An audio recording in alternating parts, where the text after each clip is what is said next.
where they're seeking to, they essentially don't have standing.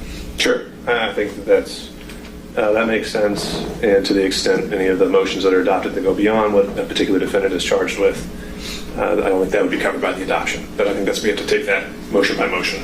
Thank you, Judge. On the issue of the prior order, I know that a lot of the things we may be talking about today were addressed with the prior co-defendants. However, I think defense counsel have raised new aspects. There's new case law to go through, and we did have to issue that order under a compressed timeline. So just for purposes of the hearing today, I'm viewing that prior order as more persuasive authority than it would be binding, and we'll just go through it that way. So the last thing, I know we said we'll save housekeeping to the end, but before I forget about this, I know in a lot of the notices and the orders, I've been using the doc clarification. I'm not sure that that's still on the public-facing website that you can even see what I'm referring to when I say doc so-and-so. And I've been told from the clerk's office they're planning to have that updated by March or so. And we can just take a wild guess at what I'm referring to and go from there. But I think that's as close as we can get to PACER right now. And I think based on the volume of motions, I'm going to have to keep doing that. All right, anything else? Let me throw it open to the floor before we dive in. Anything from the state, Mr. Wade? Nothing from the state. Judge. Okay. Anything from any of the defendants here today, or counsel, defense counsel? No, Your Honor. Okay, so the first thing we had, according to the proposed agenda, was dealing with the ECA and the supremacy clause. Mr. Gillen, you're taking that one? Well, Your Honor, what we're going to do on behalf of Mr. Schaefer and others have adopted our motion. There are two components to our motion, the ECA and the supremacy clause. So I'm going to be addressing some of the comments about the ECA, and then Ms. Pearson will be handling the supremacy clause issues, if that's permissible with the court. And she'll, I believe, also be addressing some of the matters that were raised by some of the others dealing with the supremacy clause issues.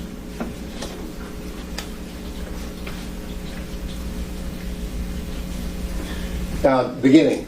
Thank you, Your Honor. Now that we know that the prior rulings are only a persuasive authority, I will acknowledge, of course, that we have read the court's rulings in Chesbrough and Powell and understand the court's position on some of those issues. During the course of our presentation today, what we're going to be doing is giving the court our view of the ECA and our view of the supremacy clause and the interaction between the federal ECA and the United States Constitution, the supremacy clause. Some of the things that to highlight some of the things that we'll be bringing to the court's attention that may address some of the persuasive authority that the court has previously ruled, but that we would ask the court to consider our views on, would deal with whether or not, frankly, the preemption issues apply, we believe, and this will be addressed by Ms. Pearson, whether or not we think preemption does stand here and has been established, and particularly in the area of conflict preemption, where one of the standards is where state law, quote, stands as an obstacle to the accomplishment and execution of the full purposes and objects of Congress. And that's something that Ms. Pearson is going to be discussing and attempting to have the court understand our view of that, which is somewhat different from the court's ruling that it made in the Chesbrough-Powell supremacy order issued earlier in this case. The other issue that may come up or will come up during the context of our supremacy argument will be in the court's previous orders, the court references whether or not the ECA compels a duty or a requirement. And the argument that will be made by defense counsel is, respectfully, we disagree with whether or not that is the correct criterion upon which the the conflict preemption should be judged. Rather, it is the question of whether or not it impedes as an obstacle in accomplishment of execution of the full purposes of the objectives, and that it impedes the right, not an obligation or duty, but the right. So she will be talking about that.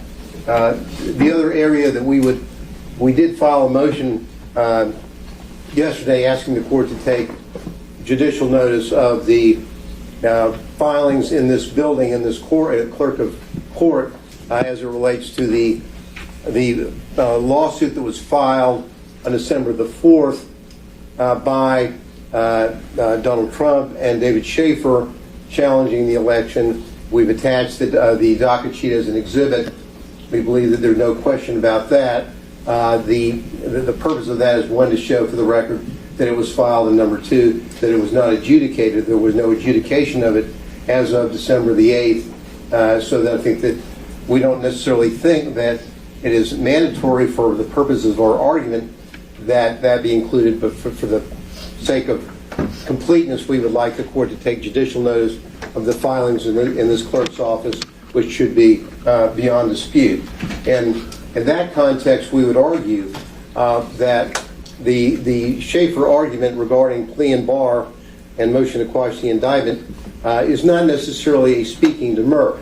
The speaking demur is if you have to add additional documents or additional facts, but given the fact that the only thing that's really necessary to make an adjudication here, frankly, in light of the supremacy argument that will be made by Ms. Pearson, our view is that you don't have to have the presentation of any facts at all. But again, in the abundance of caution, we would say that if the court were to say, well, there should be some context within your plea and bar, we would say that the record really on that is basically complete by the filing of the lawsuit and the fact that it wasn't adjudicated, triggering the ECA safe harbor provision. So that is something that I forecast that we will be discussing as we progress along. And with the court's indulgence, I'm going to try and move through my part of the ECA argument. I know the court has, and I hope the court will be patient. I know that this isn't the court's first rodeo on ECA or on supremacy, but if the court would bear with us, we appreciate that. Before we dive in, why don't we handle this issue of the motion that you filed? I don't know if today would formally qualify as an evidentiary hearing, but even if it's by way of proffer or judicial notice, let me just hear from the state. The two issues were recognizing the prior version before it was amended of the ECA and something that's on the Fulton County's docket. Were there any concerns about that being recognized for the purposes of the record, but not foreclosing any of the state's arguments it may make in response to it? Judge, we just object strictly on the grounds that it's not relevant to what the court is going to take up today, because as you pointed out, this is not an evidentiary hearing. When we start talking about facts that are outside the indictment, when we start talking about bringing in evidence, we're moving into that realm of speaking demur, we're moving into that realm of something equivalent to motion for summary judgment. That doesn't exist in a criminal case, so we would object for those reasons. We don't think it's relevant at this point because facts outside the indictment are just not something that the court should be taking into consideration as it relates to these motions to dismiss, demurs, and motions to quash. So recognizing the relevance arguments and how applicable do you think they are to the motion under the 201 judicial notice standards, though? Any concerns that what would be accepted as a fact should not be? Judge, I think as it relates to that issue, they're in the record, that they're part of the court's public record, and so I don't think we're contesting the factual, the fact that these documents are there and that they are what they purport to be. Not agreeing to some of the contents of them, but they are what they purport to be. Sure. Okay. And I don't think that's generally necessary for prior versions of a statute, but just counsel has asked for it, and I don't see any reason why we can't make that clear. So just for purposes of the record, we'll say that the motion filed on November 30th on those two facts is granted without foreclosing any other the state's arguments. Thank you, Your Honor. Now, first the overview. We, of course, the presidential electors are created by the Constitution itself. Our view is the state must show a specific grant of authority from the Constitution or federal law to exercise any power over presidential electors. And really, here we're talking about only two such grants. The first one for the Constitution regarding appointment power to the state legislatures, and that will be addressed by Ms. Pearson. The other by Congress through federal statute, ECA, to decide presidential electoral disputes by the ECA's safe harbor date. So that's the context in which we are saying that what you're looking at here is that this is the only way that that the state of Georgia has any ability to then have any kind of authority over presidential electors. The Constitution or the federal statute, the 2020 version of the ECA federal statute. So with that, I'll be talking a little bit about the ECA. Now again, the presidential electors meet pursuant to the Constitution in the respective states and vote by ballot for president, vice president. Presidential electors must sign, certify a list of persons voted for, and transmit the list. And we all know the tortured history of the Electoral Count Act and sort of the chaos that had occurred in the presidential elections prior to the 1887 Act. So we're focusing here on this. What does the Act say? It says that the electors must meet and vote on the first Monday after the second Tuesday in December at the place directed by the legislator of the state. In our case, of course, that was on December the 14th in 2020. Now, second point, presidential electors shall vote, quote, in the manner directed by the Constitution. That's also a part of ECA Section 8. And then again, the electors shall make and sign certificates, talking about how they seal the certificates, certify, and all the votes of the state given for president and vice president contained therein, mail the certificates to the president of the Senate, the Secretary of State for the state, in this matter, Georgia, and the Archivist of the United States and the Chief Judge of the Northern District of Georgia. Now, the rubber really meets the road here in Section 5. Section 5 of the ECA, of the 2020 version, is really the meat of the coconut as it relates to what happened here and what didn't happen here in Georgia. I'm going to spend a little bit of time kind of reading this and then talking about it. And this is what Section 5 said in 2020.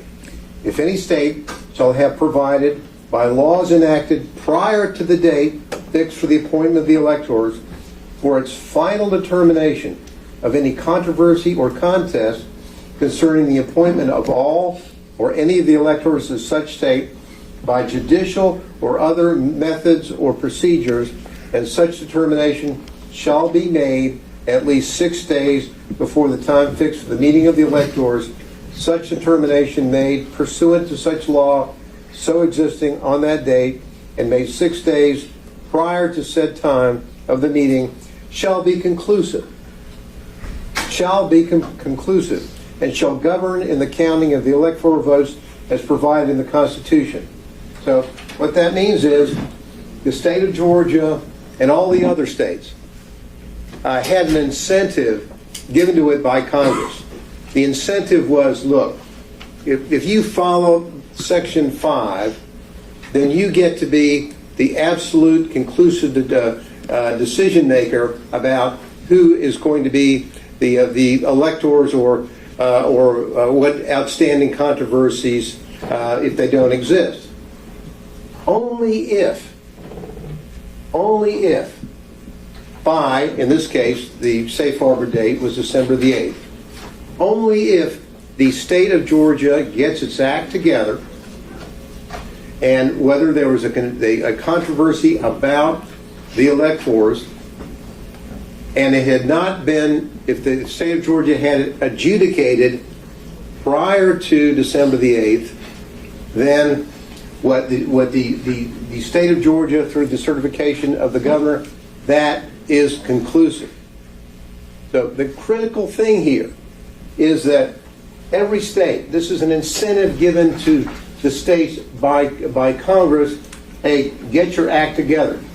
Congress doesn't tell the state of Georgia, hey, this is how you have to go about setting up the procedural mechanism for your determination about having a final, conclusive result of your judicial challenges.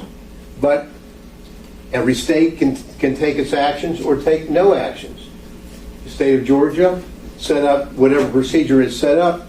One thing we do know here is that the state of Georgia, there was a pending challenge to the presidential election of 2020, timely filed on December the 4th, and the state of Georgia did not, pursuant to this law, did not reach have a final determination of those controversies, or in this case, this lawsuit. We know that, and because of that, because of what happened, then the state of Georgia then loses its ability to make a conclusive determination about which electors are to be counted in Congress. Once they did that, doesn't matter, candidly, how many times the governor of Georgia certified the results of the election or the recount, whatever. What does matter, and what only matters, is that there was a pending lawsuit in this courthouse, in this county, challenging that election, and that by December the 8th, it was not adjudicated. It was not finalized. And because of that, then what happens is the state of Georgia loses its ability to make a conclusive determination about how the electors' votes are going to be counted in Congress on January the 6th. But the state still plays a role, does it not? I mean, isn't the governor's certification supposed to be the tiebreaker when Congress is making consideration? We're going to get to that, but I'll jump ahead. And the tiebreaker only comes when this happens. If there is, for example, the governor did certify, we all know that, and we all know that the state of Georgia didn't get its act together, didn't have a final adjudication, loses its ability to say that is the certificate of our governor and it is conclusive. It wasn't under federal law. It may not be conclusive, but aren't there still things happening in the state that matter? Well, certainly. But the only thing that matters as it relates to this federal law, the only thing that matters is they didn't get their act done and get an adjudication in time. So what happens? What happens after that? We're jumping a little ahead of my PowerPoint, but that's just fine. I think we all know what's in the PowerPoints. But what happens is that once they don't get their act together by December the 8th, then all bets about the conclusive nature of the governor's certification go away. But what doesn't go away, the governor's still certified, and what has to happen then is electors have to vote on December the 14th. Now, if there is a question about who the electors are, and this is critical, Your Honor, this is critical, by not getting their act together, by not having a final adjudication, the carrot that Congress gave the state of Georgia and all the other states, if you get your act together by safe harbor date, then and only then do you get the final call on who the electors would be. But they didn't. Because of that, then all of the Democratic electors and the Republican electors are, in effect, all at that time contingent electors, because there is no certainty about who or which slate will be selected under federal law. And as we know, what happens is that once that safe harbor date passes, then the issue, and now we're getting kind of over into Section 15 of the ECA, but once you get over into there, then the 2020 version tells us what steps are taken to make a final determination about what electoral slates will be decided. You're right. A lot of things are happening in the state. A lot of, and let's go over things that could have happened, that didn't happen. For example, there could have been an adjudication after safe harbor on the pending election. Of course, that would not have been definitive and conclusive as it relates to the safe harbor date. The power has still shifted over to Congress. But had there been an adjudication of the lawsuit itself after the safe harbor date, then certainly the adjudicator, and this is critical here, the adjudicator is Congress, not the state of Georgia. So the adjudicator, Congress, could then say, well, here we have a certification from the governor of Georgia, and we have a result in a lawsuit. Let's just say, hypothetically, had there been, and parenthetically, there was never an adjudication by a court on the lawsuit. It was never addressed at any point. But that's somewhat tangential to the issue about whether or not what Congress can do with information. They are the adjudicator under the 2020 law, and what they can do is the following. They can sit there and they could go, well, now we know that the lawsuit was dismissed or was adjudicated against President Trump and David Schaefer. Okay? If that's the case, they can consider that. It's not conclusive. It's not definitive. They can consider that in making their determinations about what they're going to do. Or, for example, if on the other hand the lawsuit was adjudicated in favor of President Trump and David Schaefer, then Congress could then look at those facts as an adjudicator and make a determination about whether or not they should choose the Democratic slate that had been previously sent up by the governor, or by the Republican slate that had been sent in. So then and only then. But what happens in Congress is the following, and we all know it was a somewhat, and this is important consideration, Your Honor. This is a process set up by Congress. The whole ECA is a process in order to make sure that it can be done in an appropriate way that's approved by Congress, because they have the power to delegate.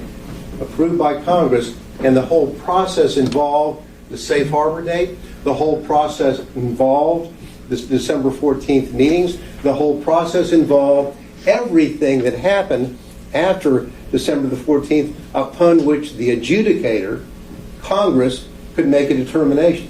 So let's just say up it goes to Congress, and as we know, the procedure at the time of the 2020 was as follows. What was the procedure? Well, here we go. Were there objections filed by a senator or a House of Representative regarding the election? If there are appropriate objections filed, then the Senate goes and votes, and the House goes and votes. Let's just say that the House goes, well, we think that it's the Democratic slate. Okay? And then the Senate says, we think it was the Democratic slate. They agree. Once they agree, it's done. They agree, and it's the Democratic slate. However, the law in 2020 says that if the Senate and the House of Representatives disagree about which slate of electors would be received, then there is not an agreement between the houses of Congress, and then and only then does Congress, in its power, go back to the governor of Georgia and say, okay, tell us again, which one did you certify? And he says the Democratic slate, and that would be it. The point of all this is that at the time of the meeting on December the 14th, the meeting between the Democratic electors and the Republican electors were in furtherance of this scheme, the statutory scheme set up by Congress for a procedure to deal with these sorts of situations. And what happened is that we have a situation where the electors on December the 14th did exactly what they had to do. Because if they didn't, if they said, well, I'm afraid that the district attorney of Fulton County might indict me if I meet and show up and follow my and play my role in this congressional process and procedure laid out by the ECA.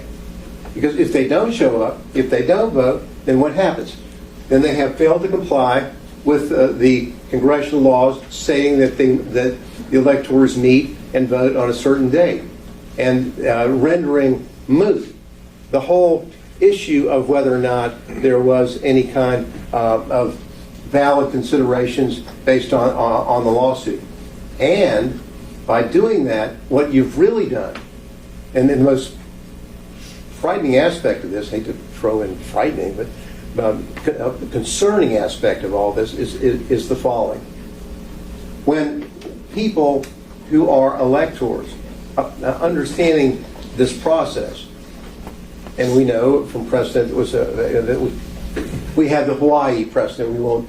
The court is aware of all that. We don't need to spend a lot of time delving into that. Perhaps Mr. Pearson will, to some degree. But with that in mind, by exercising and playing their role in this process, they did the only thing that they could have done in order to keep the process alive.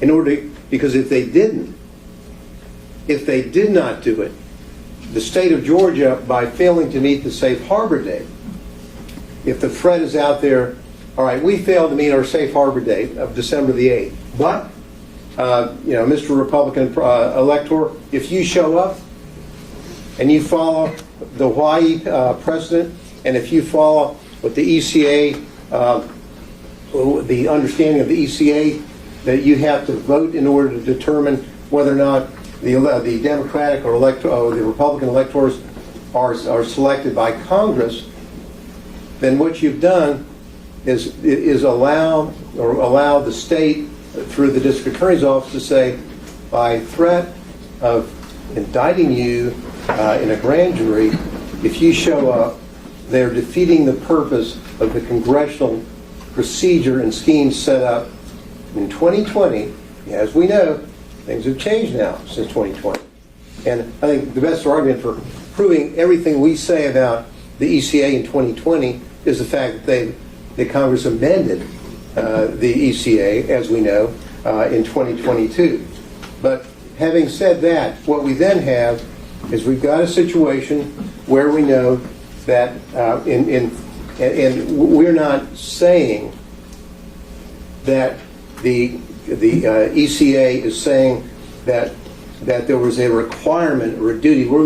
This is a process they've set up, and the Supremacy Clause issues, which be dealt with soon, will address some of those issues concerning conflict, preemption that I mentioned briefly. But it's clear from Section 15 in the we can go to let's leave it right there, Anthony, just for a second. The next slide, really, the reason why we have this up, it really states the obvious. This is a part of the Souter dissenting in Bush v. Gore, and this whole issue about Section 5 is not serious, and tells us what seems to be self-evident, at least to us.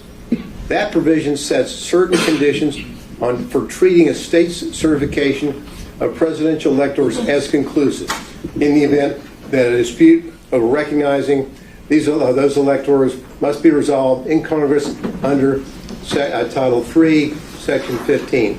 Conclusiveness requires selection under a legal scheme in place before the election, with results determined at least 6 days before the date set for casting electoral votes.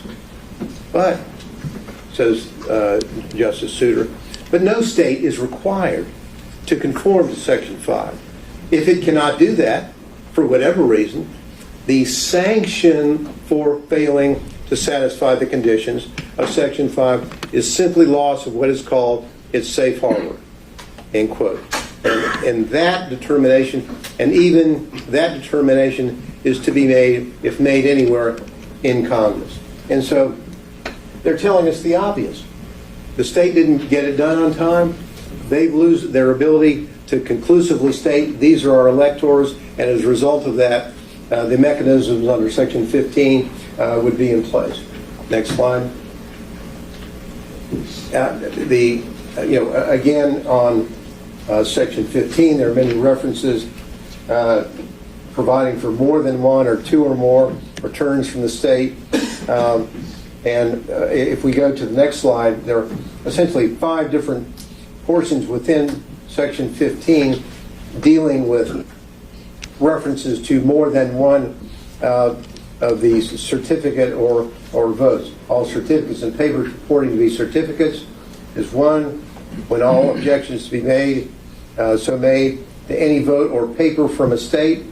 Another, the 2 houses concurrently may reject the vote or votes when they agree that such vote or votes have not been regularly made by electors. If more than one return or paper purporting to be returned from a state has been received, again a reference in such case of more than one return purporting to be returned from the state. What does all that tell us? It tells us precisely what we were saying. This statutory scheme, which is set up to deal with precisely the situation that we had in Georgia. And this isn't about, if you don't follow the scheme, and in the end someone says, well, I think in the end of the day, in 2022, I think that Joe Biden won. You don't decide whether to indict somebody because, in retrospect, someone says, well, we think that that you picked the losing team. My next slide summarizes some of the things that I have said, and just to get the timeline down together.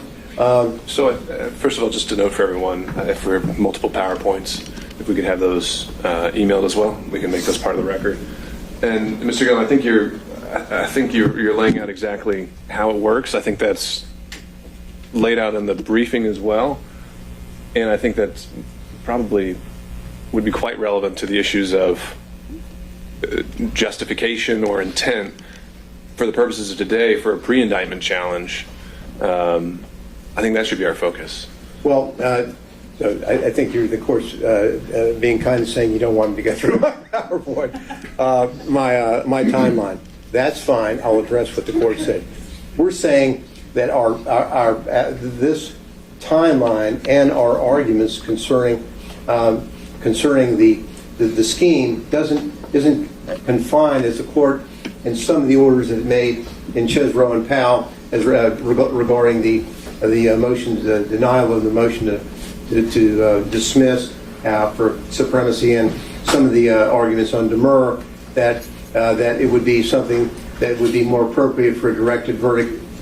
With all respect, the persuasive authority we would disagree with in that context, because what we have here is the record before the court shows everything that we have said is a part of this case. The court has taken judicial notice of the filings and the triggering mechanism of the ECA, the failure to comply with the safe harbor date. That isn't something for the jury to decide. These electors should not have to wait for a jury when, on the self-evident the facts of the indictment and of the law that everything they did was lawful and appropriate. That is our point. This is not, with all due respect, Your Honor, a situation where a defendant is saying, "Oh, this is a speaking demur," and I've now added as in the Chesbrough or Powell motions attachments of certain transcripts, or what the court said, "Well, now that's really a speaking demur." Here, we're saying on the face of what the court has, the court should make a determination. This needs to stop as it relates to folks, the electors. It should stop, because what they did under the law and under the record and this indictment as we have it, they talk about the December 14th, it should stop. Now, they should not be forced to have to go through a 4-month trial and then say at the end of that exactly what we told the court. What they've done is lawful, and what they have done, frankly, in my opinion, was appropriate, and would have perhaps been not appropriate had they been frightened away from fear of prosecution and not done what the federal law had stated. And parenthetically, Ms. Pearson is about to get up and is going to say that that there really aren't, frankly, even necessarily a need for any kind of factual issues, or even the submission under the notice, judicial notice the court gave us, because of the Supremacy Clause issues, that it should end for us and for the others as it relates to the Supremacy Clause issues. The final slide is simply making the point that I made before, which is critical. As of December the 14th, 2020, because no conclusive result under Section 5 had been reached by Georgia, the Republican and Democratic presidential electors, they were all contingent presidential electors.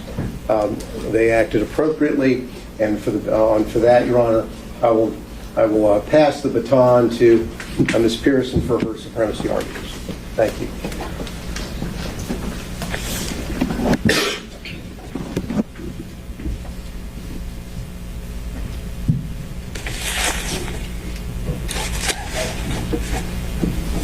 Predict that will knock something over.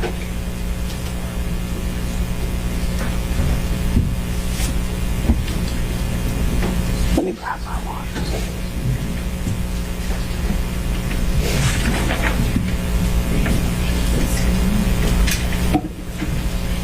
Good morning, Your Honor. Good morning. I'm Holly Pearson. I also represent Mr. Schaefer, and we also are arguing these issues for Supremacy Clause and constitutional issues for all the other defendants who have adopted our arguments or who have also made their arguments that are here with the court today.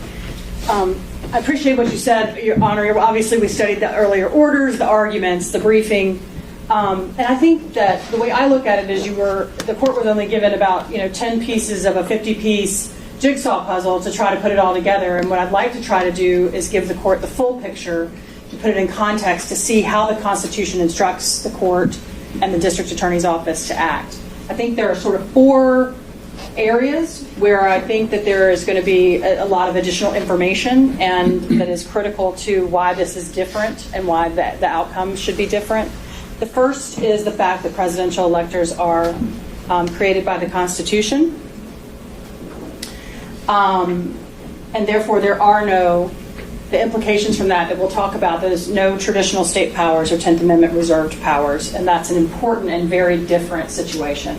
Number 2, the boundaries of the constitutionally granted appointment power. There hasn't really been any before now briefing or discussion about where are those boundaries, and is the state inside of them and outside of them. And as we will see, they are firmly outside of them, and therefore they cannot rely on the appointment power to authorize any actions they take against presidential electors. So third, Mr. Gillen touched on this, but it's important that we're looking at Congress here and its adjudicative role, and we'll talk about why that matters. And then fourth, there are some additional arguments on the preemption that's already been discussed, and there are also additional types of preemption that apply here when all of this is put in proper context. So starting at the beginning, presidential electors are created by the Constitution, and because of that, this turns this on its head from the traditional state powers that are presumed Here, in the United States term limits case versus Thornton, the Supreme Court said that for entities like presidential electors or members of Congress that are created by the Constitution, the exclusive federal function that they form, the function they form is federal, and any power that any state has over them has to be delegated to it, and it's not reserved. So it has to be a specific delegation by the Constitution to the state to act. As the Supreme Court said, the states can exercise no powers whatsoever which exclusively spring out of the existence of the national government, which the Constitution does not delegate to them. No state can say that it has reserved what it never possessed. And in the absence of any constitutional delegation to the states, such a power does not exist. So the obvious and normal question then is, what power does the Constitution give to the states with regard to presidential electors? Because we know we can't rely on the state's original or reserved or the 10th Amendment reserved powers here, because the construct of it being created by the Constitution and the Supreme Court's explanation of that in term limits says that we cannot.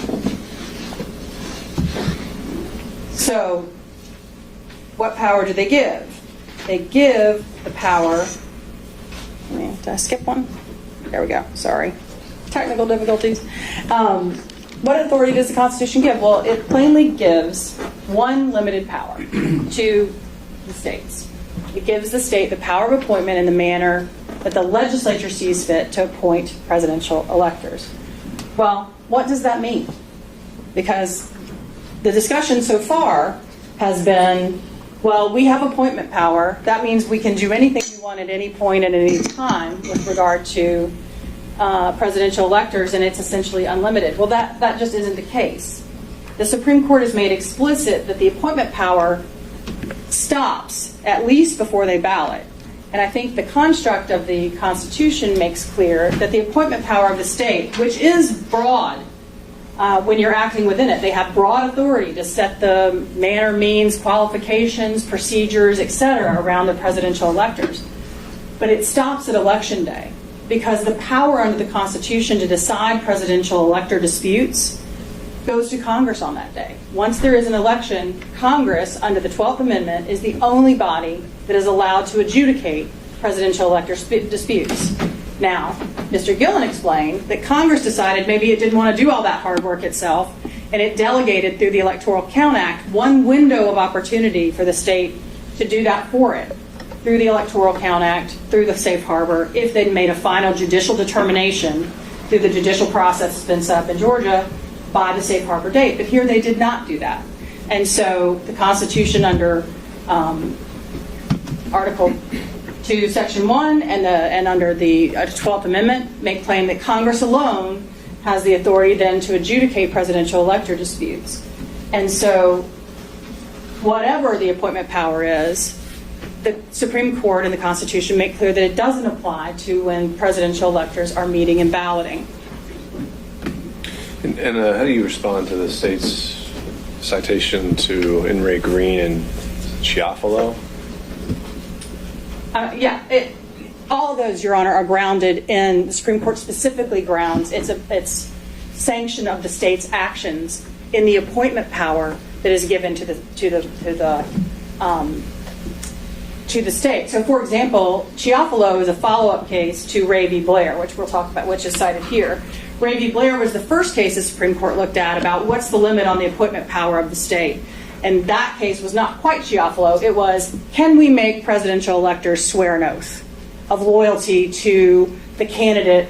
So in other words, faithless electors. Can the state impose on an elector the duty to vote for the candidate of the party? And what the Ray case said was, yeah, they can do that. But the only reason they can do it is because it is part of the qualifications of the elector themselves, and therefore is grounded in the appointment power. Chiafalo is the next iteration that you talked about and that the state has relied on, next iteration of the Ray v. Blair case. And what it said is, okay, we said in Ray you can make the oath. In Chiafalo, the question was, can you enforce the oath? And the Supreme Court specifically grounding itself, and I have quote here from the court, they specifically ground or base their authority, the state's authority to enforce those pledges on the appointment power, because it's about setting the qualifications. And even though it's enforced afterward, it is based on the pre-election and pre-appointment power that the state has. So that's Giappolo, that's Ray, that's Burroughs, that's Green. That's all of the cases that the state has cited and that we've talked about. They're all grounded in the appointment power. And if you read them, Your Honor, Ray, Giappolo, all of them talk explicitly about it, about how it has to be grounded. And the faithless elected cases are actually a really good example of why we know the appointment power is so limited, because the Supreme Court had to go out of its way to base the authority of the state to do it in the appointment power, because it knew it didn't have anything beyond the appointment power. And then some of the dissent you'll see from Thomas and others, they sort of make these points. So what is clear? So ultimately, are you saying that anything an elector does, because that is exclusively the purview of federal authority, the state has to stay outside of that? Well, anything they do as an elector. I mean, if they went out and committed a murder, I mean, the state would obviously be able to prosecute them for a murder. But here, in this case, they have been prosecuted for their actions as presidential electors. And it's not just me saying so. This is what the Supreme Court has said here. They've said that presidential electors exercise a federal function in balloting for president and vice president. They say that they exercise federal functions under and discharge duties in virtue of authority and conferred by the Constitution of the United States. So yes, once we're back in the federal realm and outside of the appointment power, the state has no authority. Remember, under the term limits case, it's the state's burden. Unlike the normal presumption where they have sort of plenary and common law and traditional police powers, that doesn't exist here. The term limits case makes clear they have to identify some specific authority that they have over these presidential electors. The only authority they have identified is the appointment power, and the appointment power plainly does not apply to the activities for which they have indicted the presidential electors, which are solely within the federal realm here. We talked about Giappolo.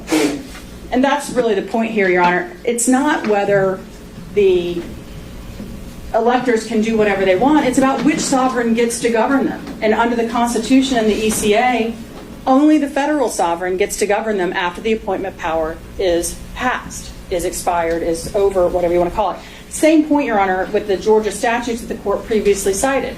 Same point as the Ray and the Giappolo case. Yes, the state undisputedly has the right to exercise its appointment power over the presidential electors, but all the statutes that this court cited to are related to that appointment power. They're about the how, the when, the whys. They're not about the whats.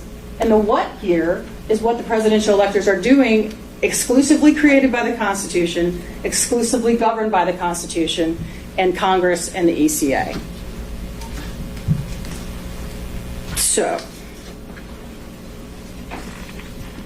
and that is what they're charged with here. There is no conduct in this indictment against my client or the other electors that has anything to do with the appointment power. It all has to do with the balloting, the meeting and the balloting, and that's exclusively federal. They have to show what authority they have, and they cannot.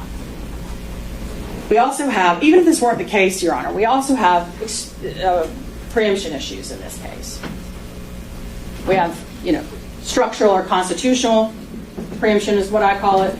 Then we have the more commonly known conflict in field. But there are two types of each of those because, why make it easy and have one type of conflict and call the other one something else? We have two types of conflict, which is where you can't comply with both the state and the federal law at the same time, or when the state law obstructs Congress's purposes and objectives. Both of those apply. Then you have field, where Congress's regulation is so pervasive there's no room for the states to supplement it. Or where the federal interest is so dominant that you presume state laws are precluded. And I will say that second type of field is somewhat similar to the structural and constitutional preemption, and they call it one in some cases and one and others in the other. So, but it's similar analysis, but we'll address each of them in turn. As to structural constitutional preemption, states can't use their criminal laws to interfere with actions that are inseparably connected to the functioning of the national government. And this is sort of the general Supremacy Clause preemption argument. The Supremacy Clause, as you know, trumps state laws that are inconsistent with it. But in the Loney case and the cases that follow it and cite it, what the Supreme Court has said, there's just going to be, whether there's another federal statute or not, whether there's another constitutional provision or not, there are just going to be some times when it is so closely connected with what the federal government is doing and the functioning of the national government, we're just not going to let the states in. And we're not going to let them come suit up and play on our field. And that is what we have here. The Supreme Court has told us, I think it's probably self-evident that the election of the president is one of the most closely and most inseparably connected to the functioning of the national government of any activity undertaken. But the Supreme Court has helped us by telling us so. The president is vested with the executive power of the nation. The importance of his election and the vital character of its relationship to and effect on the welfare and safety of the whole people cannot be too strongly stated. The state objects to my Loney case, or the Supreme Court's Loney case that I have cited, but it's really on all fours. Well, maybe on all three and limping, as one of my law professors used to say. But and what happened in the Loney case, Your Honor, is very similar to what happened here. And what happened there is Mr. Loney is a regular citizen. He's not a presidential elector. He's not a congressman. He's just a guy who happened to have some evidence that Congress needed when it was acting in its judicial capacity, its quasi-judicial adjudicative capacity, to figure out which candidate from an election in Congress was going to sit in the congressional seat. So it was adjudicating a congressional dispute, which, as you know, it's constitutionally entitled to do exclusively. And apparently, according to the Supreme Court, the local law enforcement didn't care for whatever testimony Mr. Loney gave because it apparently supported the candidate that they didn't like. And so Mr. Loney comes out from given the testimony through deposition, and because he was sworn by a state notary, the state charged him with perjury. And the Supreme Court ultimately said, no. This is a congressional dispute being disputed. He's giving evidence and testimony to Congress to help them in this adjudication, and therefore, this is too close to the functioning of the national government. This is too related to the federal system for us to allow the state to use its criminal laws to intrude here. And, Your Honor, Loney and our case are virtually identical. In Loney, you have a federal election matter that's being resolved by Congress. There, it was a congressional contest. Here, it's a presidential contest. There, you have Congress acting in its adjudicative capacity, which it almost never does, right? It only has two instances that I'm aware of. These two. It gets to decide congressional disputes, and it gets to decide presidential elector ballot disputes. One's Article 1, Section 5. The other one is the 12th Amendment in the ECA. And then here you have a defendant, just like in Loney, that's indicted for taking actions that are under exclusive federal authority, according to the Supreme Court, to assist Congress in their adjudication. In the Loney case, they were testifying in the congressional dispute. In this case, the electors were submitting elector ballots that the statute specifically allows them to submit for Congress to adjudicate. And so, again, Your Honor, it may not be all fours, but I think it's on three and limping. So that's constitutional preemption. Just, it's too close to the federal government, the state has to get out. There's more specific conflict preemption. There are two types. The first type is where you can't comply with both the state and federal law at the same time. And I do think that the introduction in the last argument of the duty concept did not come from the court. But I think that Mr. Gillen is right, that is not the proper framing of the conflict analysis here. It's not whether they had a duty or were compelled to do something. It's whether the federal law gives you the right or ability to do something and the state is interfering with your federal ability to do that. So the state cannot criminalize what federal law allows. And here, they are criminalizing the submission of ballots that the ECA under Section 15 plainly allows. In fact, it allows it 5 different times in one section of the statute, as you can see. And to be clear, Your Honor, I think they covered this in the prior, but it's been a while. So a reminder, the ECA doesn't say you can just submit presidential elector ballots. It says certificates and papers purporting to be certificates. I mean, it's the, it's saying, bring me your tired, your poor, your certificates, your purported certificates, your, any vote or paper, any vote, any return. And so clearly the federal law authorizes. It's a little different than the Statue of Liberty, though. Where is it welcoming? I mean, where does it asking for this extra work? Well, Your Honor, the Supreme Court has said clearly the ECA was passed because the routine nature of giving these multiple ballots. I think that's covered in Mr. Cheely's documents pretty quickly. But whether they are asking for it or not, they are plainly saying it is authorized, and they're and it is part of their plenary authority to be the adjudicator. And it makes sense if you put it in the context of like a court, Your Honor. They're acting in their adjudicative capacity. And what they're saying is, here's the kind of evidence that we're going to take, and some of it may be more persuasive than others. Certificates might be more persuasive than papers purporting to be certificates. Things with certificates of ascertainment from the governor might be more persuasive than, 16 buddies getting together and sending in something on, in crayon. But we're going to take it, and we get to be the adjudicator of what's going on with here. And what the state is saying is we get to tell Congress what evidence it's allowed to receive, even though Congress has made plain that it will receive and adjudicate these types. And the presidential electors here cannot fill out ballots that Congress has said it will accept and not be accused of crimes. And that is straight up conflict preemption in its most classic sense. There is also a second type of conflict preemption, just for a second, and it's when the state obstructs Congress's purposes and objectives. And that's also present here, because whether it welcomes them, hates them, or whatever, it permits them. And by criminalizing the submission of them, they're obstructing Congress's authority to receive these presidential or this evidence in its adjudicative capacity. It directly impairs the congressional vote counting because, as the Supreme Court made clear in many cases, including Bush v. Gore, and they relied on the story, history, etc., the ability to count includes and must have the ability to adjudicate. And here, Congress obviously cannot count or adjudicate what it is prohibited by the state from receiving. And so, standing in front of one side to the congressional courthouse, so to speak, in this analogy, and telling them they can't submit their evidence, but Congress somehow has a right to adjudicate it, they can't evaluate or adjudicate what they can't have. And they have said they will take it, they have said it's permissible, and the state has said you can't send it in.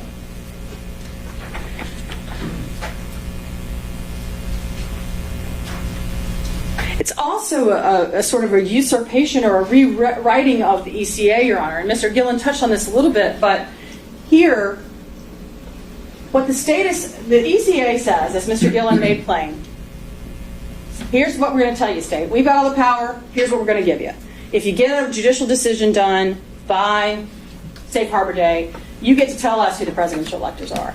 If you don't, then we get to tell you who they are. But what the state has done here is arbitrarily, based on no authority that I'm aware of, said, nope, we don't care about the Safe Harbor or the ECA. What we have decided is that the governor's certification at the beginning of the process is binding and decides who the lawful and only lawful electors of the state are. And therefore, we're going to stand in front of anybody through threat of criminal prosecution or actual criminal prosecution inside of the side we decide didn't win and keep them from sending it to Congress. Well, that's not what the ECA says. As you pointed out, Your Honor, the ECA says you default to the governor's certification at the very, very end of the process. It has no legal binding authority whatsoever on anyone until that time. If they don't meet the Safe Harbor, Congress can decide to consider whatever it wants to decide. It is not bound by any governor's certification. It doesn't deem anybody to be the lawful. They're, as Mr. Gillen explained, they're all contingent electors. If they don't meet the Safe Harbor date, everybody's contingent until Congress tells us who isn't based on whatever they want to consider on January 6th. And so that is clear obstruction of Congress's purposes because you're keeping them from getting evidence to which they are lawfully entitled and which they have said is permissible and available. And then field preemption, pervasive regulation. The Supreme Court in Bush v. Gore described ECA as so pervasive as to occupy the field. In fact, one justice even suggested it was so pervasive that maybe even courts could not come in and disrupt Congress's sole authority under the ECA. But it's particularly covering the field when, as we discussed at the beginning, the state doesn't have any authority that they can point to be playing on this field at all. And then, this is related to what we've talked about, Your Honor, but the dominant federal interest. We've talked about how power of Congress to judge the legality of the electoral votes is a necessary and consequent power of the power to count, and the existence of this power is absolute necessity to the preservation of government. There can be no doubt that of the primary federal interest, the dominant federal interest, candidly the only federal interest for the activities that we're talking about here.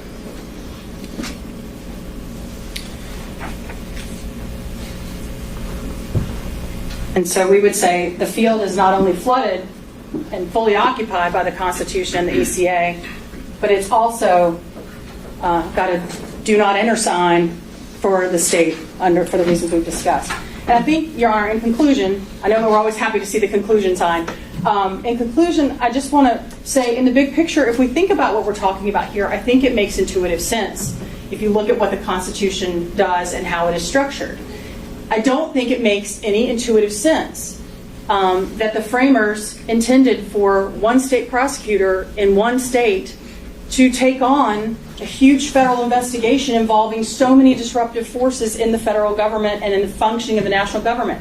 The Supreme Court and the Constitution, I believe, have tried to make clear that that is not within the boundaries of what the state prosecutors can do. It doesn't mean if there were crimes committed that those people walk or they go scot-free. What it means is which sovereign gets to be the enforcer.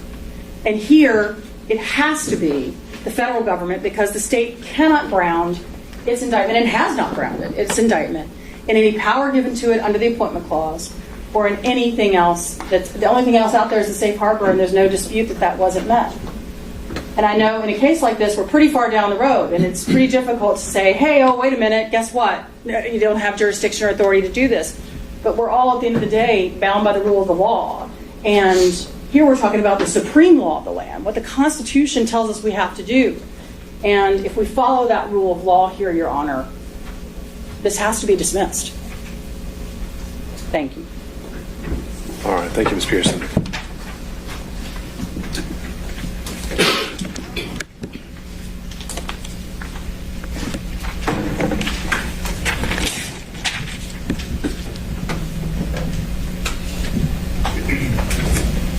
You guys mind popping out of screen sharing? Sorry again? You guys mind popping out of screen sharing? You're speaking tech language. You'll have to speak to Anthony. Thanks.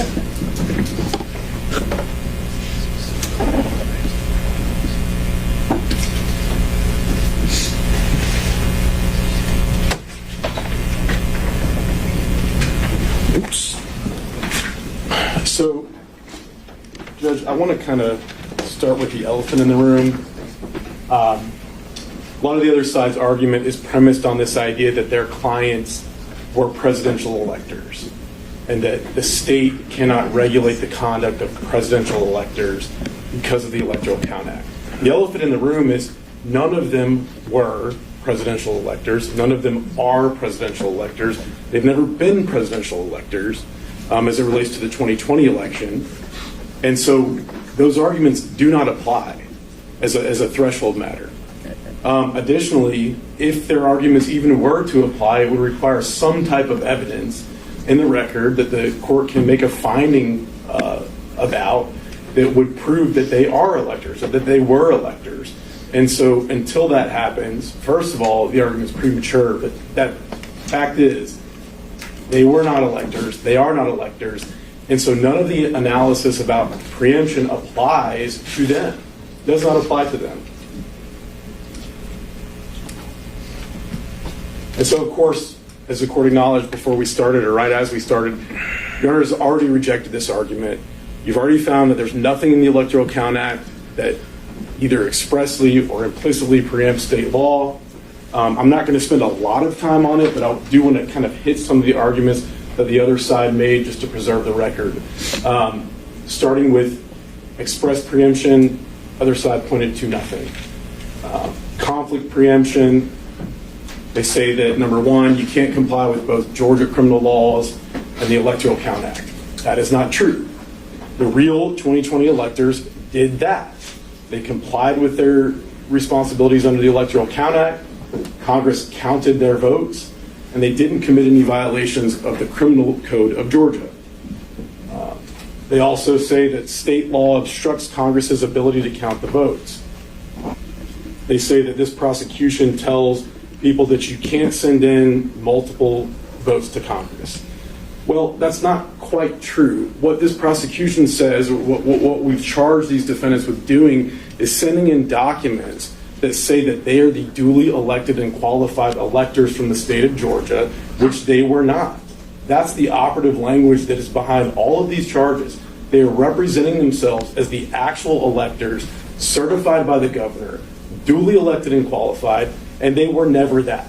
They were never that. If you want to send in a sticky note, a piece of paper, whatever it is that says, I want to submit an electoral college vote for XYZ person, you can do that without getting prosecuted, as long as you are not purporting to be someone else or purporting to have authority that you don't have, claiming to be duly elected and qualified, and doing all of that with fraudulent intent. That's what they are charged with doing. So the state's position would be, if there had been a disclaimer at the bottom of the actual certificate submitted, otherwise the actions of meeting, convening, bringing in a court reporter, everything else, that was all authorized by the ECA? I can't say that for certain, Judge, because it depends on a lot of other facts. It depends on a lot of other contexts.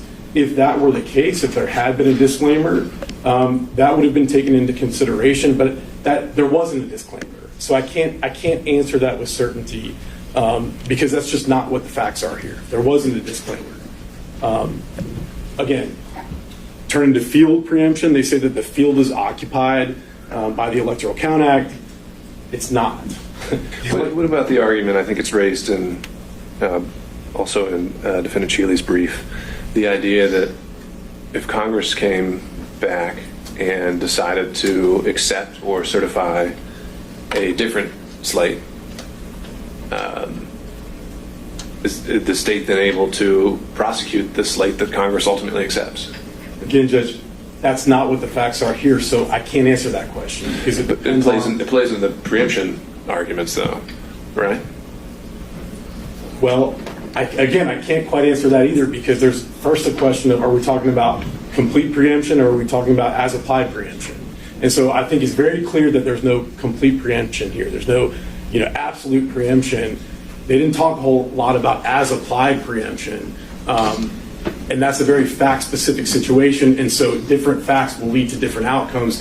So I'm hesitant to wade into the waters of facts that just aren't present in this case.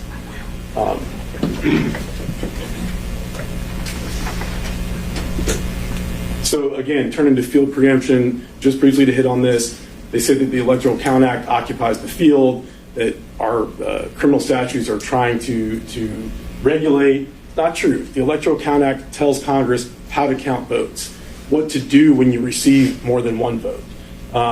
It doesn't authorize people to send in whatever they want. It doesn't say these are the lawful votes under state law. It doesn't say, it's legal for you to do X, Y, Z. It doesn't say anything about what someone else is supposed to do. It says what Congress is supposed to do in deciding what vote to count. That's not what the statutes in this indictment had anything to do with whatsoever. Then they also say that the federal interests are so dominant that the state can't regulate. Again, we mentioned this, I believe, in the prior argument on this issue, but preserve it for the record, that our position is the interest is the same. The federal interest is making sure the right vote is counted. The state's interest here is making sure the right vote is counted, that people don't hold themselves out to be a public officer that they are not. And so there's no conflict there whatsoever. And again, under the idea of field preemption, you have to look at what the statutes do. And there's no statute, no federal statute that they've raised that punishes people for pretending to be presidential electors. Maybe there would be some conflict there.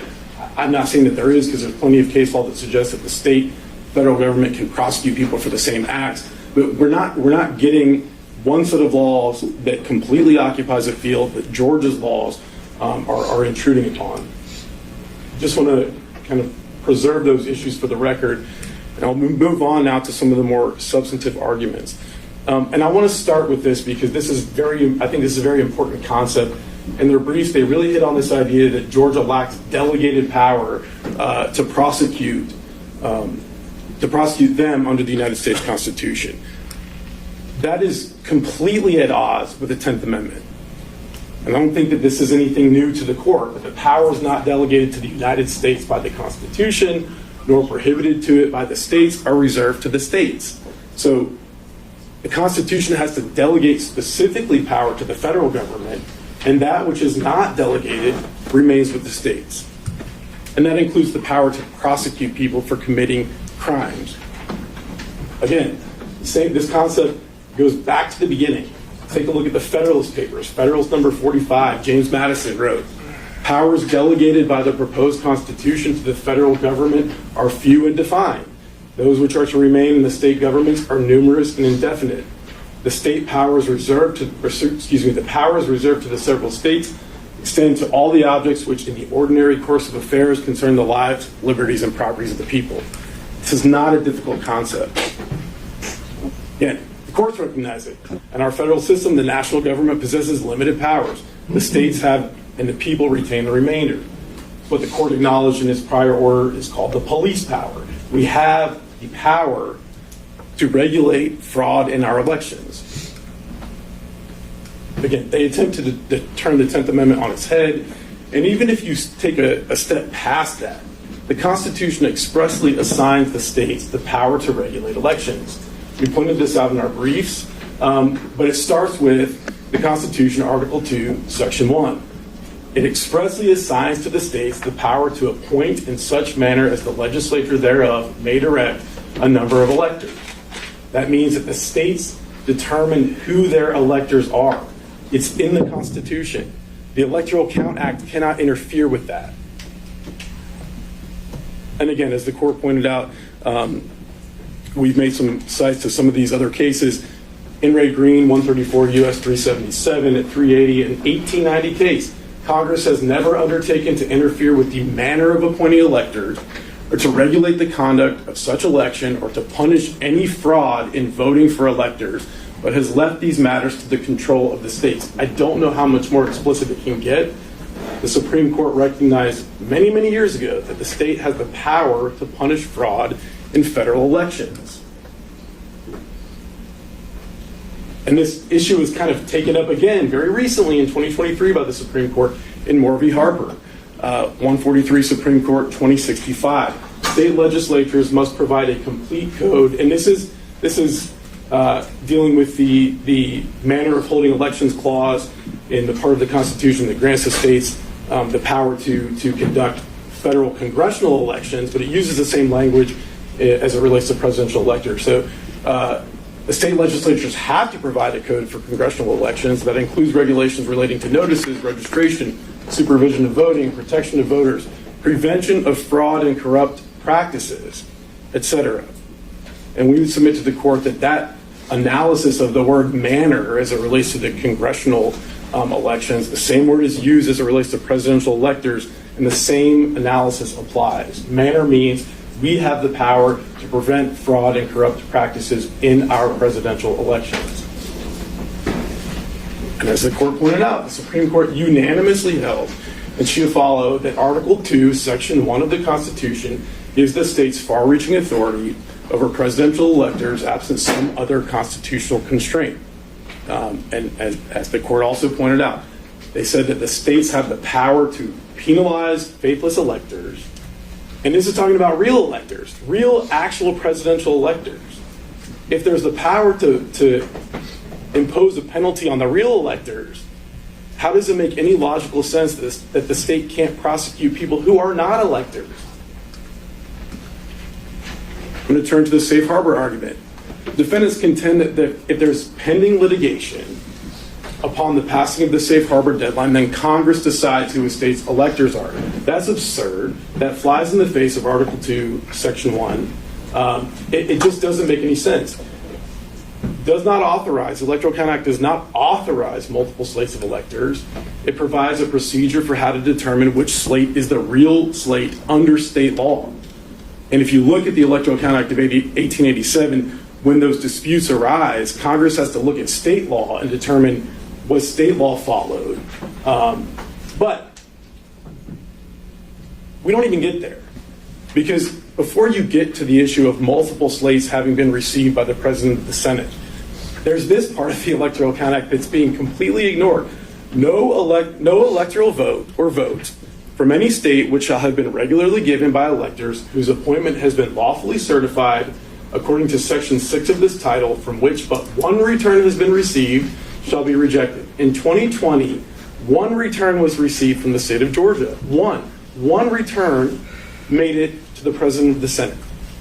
And if there's any argument that depends on the fact that more than one return was made, it requires evidence, and there is no evidence in the record at this point. And so let's look at what 3 U.S.C. Section 6 says, and I'm just going to kind of summarize it. It says that the governor ascertains who the electors are after a presidential election, that the governor issues a certificate under the seal of the state, in this case under the seal of the state of Georgia. The governor transmits the certificate of ascertainment to Congress. That is what happened here. The governor issued not one, but 2 certificates of ascertainment that said that these defendants were not the presidential electors for the state of Georgia. And so Congress received one return in 2020 from Georgia. It was certified pursuant to 3 U.S.C. Section 6, and that ends the analysis. All this other stuff about, a dispute, multiple slates, that didn't happen. We don't get there. The defendants were never duly elected and qualified, ever. And that's the real problem. Again, there was one set of votes received by the President of the Senate. There was one set of electors certified by the governor as duly elected and qualified. The Electoral Count Act only contemplates that there could be multiple slates purporting to be legitimate. It does not authorize that. And I think I raised the argument in another brief, but I'll raise it here again. For example, Georgia's criminal code contemplates that people will commit crimes. And it provides instruction on what is to be done when they do commit crimes. Because there's some instruction on what you do when a situation happens, that doesn't mean that the law authorizes it.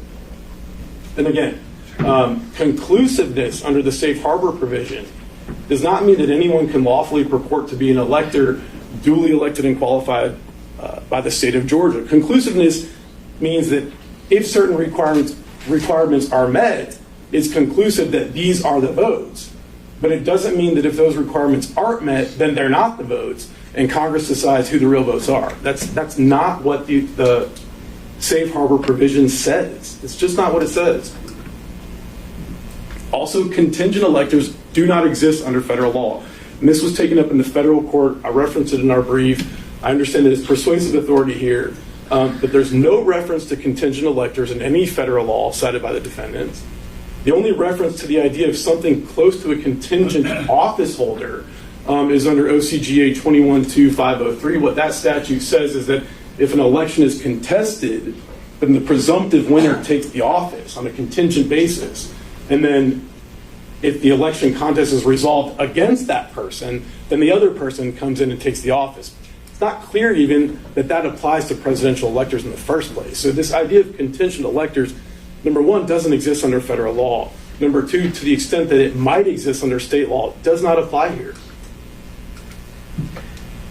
And also the defendant's safe harbor theory is incongruent with the Constitution. Again, Article 2, Section 1, each state shall appoint in such manner as the legislature thereof may direct a number of electors. This is granting the power to the states to decide who their electors are. And this is fundamental to the way that we elect presidents in this country. The states get to decide who their electors are. They submit a certification, votes of those electors to Congress, and Congress counts them. Under the defendant's theory, their theory is that if an election contest lawsuit is filed in every state at 11:59 p.m. on the day safe harbor passes, Congress gets to choose who every state's electors are. Every state's divested of its constitutional authority to appoint its own electors, and the will of the voters is irrelevant. So if you file a lawsuit under their theory at 11:59 p.m., there's pending litigation, safe harbor evaporates, now Congress gets to decide who wins a presidential election. That makes no sense. Another example, let's say 10,000 election contest lawsuits are filed in Fulton County after an election. Does that mean that the Superior Court bench has to resolve all of those cases prior to safe harbor in order to preserve Georgia's constitutional authority to appoint its electors? It doesn't make sense. It doesn't make sense. I want to touch on Hawaii. We touched briefly on this, and the other side touched briefly on it, but we don't believe that Hawaii is relevant in any way. The facts and circumstances are completely different. Most significantly, in the 1960 Hawaii election, both of the certificates of vote ultimately had a certificate of ascertainment attached to them. That's not the case here. These defendants never had a certificate of ascertainment saying that they were the actual voter, or the actual presidential electors.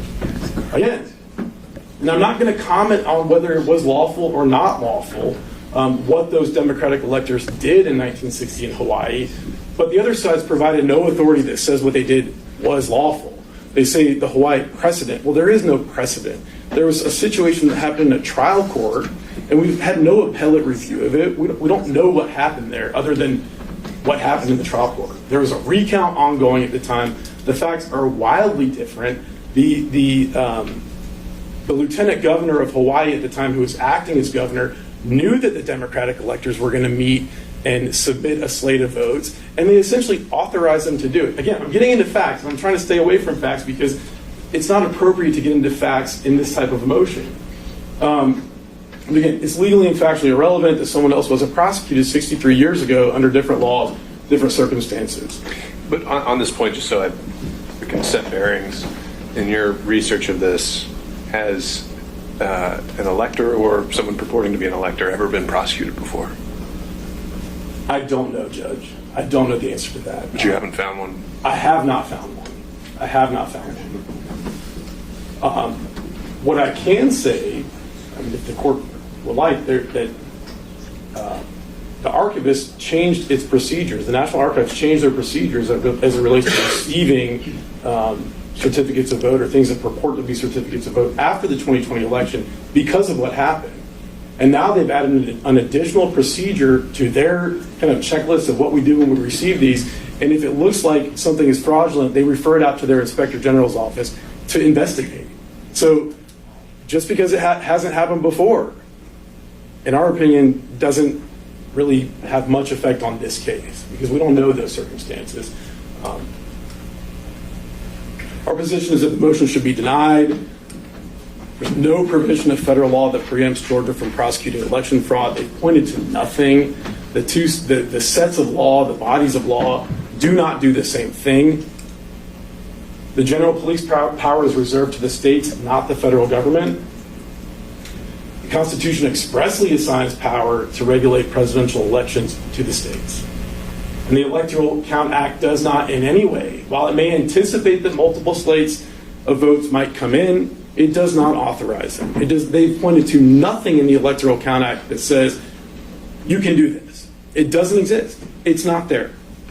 And so with that, I'll take any questions that the court might have. And anything else, rely on the briefs. All right. Thank you, Mr. Wood.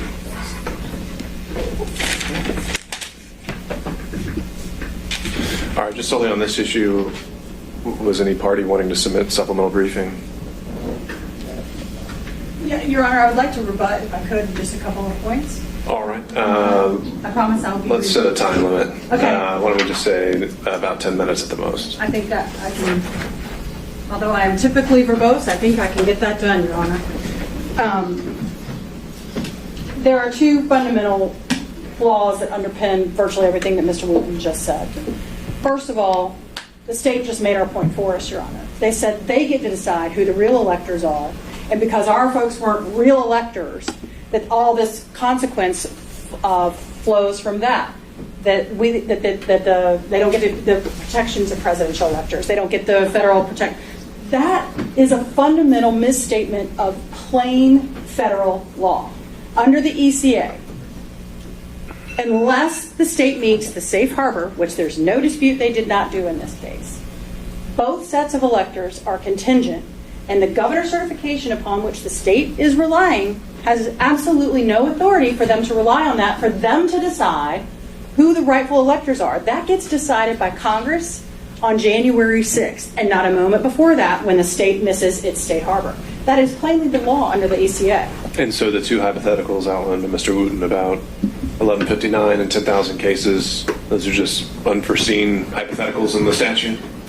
I think they are part of the reason the statute was recently changed, Your Honor, because I think there's been, if you look at the commentary and the experts on the ECA, there's been a lot of consternation about the fact that you could file a lawsuit. But that is in Georgia's control. What the ECA says is, hey, if you, state, want to set up a process that allows you to get to a final decision by Safe Harbor Day, then we'll let you do that to be conclusive. Georgia can control that process. They've set up a judicial process. If they wanted that done differently, Georgia could do that. They did not do that here. And so they have truncated the ability of the state of Georgia to get the benefit of the safe harbor. But no, that doesn't change what the law says about what the authority is or is not here, or who the real electors are not. Their entire theory, their legal theories, all flow from the fact that they believe they get to decide who the real electors are, when the Constitution is clear that only Congress gets to decide that. And when there is not a safe harbor decision and there's a dispute, Congress decides it on January 6th. That's why the comment about, oh, well, Hawaii is different because they both ultimately got certificates of ascertainment. Well, none of them knew that on December 14th when they submitted their dual slates to Hawaii, so that can't possibly have any effect on the legal analysis here. The other critical flaw in the argument, Your Honor, is they fail to acknowledge what the Supreme Court has made very plain in United States Term Limits versus Fulton, and that is they don't get the benefit of traditional or reserved powers. They don't get the benefit because presidential electors are created by the Constitution, and therefore there is no 10th Amendment reserved power. There is no traditional police power that applies to them. They must articulate a specific constitutional delegation that authorizes them to act with presidential electors. They have not, and they cannot. The law does not support their description of what the appointment power is. We've gone through that. I'm not going to go through it again. We will certainly submit anything the court wants and our PowerPoint presentations. But that description of the appointment power as unbounded is entirely inconsistent with the law, with the Constitution, and with Supreme Court precedent. And I didn't hear you address the In re Green case and the language that the state cited in that. Yeah, I think we talked about that earlier, Your Honor. I believe the Green case is in the same bucket as the Chiafalo case, that it is grounded in the appointment power. I have to confess, I've read a lot of cases. I could get some of them confused, but I'd be happy to submit something on that, Your Honor. But I believe Green, Chiafalo, Ray, and maybe even Burroughs all are grounded specifically in the appointment power.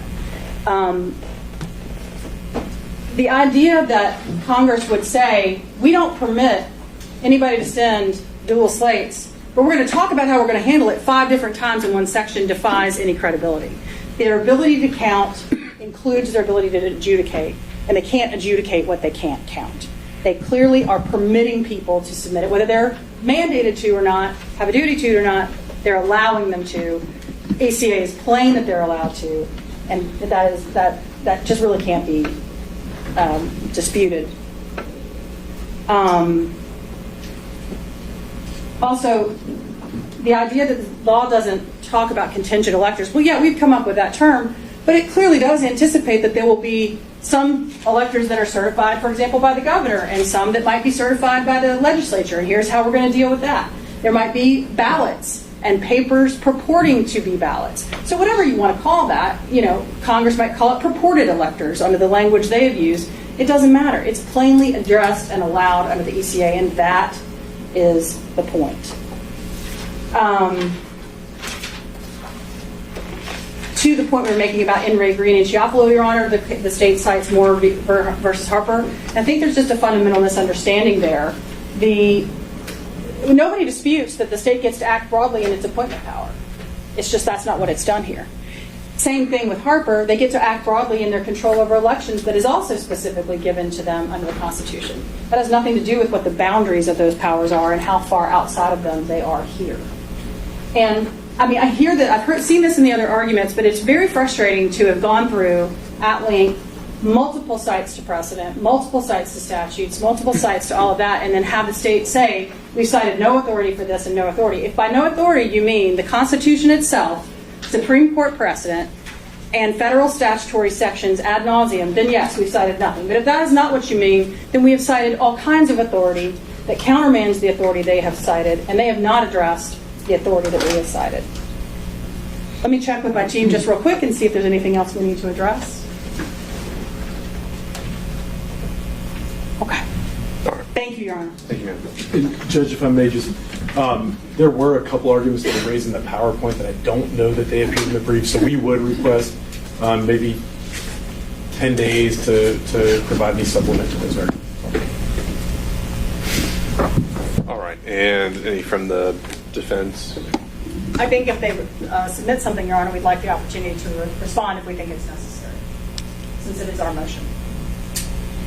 All right, so if the state, we could have that by COB on the 15th, Yes, Judge. and we can set a reply to the reply, or sort of rebuttal, by, and I think at that point you're running into perhaps your break, but I think we could say by the 2nd. All right.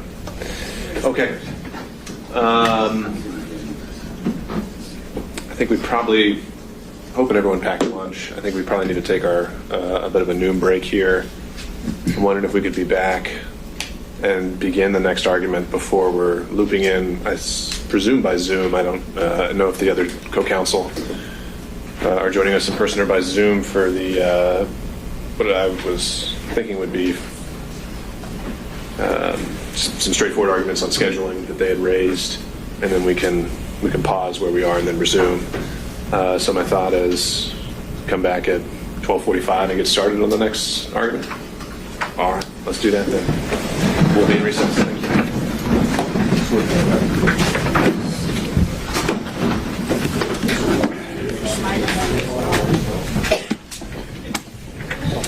you.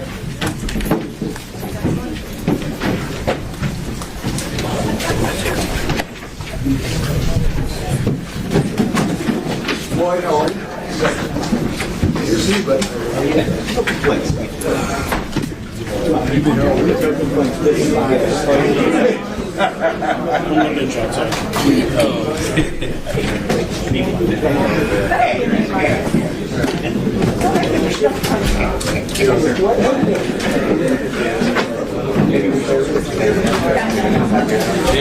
Not only did we come back, we came back over.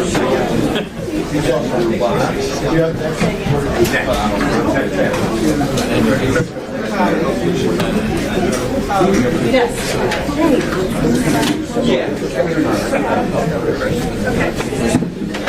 You give it all of us? Craig's the teacher. That inside. Try not to lunge on in on anything. No, I hear you. So that would be coming to us. Craig and Richard.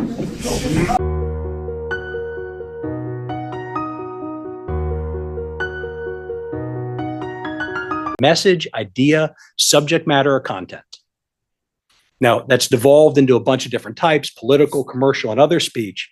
But as a floor, the First Amendment says that the government cannot do that. And that any attempt by the state to restrict political speech, when we're going to look at it, has to be reviewed under a strict scrutiny analysis. Now, the strict scrutiny analysis is what ends up meaning that when most courts look at this, all of the on political speech, the attempts to criminalize, the statutory restrictions are shut down. This is a little bit different from intermediate speech, intermediate scrutiny. Intermediate scrutiny is what they looked at in Alvarez. And in Alvarez, which is cited, is the Stolen Valor Act case.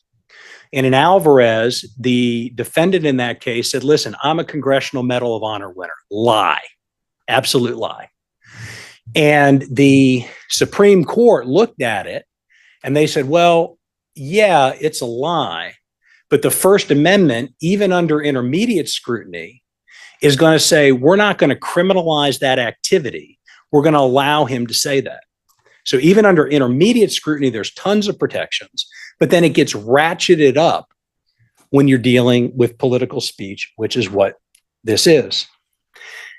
And the Eighth Circuit, again, quoting from United States Supreme Court cases, said that when you go ahead and you apply strict scrutiny, there is going to be almost no amount of fine tailoring that a government can do with its prosecution or a statute that can override the overwhelming free speech protections of speech. And they say that because a criminal prosecution of political speech is particularly dangerous, quoting Judge Breyer, and consequently it can easily result in censorship of speakers rather than their ideas. So what they're saying here is they are saying, listen, I get it. There is an interest in having some type of restrictions on the manner of speech that we have on elections. We want to have good outcomes here. But we're going to weigh that against the chilling effect of restricting that speech as it relates to the elections. And the Constitution and the Supreme Court have said, we're going to put up with a heck of a lot of speech before we quiet it, because the result of telling somebody or prosecuting somebody for saying something about an election that a DA disagrees with is terribly, terribly dangerous in our society. And we're going to potentially shut down all of that speech with regard to dissonant or dissenting views we don't agree with. I'll get the word out. If there's a dissenting opinion. Dissenting, thank you. The case is the kind of the window setting and Yes. or scene setting rather, and these broad principles you're referring to in these cases. Most of these, aren't they facial challenges where they're striking down a statute in its entirety that is solely and very obviously targeting speech? Well, I think that that's right, but I think that you can attack the indictment here and the statutes under which it's charged upon just within the four corners of the complaint. Again, we're going to accept everything in there that they say is true, but even when we're accepting everything that they say in there is true, it doesn't reach up to these, and they are broad principles. But Just so I'm clear yes. what lane we're in, though. Yes. The argument isn't like many of these cases that we read about and that establishes principles that the fraud statute Right. has to go away. It's as applied here. Mm-hmm. It's unconstitutional. As applied here is unconstitutional. Yes. We have to get over that first hurdle of whether we can make an as applied challenge. 161020 should be attacked facially. Okay. Haley makes that hard, but I think that it should be attacked facially. That probably is, the rest of them would be as applied. And then the next thing, Your Honor, again, kind of going, I'm sorry. No, go ahead. Oh. And once we decide that this is, I'm sorry. Once we decide that it is political speech, both the state and the legislature have a duty to do two things. They have to show that there is a compelling state interest with regard to what they're doing. And they also have to show that the restrictions on the speech are as narrowly tailored as possible. So that's what I'm getting held up on again, Yes. because that whole line of analysis, the legislature has nothing to do with this, right? Because the statute is what it is. Right. So in terms of whether it's been narrowly tailored or whatnot, if we're as applied, that's not really coming in, right?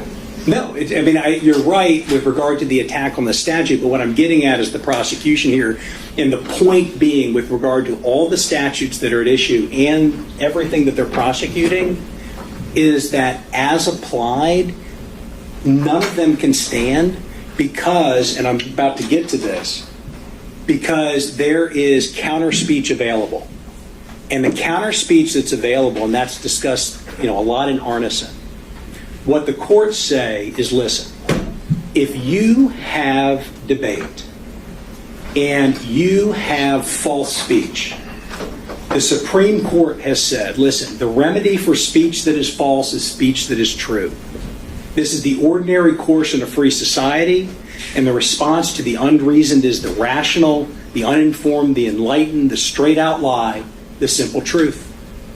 And what happened in Arneson is that the court said, listen, if you say something false with regard to this ballot referendum, somebody else is going to pick up the ball and say something true. And you're going to have an invigorated debate about those issues, and that'll wash out in the election. What do we know about this case?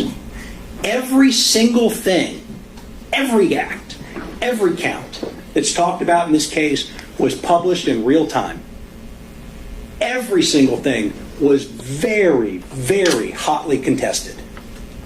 There was more than enough, a ton of counter speech. And what happened? What happened is the court challenges were resolved. Joe Biden was put into presidency in January of 2021. And we were done. But I don't know if that legally makes a distinction, because if, as the state's theory as alleged had succeeded, you wouldn't then say here, I would have presumed that a prosecution is now greenlit under these same principles. Under these same, I'm sorry. If it's violating free speech regardless, right. It doesn't matter whether it was successful or not. No, it doesn't matter whether it's successful. No, that's exactly right. All I'm saying is that part of the American experience is saying, listen, we're going to allow, it doesn't matter whether it's successful or not, absolutely right. But what I'm saying is that the counter speech here that was available led to a result that apparently the state wants. And the counter speech led to robust debate, court cases, and you got a result. And that is what the framers were trying to protect. That's what Arneson was trying to protect. That's what the United States Supreme Court is trying to protect in virtually every single case that they talk about.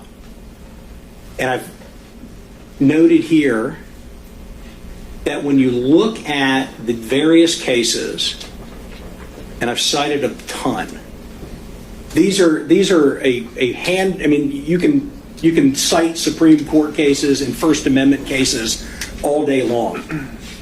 But in all of these cases that the Supreme Court raises when it relates to political speech, it is almost invariably going to fall out on the side of let the speech occur.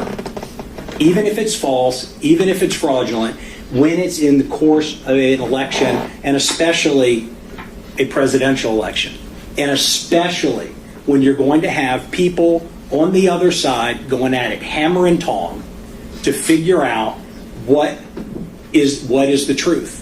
When you say even as with fraudulent, you mean even if false? Even if false, yes, okay. Excuse me. Even if false. And the Supreme Court has come again and again and again and said that this type of speech, we're going to protect it even though it's false. And the state here in its indictment, the entire premise is, well, what you're saying is false. What you're saying is wrong. As of December the 3rd, when you have a result in the election, you ought to have known that Joe Biden was the winner.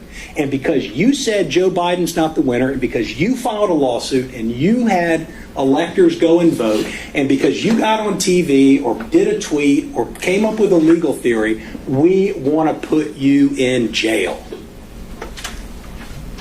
That is anathema to our history, and it's anathema to the First Amendment. And I also cite cases here with regard to Georgia that are in accord. And, Your Honor, before I kind of jump ahead, we talked a little bit about whether resolution is ripe. The Georgia Supreme Court, in a series of cases, have said that even if you have an as-applied challenge, you need to decide that case up front when it involves a First Amendment constitutional challenge, maybe not the same with other constitutional challenges. It also says that the court can consider a demur based solely on the state's averments, and that's all we're asking here. We're not asking for anything else other than what's in the four corners of the complaint. And so, taking all that, and I've truncated it quite a bit, but if you look at the cases, if you look at what's in the indictment, this isn't close. The defendant's statements and actions here are challenging the processes of the 2020 presidential election. It is political free speech. Once we know that it's political free speech, subject to strict scrutiny, the state tries to impose a viewpoint restriction on the defendant. You did not accept that Donald Trump won, and the entirety of the indictment is focused upon punishing defendants for that speech. And the state cannot show that the prosecution is narrowly tailored or that any of the statutes in the indictment are narrowly tailored, especially when you have counter speech here that is available. And the First Amendment absolutely precludes any of the state's claims here. And I think one thing that I wanted to, hold on one second. All right, got it. Is we are in the throes of this, right? I mean, it's hot, it's emotional, it is something that is topical, and we think this is the first time America has ever gone through this process. It's not. It just is not. I was down in Florida in 2000 for the recount of the Bush versus Gore election. That resulted in the Secretary of State, remember the criticism she got, the Attorney General of Florida running around, decisions of the Florida Supreme Court, hotly contested. Is this ballot fraudulent? Is that counting fraudulent?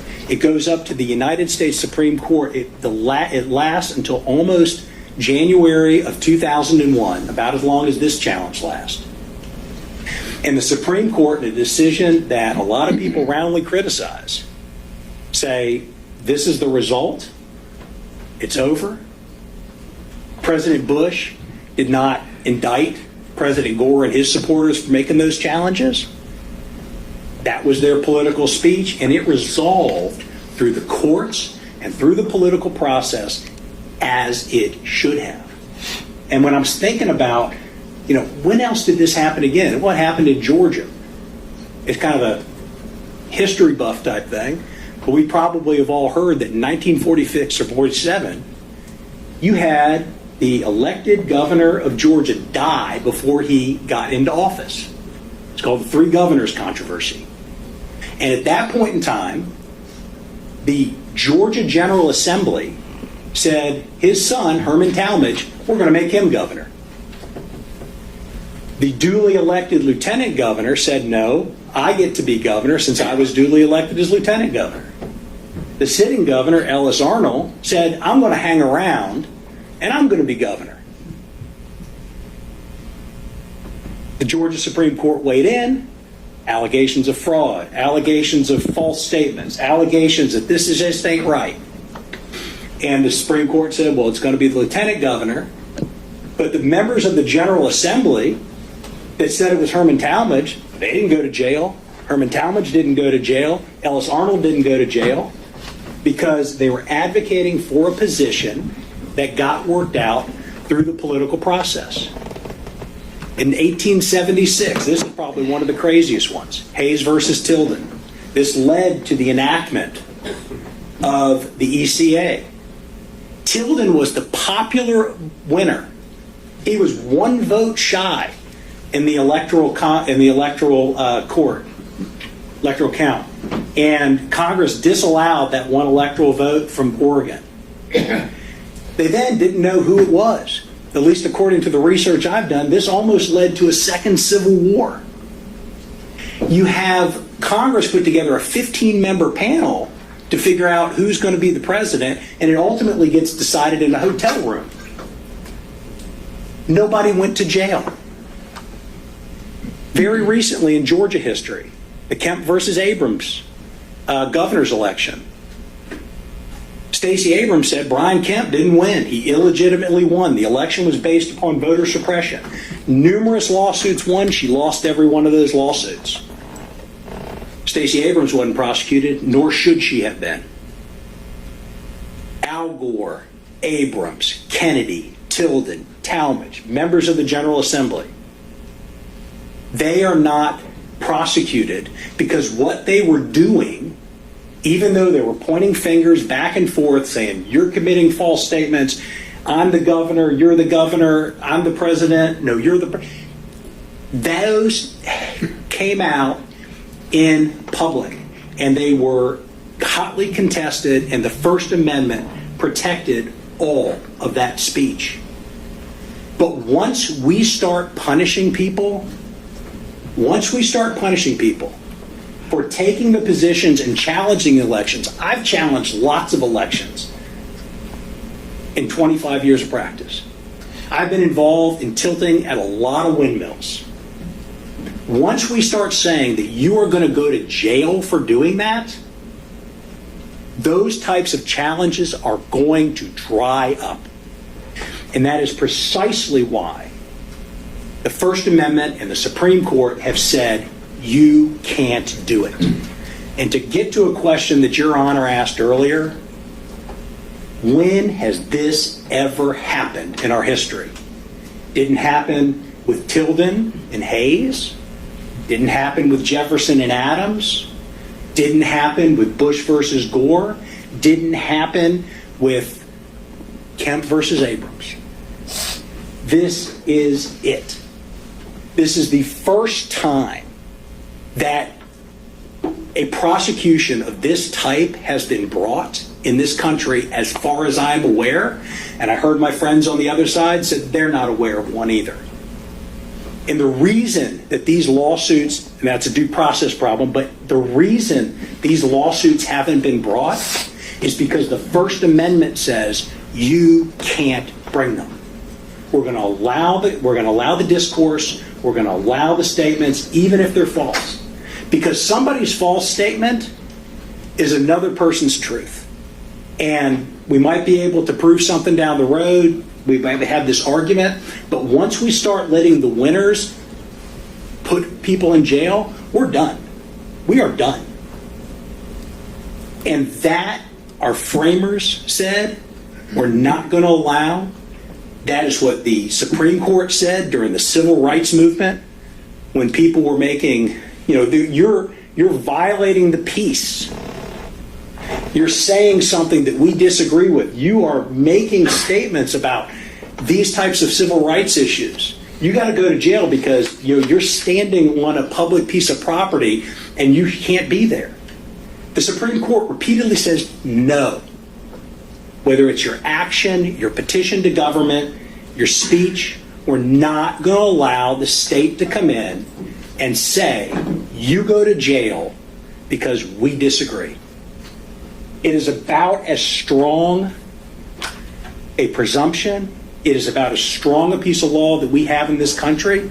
And again, the reason we've never seen it before is because this is unprecedented. We can have all kind of disagreements about candidates, all kind of disagreements about policy, whether or not we think that what they did was morally right, good, bad, or indifferent. But we don't jail people over this in this country. Your Honor, and then very last thing I'll say is I think we especially don't jail people when they go and they give their statements to their elected officials and say, hey, I see a problem. Will you guys look into this problem? I see a concern. Will you look into the concern? That's the people you're supposed to go to. Go to jail, says the state. No, I say, and no, says the First Amendment. Thank you, Your Honor. Thank you, Mr. Nolowitz. Your Honor, may I address one specific point that I raised in the motion?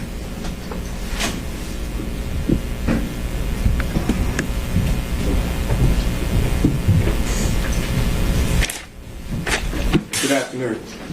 I do not intend to reiterate anything that's already been said by co-defendant's counsel. He did a phenomenal job.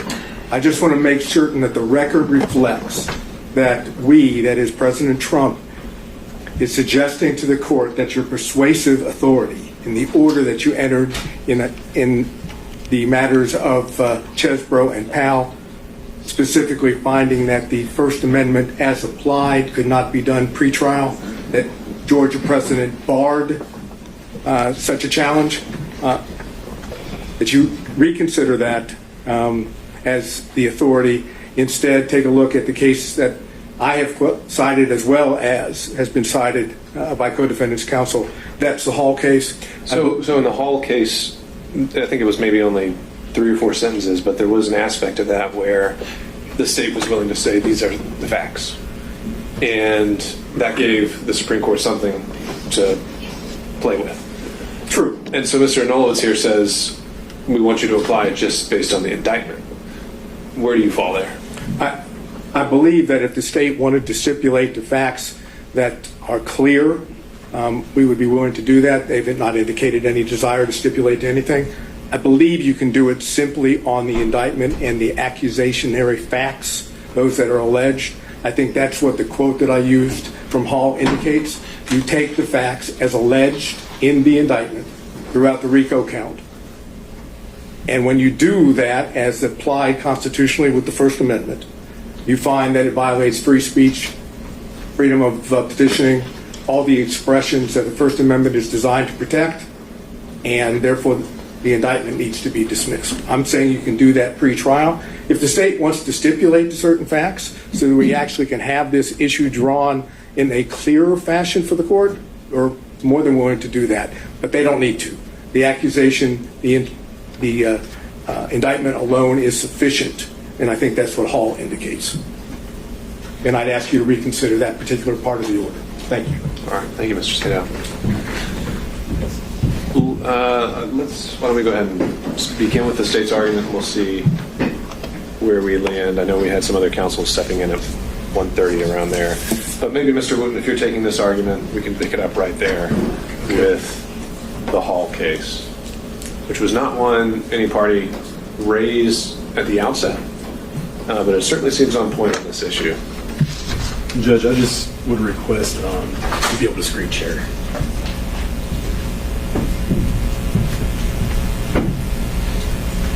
I don't think I've got the. Yeah. All right, so we need Mr. Wooten and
Thank you, Judge. And I will just jump right into Hall, Judge. As you pointed out, state's position is that Hall does not apply here.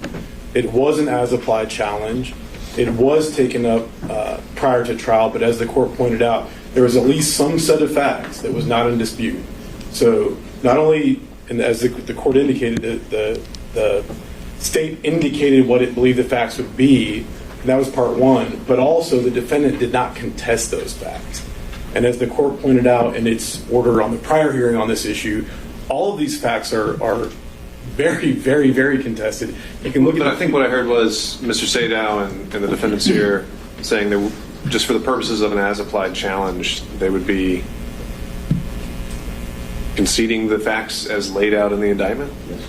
Perhaps not the part where it says everything's unlawful, but the facts as alleged. And then I know this was a 4-3 decision, I know, and so there was a vigorous dissent, but there's the statement in here where Justice Sears appears to say that as-applied challenges should be allowed pre-indictment. What do you make of that? Well, Judge, I think you hit on something important, which is that if they're not willing to stipulate to all of the allegations, the intent requirement, the unlawfulness, all of it. You can't stipulate to some of the facts that don't establish the offense and say, let's make a decision. I think that's not congruent with Hall. I think in Hall there were facts that were stipulated to that, but for the constitutional challenge, established the essential elements of the offense. And then the examination was able to be made on that limited set of facts. And so here, I mean, as an example, let's take a false statement. I think that they would have to stipulate, and not, again, our position is that they can't stipulate just for the purpose of this argument. If the fact is stipulated to, it's stipulated to in the entire matter, is our position. They'd have to stipulate that for a false statement, that the statement was false, that it was within the jurisdiction of a department or agency of state government. They knew it was false. Going beyond just the allegations in the indictment, going to, things that they've indicated in their pleadings are required to for a conviction. They'd have to agree that they knew that those statements would come to the attention of a department or agency, et cetera. So I don't know that they're willing. To me, that sounds like a guilty plea. Well, let's pause there for the purposes of an as-applied First Amendment challenge. Mr. Nolowitz, any thoughts on what facts? If we're just looking at the four corners plural of this indictment, Right. What facts are to be stipulated to or agreed to? Well, I mean, I think he's right. I'm not going to stipulate the veracity of the facts for all purposes going forward. I think That's just for the purposes of an as-applied First Amendment challenge. For the purposes of the as-applied First Amendment challenge. That everything in here is alleged. Everything in here, I mean, again, we're not stipulating to it for trial or for evidence therefore, but if you were to look at everything in that indictment, it's saying, just like on a civil motion to dismiss, we're going to take as true everything in there. It doesn't stand under a First Amendment. Which you just your general demur framework, right? Yes. Mr. Sadow, is there anything you wanted to add there? I would echo that position and have done so in my motion itself, indicating that for purposes of the First Amendment as applied challenge, it's undisputed as to the allegations and vermin in the indictment. Okay. Mr. Wooten, back to you. Judge, Hall does not say that the defendant in that case stipulated for the purpose of an as-applied challenge. It says that they did not contest the facts, period. So our position is that you don't get to, stipulate to the facts here, but then contest them here. We do not. I heard from the other side you doing a demur, but this is not a demur. This is essentially a plea and bar based on a constitutional challenge. It's not the same thing. And to be clear, in a demur, the other side is not stipulating that the facts are true. The court is taking them as true and making its determination as to whether or not the indictment is sufficiently pled. So our position is that there's no such thing as stipulate for the purpose of just this. That doesn't do it. That they would have to stipulate, again, not just to what's alleged in the indictment, but the proof that would be shown at trial, because an as-applied challenge looks at more than just the indictment. It looks, that's what Your Honor exactly pointed out in your initial order on this, is that you can't go just by the indictment, and in Hall they don't go just by the indictment. There are some additional facts that are stipulated to. And so I don't think that works. The state's position is that approach does not work, that the court still is not able to make a determination, even if they stipulate for the purposes of that motion that these things are true. We don't think I don't think that's the thing you can do. I don't think you can say, we're going to halfway stipulate. Either you do or you don't. Either the fact is stipulated, it is a fact established in the record as true by stipulation, or it's not. It's not a thought exercise. And in Hall, they agree that the facts are true, unequivocally. That's it. And so the state's position is Hall does not apply here because that is not what's happened here. When we move to the other case cited by Mr. Sadow, that's State v. Davis. He cites that as precedent. That's a facial attack. And as the court well knows, a facial attack is presumptively ripe. The argument in the facial attack is that it could never be applied constitutionally, so there's no need for a development of a factual record. So we agree with the court in its first order on this issue that these issues are just not right. There is not a fact. There's no facts in the record as it relates to. There's some facts as it relates to some collateral issues, bond revocation, et cetera. But there has been no testimony under oath, no evidence, no exhibits admitted. There's no facts in the record. And so the court cannot make the determination at this point. I do want to hit on a few things, just bigger picture. We heard from the other side these grand statements about this is a prosecution of political speech, this is a prosecution of expression, this is a prosecution of association, petition, etc. That is not true. And the indictment tells you so. This is a prosecution for violating the Georgia RICO Act, individuals conspiring to participate in a pattern of racketeering activity while associated with a criminal enterprise. It's a prosecution for solicitation and violation of oath of office, false statements and writings, impersonating public officers, and the list goes on and on. Some of these are crimes involving expression. Some of them are not. Conspiracy is not a crime involving expression. It's a crime involving a corrupt agreement. And the crimes that do involve expression are specifically, we have specific authorization from the Georgia Supreme Court and the United States Supreme Court to prosecute that type of speech. And again, looking at Alvarez, the First Amendment does not protect a few historic categories of speech, including speech integral to criminal conduct, fraud, speech presenting some grave and imminent threat the government has the power to protect or to prevent. And Haley, as the other side pointed out, again, holding that 1610-20 is constitutional on its face. And so I bring this up to say that, I'm going to go back 2 slides, even if any of these issues are right, as a general matter, the defendants aren't telling the court what they want it to do, because you don't get to come in and just say the prosecution is unconstitutional. That's not how a constitutional challenge works. What statutes are unconstitutional? It's how an as-applied challenge works, though. Well, they're not saying, Judge, which statutes are being applied in an unconstitutional way. I mean, I guess we've heard all of them, but we haven't seen any analysis in the briefing or in the argument of how each specific count is applied unconstitutionally, has that criminal statute applied to it unconstitutionally. And so the state's position is that if the court's willing to entertain that argument, we'd ask that you make the other side reduce those arguments to writing, give us the opportunity to respond. They weren't in the briefs. And so I don't really know how we can respond to a blanket constitutional challenge that doesn't have any specifics, doesn't talk about statutes, doesn't analyze specific facts. There are no facts in the record, of course. But we don't get that analysis of exactly how each of these counts are being prosecuted in an unconstitutional as-applied way. It's just not there. We heard from the other side that this is the first time a prosecution of this type has been brought, that it's unprecedented, and that may be true. But this is the first time a criminal enterprise has gotten together and tried to overturn the results of an election. So I don't think that's a particularly persuasive argument, that this is the first time a case like this has been brought.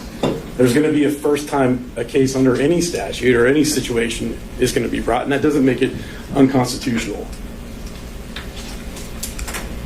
And again, Judge, I promise I keep it brief. Our position is that these issues aren't right, that the speech or the other expressive conduct that forms the basis for the charge is not protected by the First Amendment. The U.S. Supreme Court has told us that over and over again. The Georgia Supreme Court told us that specifically as it relates to 1610-20. And they're just not sufficiently particularized. As the court pointed out, it's like, is this a facial attack? Is this an as-applied attack? We bounce back and forth, and the state just can't meaningfully respond until they've identified specifically what is being attacked. I'll take any questions other than that. Nothing further. Thank you, Mr. Wood. Thanks.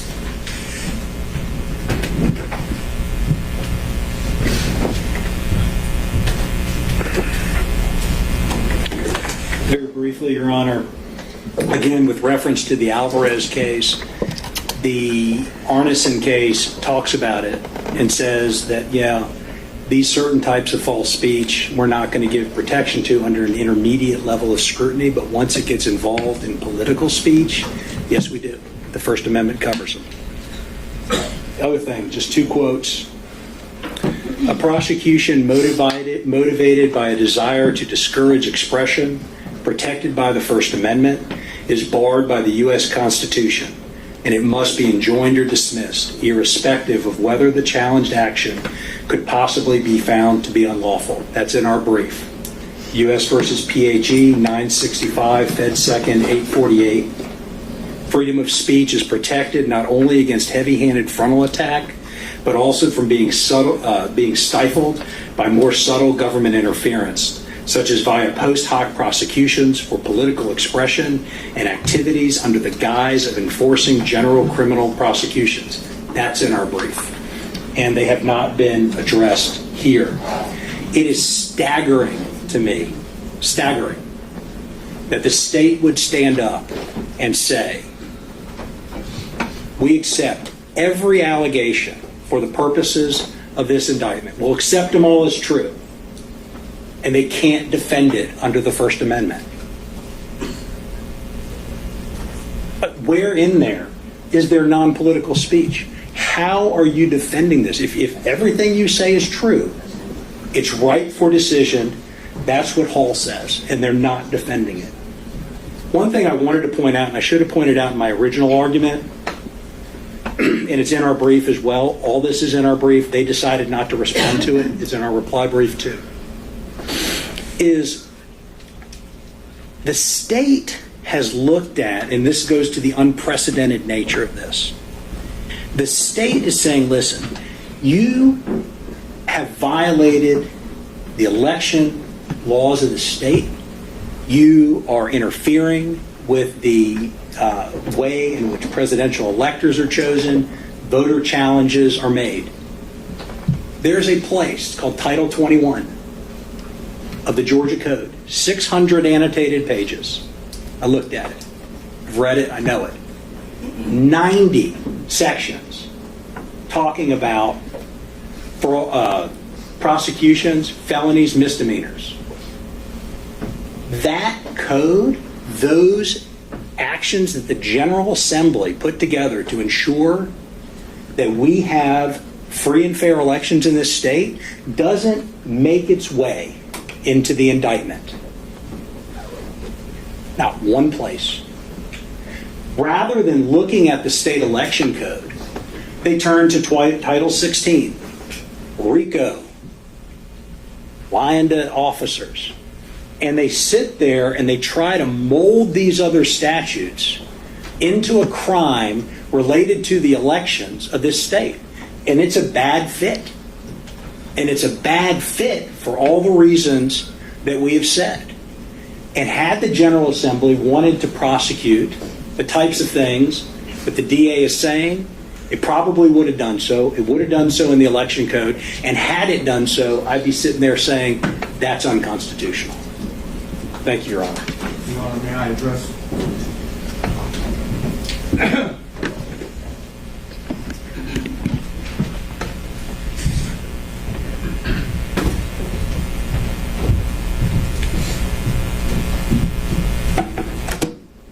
Again, I will be specific. I've taken another look at Hall, and I searched for the word stipulate. It doesn't exist.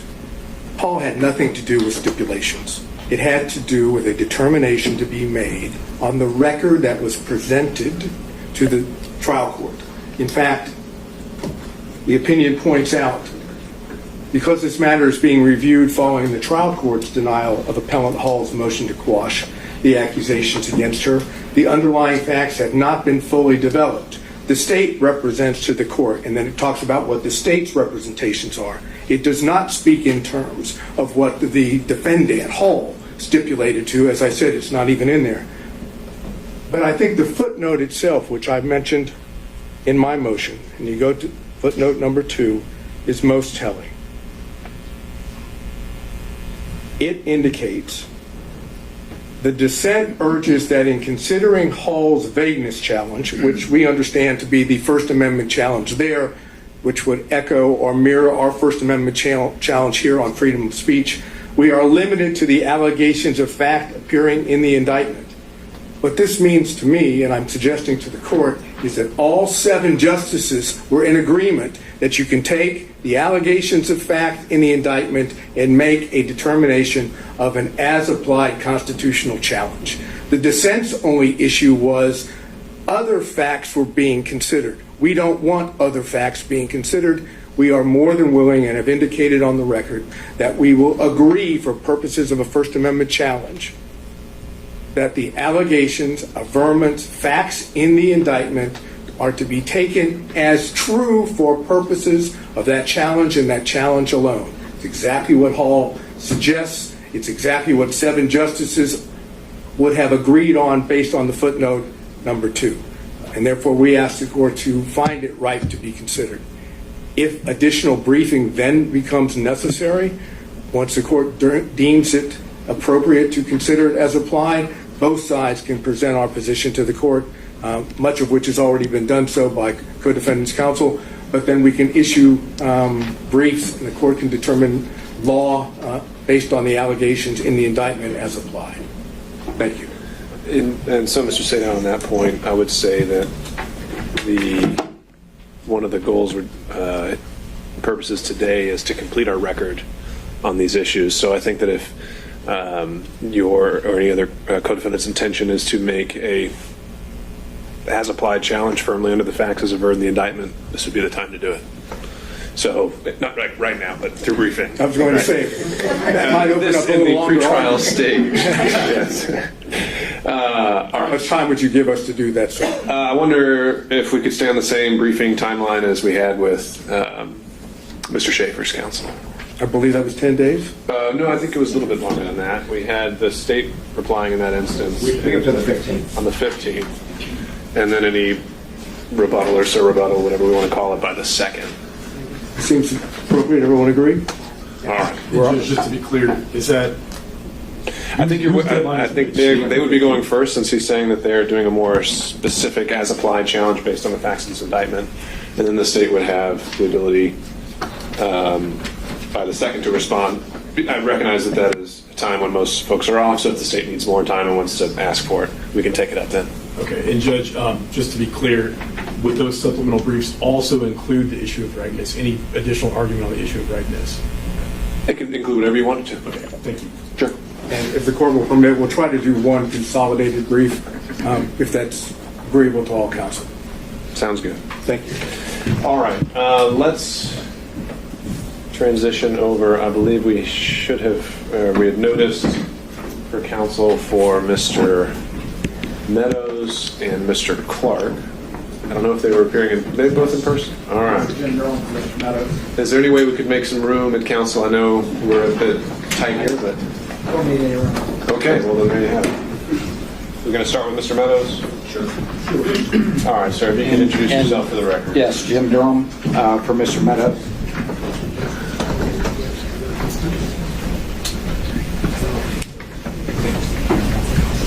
And Judge, for the record, I think I need 90 seconds. Okay, and your client has waived his presence here today? Yes, sir. All right. Simply, Your Honor, we're just asking for an extension of our deadlines. The 11th Circuit has taken, Mr. Meadows believes this case, as it relates to him, should be in federal court. I know we have deadlines of December the 4th as it relates to discovery. We have deadlines as it relates to pretrial motions on January the 8th, and we've asked simply for an extension as it relates to discovery February 1st, 2024.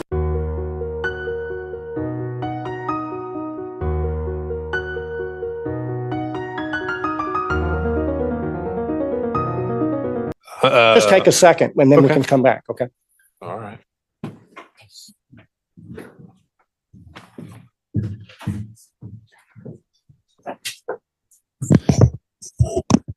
All right, let's go back on the record, Mr. McDougall. Thank you, Your Honor. So when we filed our motion for an extension, we filed it the day after we had gotten a scheduling order in Mr. Clark's bar case in D.C. And we are litigating in 4 forums. This court, the 11th Circuit, the D.C. Bar Evidentiary Forum, and the D.C. Circuit. And I detest whining by lawyers, but there is only so much that our team can get done. The wrong profession then. Yes. But so we were asking for time to get it past the bar hearing for the discovery deadline and the motions deadline. And as we have just informed the court at the bench, we have a change of circumstances in the Barr case, which we think will change that schedule. The exact change is not yet been determined. Now, the schedule ordered on November 7th is still in place, but we expect at least some of that to change. That means that I don't think we need quite as much time as we asked for in our original motion. But when it rains, it pours. Another unrelated case, I have a brief due in the Court of Appeals on January 8th. So it just never ends. So on the discovery deadline, I believe the court indicated at an earlier hearing that it was less inclined to grant extension on the discovery than the motions deadline. And so what I would propose is that we be given 1 week on the discovery deadline. I think we can live with that. And then on the motions deadline, we would like to get that into February if we can. Is there a particular date in February you're proposing? I don't have my calendar in front of me, but I think the middle of February would work, I think. Okay, let me turn it over to the state. And I think what I think becomes relevant in this discussion is the state's recently filed motion asking to specially set the case. And so I don't know, this would be going to Mr. Wade, perhaps. But essentially, it seemed like the state's position or recognition would be that the earliest this case could possibly be scheduled would be a targeted date of August. In light of that, what's the state's position on these two motions from Mr. Meadows and Mr. Clark? So respectfully, Judge, the state stands by its initial filing of that proposed scheduling of the case. The problem with what counsel— You mean the March trial date? The March trial date. Okay. The problem with what counsel is proposing is that he's asking us to somewhat depend upon what is going to happen in this administrative process that we don't believe has anything to do with what we're doing here.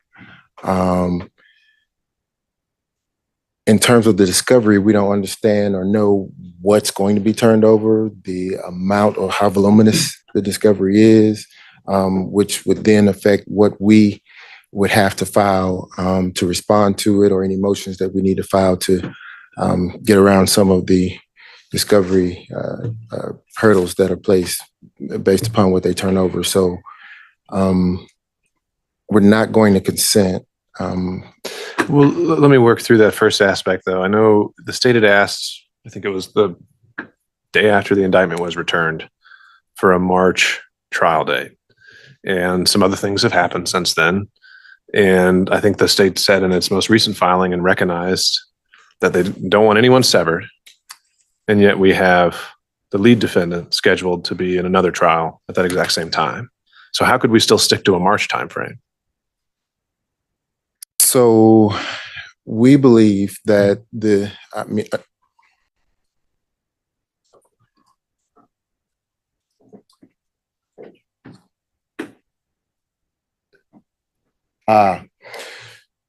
counsel just reminded me, Judge, that the most recent filing or the most recent ask was for the August date.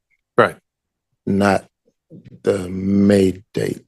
Well, no, I think when you said we stand by our original filing, I thought you were referencing your March date. No, you're saying the August date. The August date. Okay. So back to square one. If the state's now saying August is the earliest we can try this case, counsel are asking to extend a motions deadline until, at least Mr. Clark is until February. I think Mr. Meadows is until April. March 1st, excuse me. We'll take March 1st. Does that impact the analysis on your end?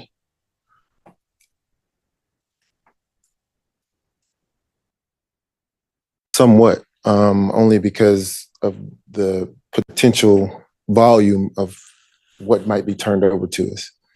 What volume of discovery, volume of motions? I don't think they're asking to reset the volume of the discovery. Well, I know they are, but one of them's asking for 1 week on discovery. It's more just when are these motions going to come in? So maybe that's something. If we need to take a minute to discuss, we can. But at the outset, as I noted, and I think Mr. McDougall recognized, I saw kind of a distinction between turning over the initial batch of reciprocal discovery. I didn't see that as just, first of all, that's less of a hard cutoff date as our motions generally. You know, reciprocal discovery can be something that's a recurring and rolling basis as soon as something becomes relevant and recognized in that way. But as I mentioned before, and I think this would still apply with equal force here, that we can keep that on this side of the new year. It's more the motion state, I think, that they're asking for more time on. I think Mr. Clark's case has given us more substantive issues. Mr. Meadows, as argued by Mr. Durham, seems more just personal preference. So I'm not as wild about that ask, but I'm wondering if it's even worth having this discussion if we're not even going to be getting into a certified ready posture until the summer. I understand. So if you want to confer, feel free, but we'll just hold in place for a minute.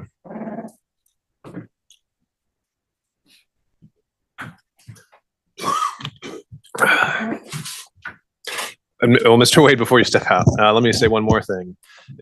I'm also going to be mindful that this doesn't open the floodgates to every other co-defendant. I think if anyone's going to ask for a motions extension, it's going to have to be particular. It's going to have to be particularized and not just, well, you gave one to the other folks, because we're going to have a lot of motions to get through. And I would plan to be using the time come January to start wading into those, just like we're doing today. All right.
For now, but if any other defense counsel need to step out, I don't know when the state will be back.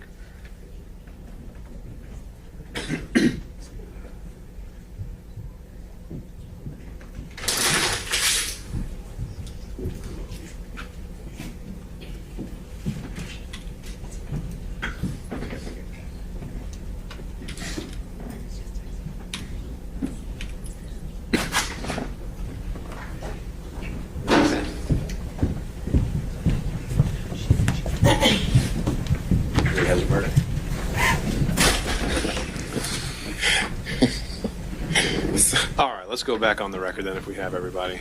Mr. Wade. So Judge, our obvious goal is and has been to stick to our August trial date. And in efforts to stick to that August trial date, Judge, we don't see an avenue where the court could push past maybe a February 1st motions deadline. If that happens, then depending upon how the court rules, then I think we're still safe. But also the issue of Mr. Meadows and Mr. Clark's actions that are pending in the 11th Circuit will start to develop a pattern depending upon what happens in those cases as well. And we just want to be able to move our business here. All right. And on, I think it's worth taking up since it plays into this as well, the state's motion for the specially set. Just at the outset, I'll say I'm not planning on making any final decisions on that today because I think all parties should have the right to weigh in and be heard on it. I think, correct me if there aren't any more recent filings, but the state filed a motion. We have a response in opposition from Mr. Sadow, and then just another response from counsel for Mr. Eastman. I'm not aware of any other filed responses yet. I'll say, just again, touching on it, just since we're all here together, Mr. Wade, one aspect of that was talking about a final plea date. I don't know if we necessarily need that in a case like this. The state's more than welcome, and it has its own prerogative to set its own deadline for negotiated pleas, but making everyone come in just to announce ready, I don't know if I see the utility in that. But when it comes to the August trial date, I don't know if that wouldn't be unrealistic in a normal multi-defendant case, even with a lot of pretrial litigation. That wouldn't be unrealistic. But obviously there are a lot of unique variables at play here. And so I don't know if that's going to be something that we can determine 6 months in advance. But I guess my question for you on that subject would be, how long does it take, would your estimate be for the state to ramp up, to have its subpoenas out? How much of a runway would you need? And this, I'm not holding you to it. This is more of a ballpark figure. I know you kind of got a trial run in October, but maybe that wasn't the ideal race for you. Yeah, yes, sir. I would say a reasonable time frame would be 30 days. Okay. And again, not holding you to that, but generally speaking, you're saying that if at any point, no earlier than a month in advance, the state would be showing up ready to go for voir dire. Yes, sir. Okay. All right. And then just because we're on the subject, but without making any determinations today, and because Mr. Sadow's here, I wonder, Mr. Sadow, would you like to weigh in and talk about some of the thought process behind the opposition?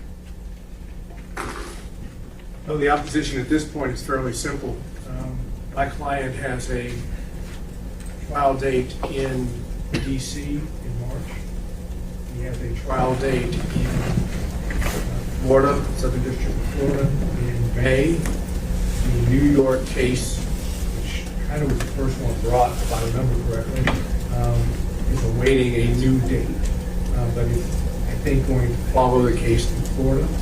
And depending on the length of cases, I don't see how any way this court could be set for trial in August. And of course, well, the state doesn't give it any consideration whatsoever. It's very possible at that time that my client will be running for election for President of the United States for the Republican Party. And that's somewhat prescient, I might think. And I know that the preference would be that he would not be on trial during the time he was campaigning. I think we'd better leave that and see what happens in the other two cases. And we'll go more into detail on that as we get closer in time. And of course, we have matters that could potentially be considered by Your Honor that might go up on certificate of immediate review and the court's discretion, which could postpone things. So. Right, and obviously recognizing as a caveat that this is assuming the indictment goes forward and based on the arguments of counsel. But I want to make sure I'm quite clear on the position. So the first level would be we don't think a August or later time frame is going to work because just a conflict. There's going to be another trial going on at that same time. Correct. All right, and as a backup, if your client is the nominee, put the case that if he is not, is that no longer at issue? If he was not on trial and he was not the nominee, would there be any hesitation? If anything changes, if by some strange occurrence he is not the nominee, well, of course, everyone recognizes he's far ahead in the polls to be the Republican nominee for president. But assuming, and I think that's a very low assumption, that he is not, then I think it changes perspective across the board. And so your request at this point would be that that is something that we should at least defer before wading into for a few months. I believe that that's an accurate assessment of our position. I would point out, I realize the state believes it has an interest here, and obviously we believe that First Amendment rights and other rights. We haven't even brought the presidential immunity motion, which is going to be brought before January the 8th, which I'm suggesting, at the very least, depending on the court's ruling, would go up from one side or the other. If there were to review the issue by Your Honor and with the Court of Appeals of the Supreme Court of Georgia take it up. But can you imagine the notion of the Republican nominee for president not being able to campaign for the presidency because he is in some form or fashion in a courtroom defending himself? I mean, with all due respect to everybody, and I know what the court is attempting to do is to give justice and due process, and I've said that and I'll continue to say that. That would be the most effective election interference for the history of the United States. And I don't think anybody wants to be in that position. I would hope the state would understand that if the Republicans believe he should be the nominee, that he should be given the same fair chance to campaign in national politics as the Democratic nominee, which at this point appears to be President Biden. So I hear what the court is saying. And so the bottom line right now is I don't think we should set a trial date and see how things materialize and kind of take it step by step. And to further clarify, would it also be your client's position that he would like to be present for every day of a trial that occurs? That would be presumptive, I think, on my point to say. There are certainly, we would want to be present for matters involving jury selection and then into the trial itself, because we talk here about jury selection potentially taking a number of weeks or potentially months. But I can't speak for President Trump on that at this moment. I need to have more interaction with him and his campaign team and a lot of other people that come into play in making such a decision. Okay.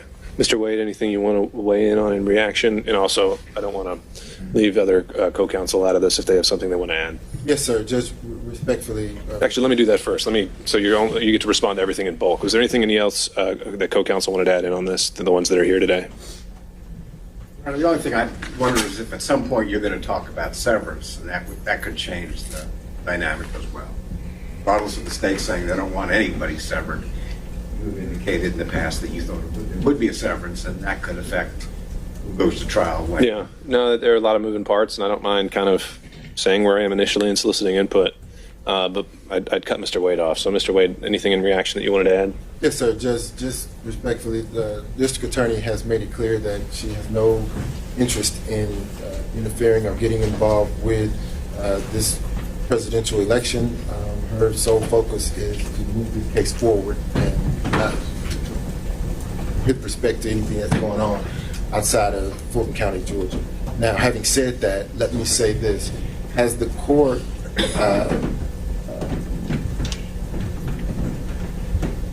closed the door on possibly entertaining an order that would contemplate both circumstances in case the case does not move, the other case that the court is believing is going to go forward that would impede our ability to move forward with an August trial date? What if that doesn't happen? So could the court fashion an order saying that if it doesn't happen, then August it is? Well, I'm wondering how we can square that. So you're saying that the state's position is that this case should not be interfering with an election. Mr. Sadow's position is that by going forward, starting in August, it would last, an estimate initially was 5 months. That was just with 2 co-defendants. That takes you through 2025. I think it was right? 4 months. Right. Well, I'm adding in our buffer and the defense case. I would presume they might want to present some evidence, right? What would be the state's response that having this trial on election day is election interference. This trial does not constitute election interference. Let's be clear. This is not election interference. This is moving forward with the business of Fulton County. I don't think that it in any way impedes Defendant Trump's ability to campaign or do whatever he needs to do in order to seek office. Okay, so. Your Honor. Yes, sir. Buddy Parker on behalf of John Eastman. Okay, there we go. Sir. This gets back to what John Samuel's point was. Dr. Eastman does not, if the case were to be continued into 2025 without, that would be an entire year that Dr. Eastman wouldn't have his case addressed.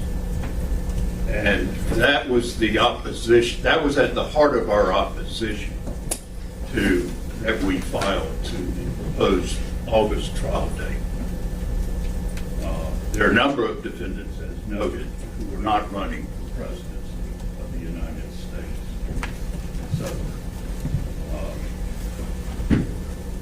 this gets to the issue of severance, and I realize that there are no real right severance motions yet, but that's the point about the opposition to the August trial date, which was apparently triggered by the, we said, arbitrary, capricious, final negotiated plea date. Well, so as I take it, it wasn't so much your opposition to the date as it's you would be fine with an August date as long as you would be severed.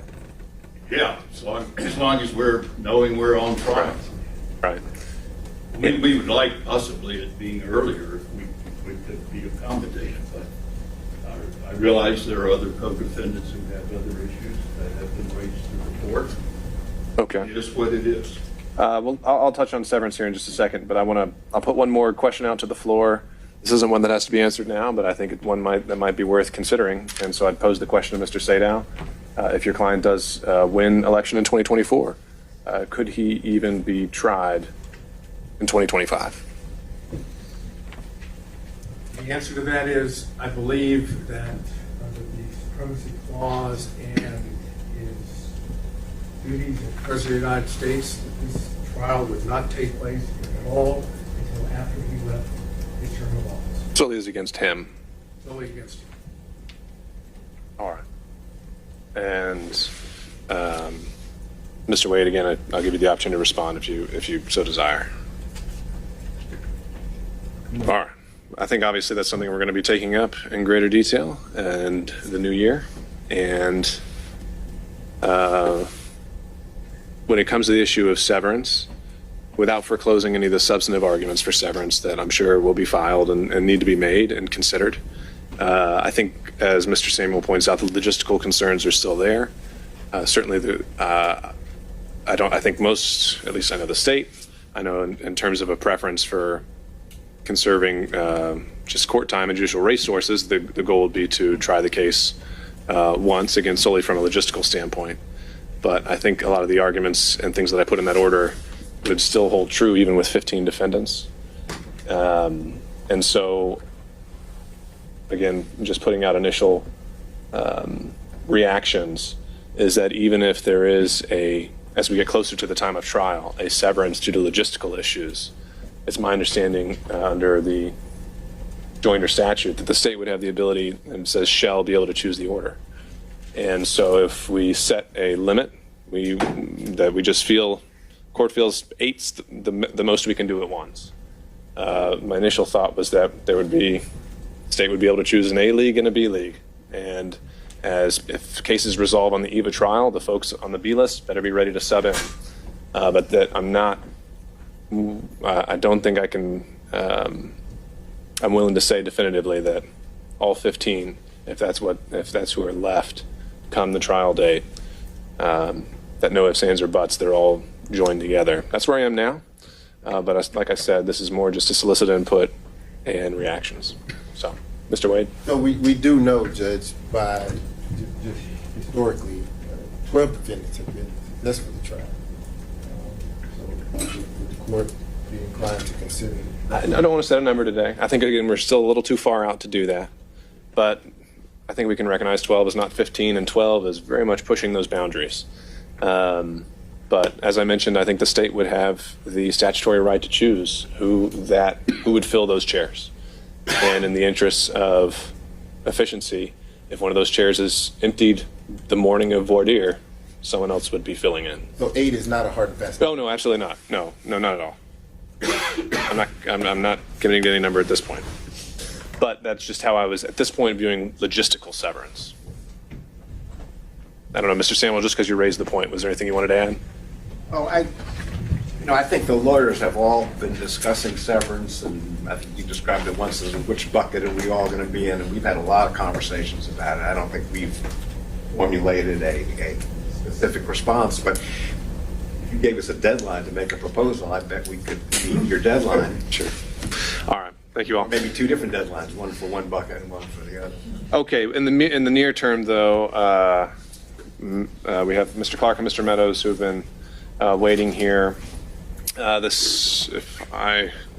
covered a lot of ground since then. I think the state's position was that it was consenting to a February date. Not past February 1st. Okay.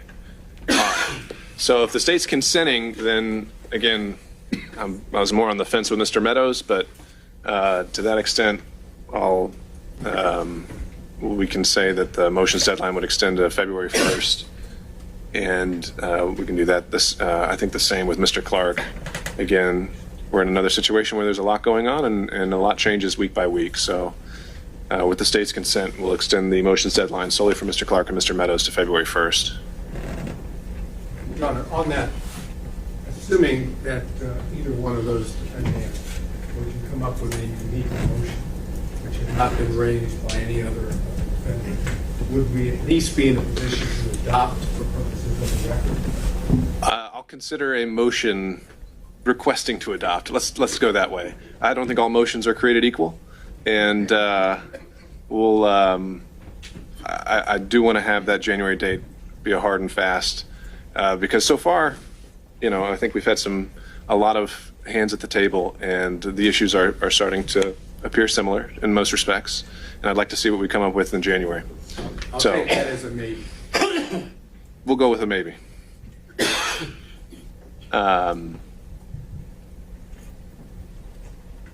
I'll say a maybe, but unlikely. I'll put it that way, Mr. Sadow. Maybe minus? It may be minus because with the pretrial litigation that's expected, we have to have a stop date, or at least a start date. Okay, so I think, Mr. McNeil, that handles your business today? All right. I plan to stick around. Feel free. Elevated arguments to come. Okay, if we're still standing here. All right, anything else then from Mr. Durham? You're also, okay. All right, so if there's nothing else from the state, then we're moving on. The remaining issues, and that may have taken care of, no, I don't think it did, actually, the housekeeping and discovery issues. But I wonder if we can combine, or if council were planning to combine issues 3 through 7 as articulated by the proposed agenda. No, not so much. Well, there are a lot of similar issues. I'm doing item number 3, which is the solicitation counts. Okay, well, let's just start there then. How much time do you need? At most, I would guess 20 minutes. All right. And I do want to begin, if I can, by making sure the court is aware of how we structure the agenda. It is not defendant by defendant, nor is it even count by count. It's really topic by topic. And there's a lot of adoptions, but it should be clear that, like with regard to Ray Smith's demurs, we demurred to, I don't know how many counts altogether, probably just about everything he was charged with, and he's been charged with the third most counts. But we're not arguing all those today. In fact, Mr. Anulewicz will be arguing the false statement counts to the legislature, even though we're in the exact same counts and even some additional ones. So I'm doing anything that involves the solicitation at the legislature. Mr. Anulewicz is doing anything that involves false statements at the legislature. We are also in a couple counts in different ways dealing with the alternate electors, contingent electors, or the electors. And we adopt, and we'll do it in writing also, all the arguments you heard this morning there. But otherwise, you were going to hear from every one of us on every topic, which we've done everything we could to be more efficient. So the counts, if that's okay with the court. So the counts that I'm going to be focusing on in particular, counts 2, 6, and 23. Those are the three substantive counts alleging solicitation to violate a legislator's, or plural, legislators' oath of office. And they are, in all relevant respects, identical. They differ in dates, and they differ which legislative body Mr. Smith appeared before. And in each of them, there are a number of defendants, and I think we're all adopting each other, but I am handling these three counts, 2, 6, and 23. Count 2 alleges an appearance before the legislature on December 3rd. All these dates are 2020, of course. Count 6 alleges an appearance before the legislature on December 10th. And count 23 involves an appearance before the legislature on December 30th. These are not the fourth time that he appears at the Capitol is with the electors on December 14th. That was argued by Mr. Gilliam, Ms. Pearson, and we adopt their arguments with regard to that, the allegations involving what happened on December 14th and the related time frame. So I'm focusing on the solicitation counts. And the solicitation counts are virtually all identical, again, other than the dates.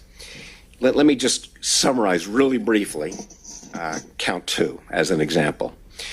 And this applies to a large extent on the overt acts and the RICO, but we're not asking you to grant a demurrer with regard to them because they're not, most of these are not alleged to be crimes at all, even in the as predicate acts. So that's really the substantive counts, 2, 6, and 23. To the extent that any of them are mirrored in a RICO count, actually my partner will be arguing the RICO objection hopefully before nightfall, and she will, the reason we put that at the end, just so you know, is because otherwise she'd be dealing with every single substantive count also. So count 2. Count 2 alleges, as I said, that on the December 3rd, 2020, Mr. Smith, along with Mr. Giuliani, Mr. Eastman, Ms. Ellis, appeared before the legislature and unlawfully solicited members of the Senate Judiciary Committee, who were identified, many of whom were identified in the indictment itself, to engage in conduct constituting the felony offense of violating the oath of office. So you have a solicitation allegation asking someone to engage in conduct which would amount to a crime, and the crime is violating your oath, the oath you took before you became either a Senate or a member of the House, depending on which count we're looking at, all virtually the same. And then it identifies what you asked the legislators to do, which they claim would violate their oath. All the same, all three counts. They were asked to unlawfully appoint presidential electors from the state of Georgia. Okay? I'm just going to address those allegations because, as I've now said 3 times, they apply to all 3 counts of the indictment. We are challenging these indictments both under under the special demurrer and a general demurrer. And I'm, for those of us who spend a lot of time in federal court, and as you did for many years, they are not unlike, in terms of what you're seeking, a bill of particulars. A special demurrer is not unlike a bill of particulars that you would use in federal court. And in old civil practice, before the Civil Practice Act, it's not unlike, a motion for a more definite statement or something else that challenges, I'm talking about special demurrers now, it challenges the amount of information that was given to you in the charging document. Whether it even applies in civil cases. And, as you know from both parties' submissions, I'm just getting my computer warmed up, you don't need to read a whole lot of case law to understand special demurrers. You really only need to read 2 cases, and I think they're the cases that the prosecution cites and the defense. And one is the case of State v. Sanders, which the state cites, oddly enough, because it's so favorable to the defense. And the other is the Kimbrough case, which was a fairly remarkable case, finding a special demurrer should have been granted, leading to the dismissal of the indictment. In a RICO case, I don't know who argued that case in the Supreme Court, but whoever did was surely brilliant. Do you happen to know who argued that, Judge? Yeah, okay, yeah, all right. So here's the problem with the indictment, and I, with all due respect to my colleagues, I'm not sure I understand really what their response is, other than we've alleged the 3 elements of the crime. That's all we have to do. We allege that you solicited. We told you who you solicited and when and what you asked them to do. Period. End of discussion. We don't have to do anything more. And in fact, they didn't do anything more, because at a minimum, what we seek in our special demurrer is, would you mind telling us what oath it is that you claim that we took? What was the oath we took? I've done many oath of office cases. We've represented county commissioners. When they do something inappropriate, they engage in some kind of, shenanigans, and they've taken some money they shouldn't have taken. You always find out what the oath was that they took. More often, we represent police officers who are alleged to have committed a violation of their oath of office because they did something wrong. Usually, an excessive force case, or maybe some sexual impropriety with an arrestee, or a financial crime. But you're always told what the oath was, because that, in essence, defines what you did that was illegal. You violated the oath, which required that you XYZ. And so we filed a special demurrer in this case to find out what oath it is that you say we took. You think it would be simple. Why don't you just go look it up yourself? Well, the answer is many public officials take different oaths. Policemen, for example, they take an oath under the county, they take an oath by the state. There's 4 or 5 different oaths they have to take. The city, the county, the state, and the oath, the post certification oath. And you're always told what is the oath that you violated. I looked in the code. I started at OCGA 1-1-1 to make sure I didn't miss a certain oath that perhaps a legislator took. This is the first time I've ever had an oath of office case, ever. I've been practicing 40 years, in which the oath wasn't attached to the indictment, or the date that they took it, or at least the content of it is spelled out in the indictment itself. And I found that there was only one oath that legislators take. And if I'm wrong, it shows even more why we're entitled to a special demurrer. I'm assuming that the prosecution doesn't disagree that this is the oath that was taken, but I'm just guessing that this is the oath they're referring to, because I don't know of any other oath they took. We should have been told. But I found an oath in the code at Title 28, never looked at that before, Title 28-1-4. And it says, it begins, in addition to any other oath you took. I have no idea if they took another oath, because they didn't tell us. In addition to any other oath prescribed by law, each senator and representative, before taking the seat to which elected, shall take the following oath. I do solemnly swear or affirm that I will support the Constitution of the state and of the United States. That's it. Then there's a reference to, I'll conduct myself, in accordance with that oath.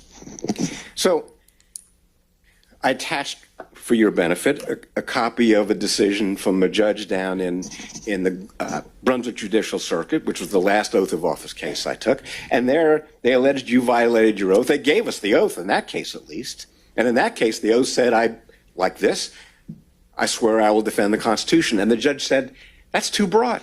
You haven't given Mr. Samuel, Ms. Clark Palmer was in that case too, you haven't given them enough information. What clause in the Constitution, what part of the oath did you supposedly violate? And I pose the same question here. Assuming this is the only oath, and if it's not, you ought to automatically give a special demurrer since they didn't even tell us what oath it was.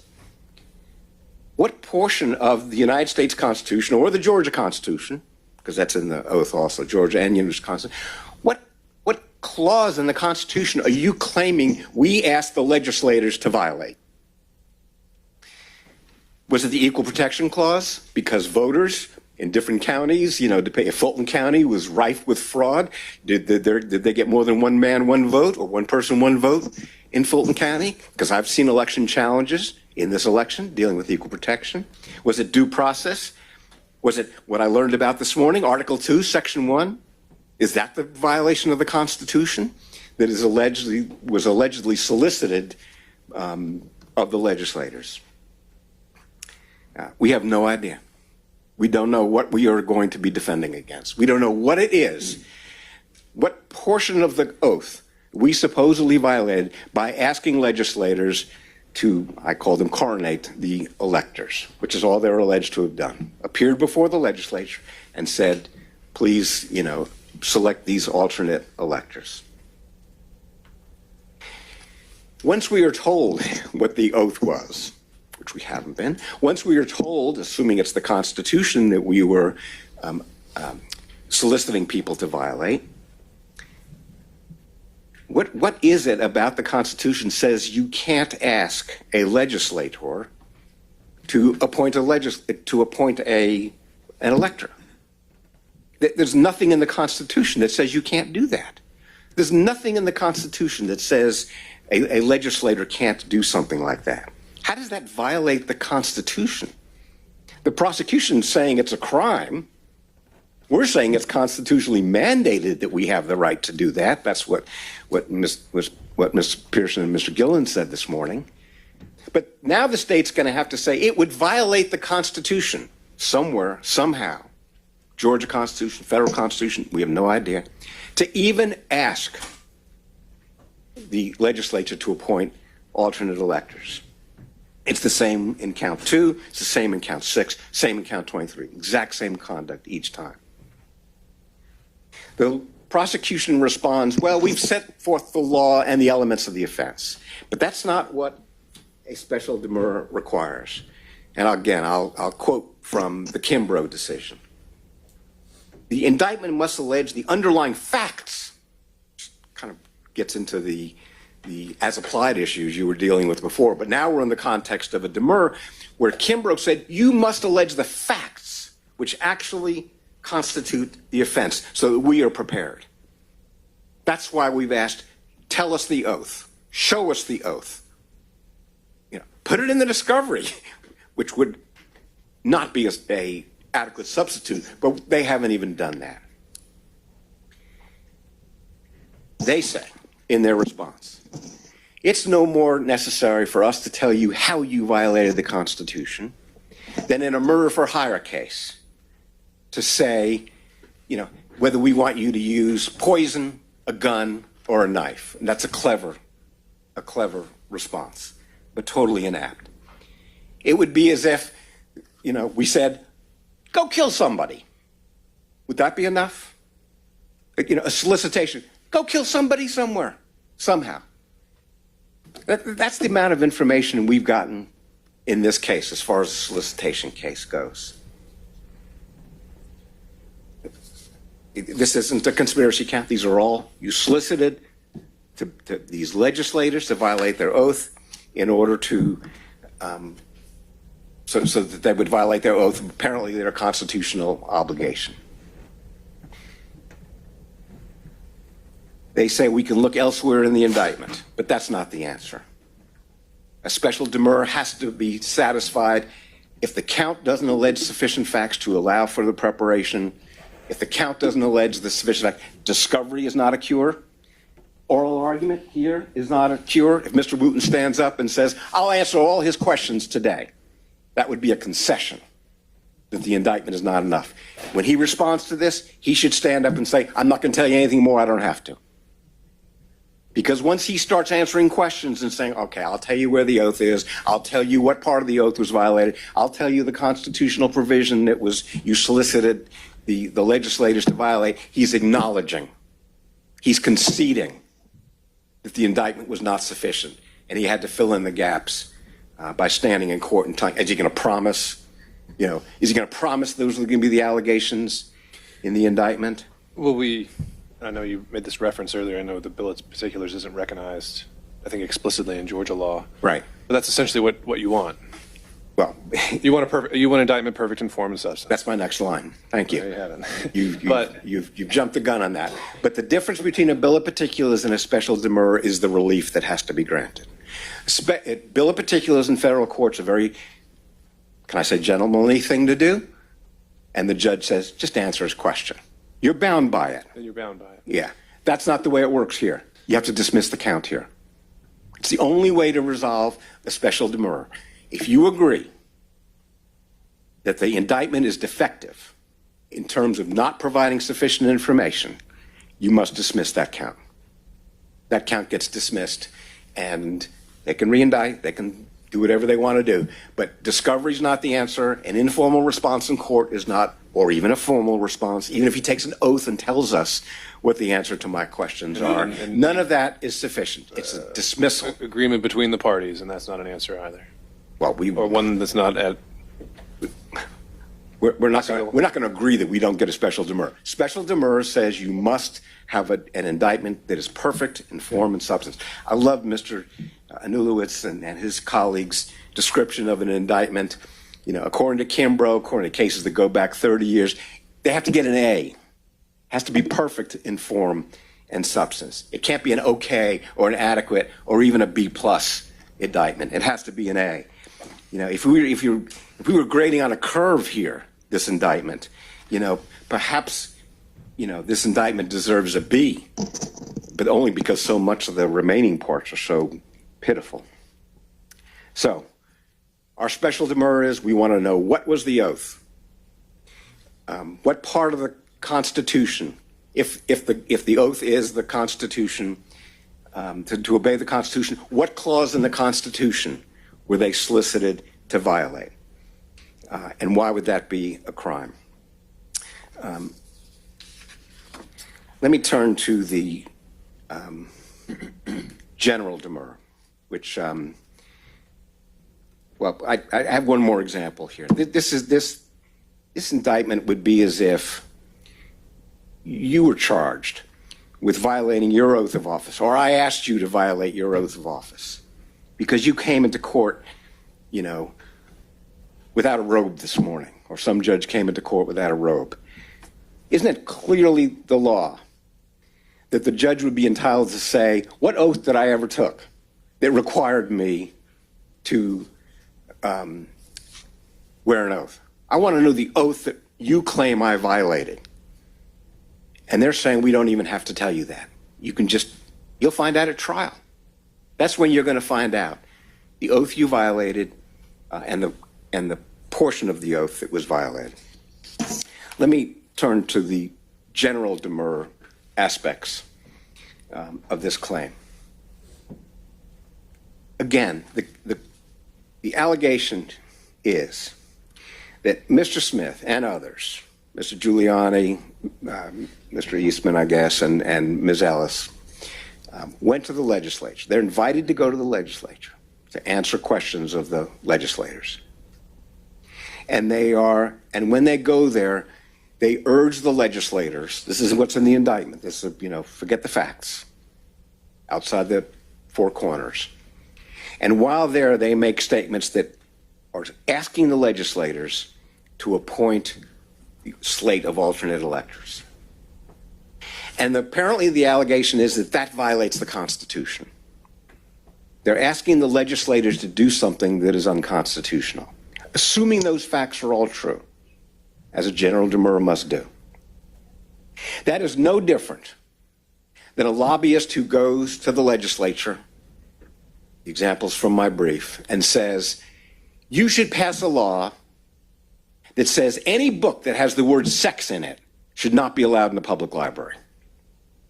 If someone went to the legislature, a lobbyist went to the legislature and said that, I want you to pass a law that says you can't bring a book that has the word sex in it to a library, clearly a First Amendment violation, right? Nobody would doubt that.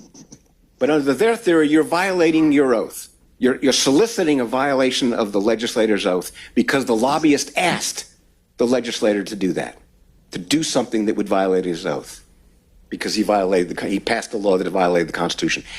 think of the pre-Dobbs decision, the abortion cases, where So this, just to be clear, this line of your argument is premised solely on if the oath that they're referring to is Constitution. Listen, if I'm wrong about that, I'll sit down. If they stand up and say you found the wrong oath, you just grant the special demurrer and we'll start over again. I mean, really, that's we laugh, but that's the whole point of the special demurrers is make sure I got the right oath, okay? If there's some other oath that the legislators took, I mean, usually they're in writing and they're attached to the indictment. Do they have the written oath, the signed document? The problem with this, from a general demurrer standpoint, is even if they did that, even if I'm right that the oath of office they violated was the oath to obey the Constitution, it's not a crime. We can admit every fact, other than obviously the allegation that it's unlawful. You don't have to ever concede that fact for a general demurrer. And it would violate the First Amendment to say you can't go to the legislature and ask them to pass a law saying all abortions should be illegal, pre-Dobbs. Right? Because that was unconstitutional at the time. Roe v. Wade said that all abortions can't be illegal. You're not allowed to go to the legislature and ask them to do something like that, because you're soliciting them to violate their oath, which is to be constitutional. And the solicitation statute, the Davis case that Mr. Sadow raised before, and I think is not Hall, but Davis, the other case, what you're asking the legislators to do, it has to pose a clear and present danger. That's the Davis decision. A clear and present danger that they're going to be committing a crime if they did it, if they followed through on the solicitation. That's Davis, 246 Georgia, 761. Not only is there not a clear and present danger, it's not even a crime. It's not even a crime. It's this compound offense where you're violating the oath of office, which doesn't violate anything. There's nothing in their oath that says they can't pass a law that's unconstitutional. They do it all the time. Don't tell them I said that, but they do it all the time. That's why we have challenges to statutes all the time, challenging the constitutionality of statutes. Your brethren on the bench in this courthouse have found statutes unconstitutional. Did they throw the legislators in jail? Did they say the legislators violated their oath of office when they passed the law? Of course not. Other aspects of the First Amendment that apply to the general demurrer here is the lawyer's duty. We talked about that a little bit in our brief, to advocate on behalf of a client, to urge legislators. I'm trespassing a little bit on Mr. Anulowicz's First Amendment argument. So asking legislators to appoint presidential electors doesn't violate the Constitution. Doesn't violate the legislator's constitution, even if they were to do it. You couldn't put the legislators in jail for doing it, not for violating their oath of office, not for violating the United States Constitution. We'd ask you to start with the special demurrer and then move on to the general demurrer. If their answer is yes, the only violation we're alleging is the violation of the oath to obey the Constitution, and the only violation of the Constitution is exactly what is described in the indictment, requesting that they appoint alternate electors, then we believe we are entitled to a demurrer. The only other thing I mentioned the Sanders case and the Kimbrough case. In Sanders, the allegation in the indictment was you solicited someone to either possess with intent to distribute or to distribute a controlled substance. It's clearly a crime, clearly alleges a crime under the Georgia Code. And Justice Bethel said, that's not enough. You have to say which drug. Okay? You have to say which drug it was that the defendant was solicited to possess. It's not enough just to set forth the elements of the crime. You have to give them more information. And that's the Sanders case, and it's even in the state's brief. They cite even that portion of the Sanders case. That it's, just reciting elements of the offense doesn't put us on sufficient notice of what the crime is. Thank you, Mr. Samuel. Thank you.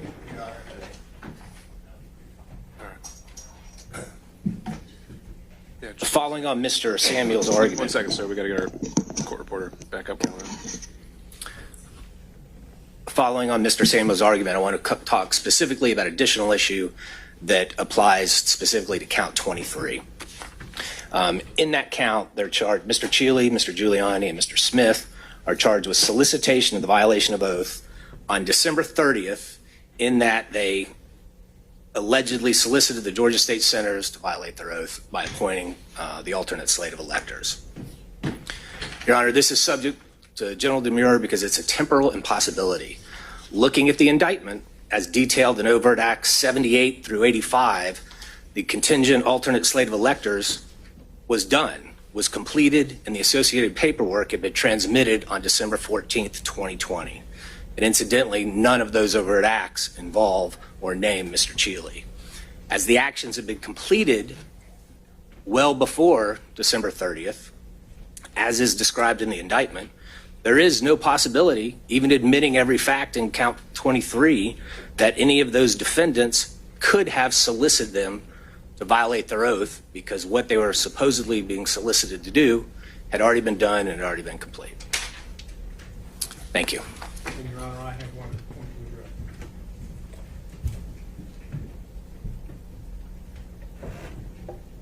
to address. Your Honor, I address the matter that was raised by the state's motion to restrict, which the court has already commented on. I just wanted to point out that in the motion to adopt, the first one that I did, which was filed on September 11th of 2023 as to Mr. Smith, and also I did an amended motion to just be as clear as I could be on October 24th, 2023. I indicated in a footnote on page 1 that Mr. Smith, that is the defendant that Mr. Samuel represents, that his demurrers to count 6 applies to counts 5, 28, and 38, which charge President Trump with the same offense. All 3 of the offenses involve solicitation. The oath issue is the same. The First Amendment issue on Davis is the same. We don't have the legislature issue. So those have already been brought to the court's attention through my adoption motion. It's nothing that was new to the state. It's right there in the footnote on both of the documents that I filed. Okay, thank you, sir. Mr. Wooten, I presume. All right.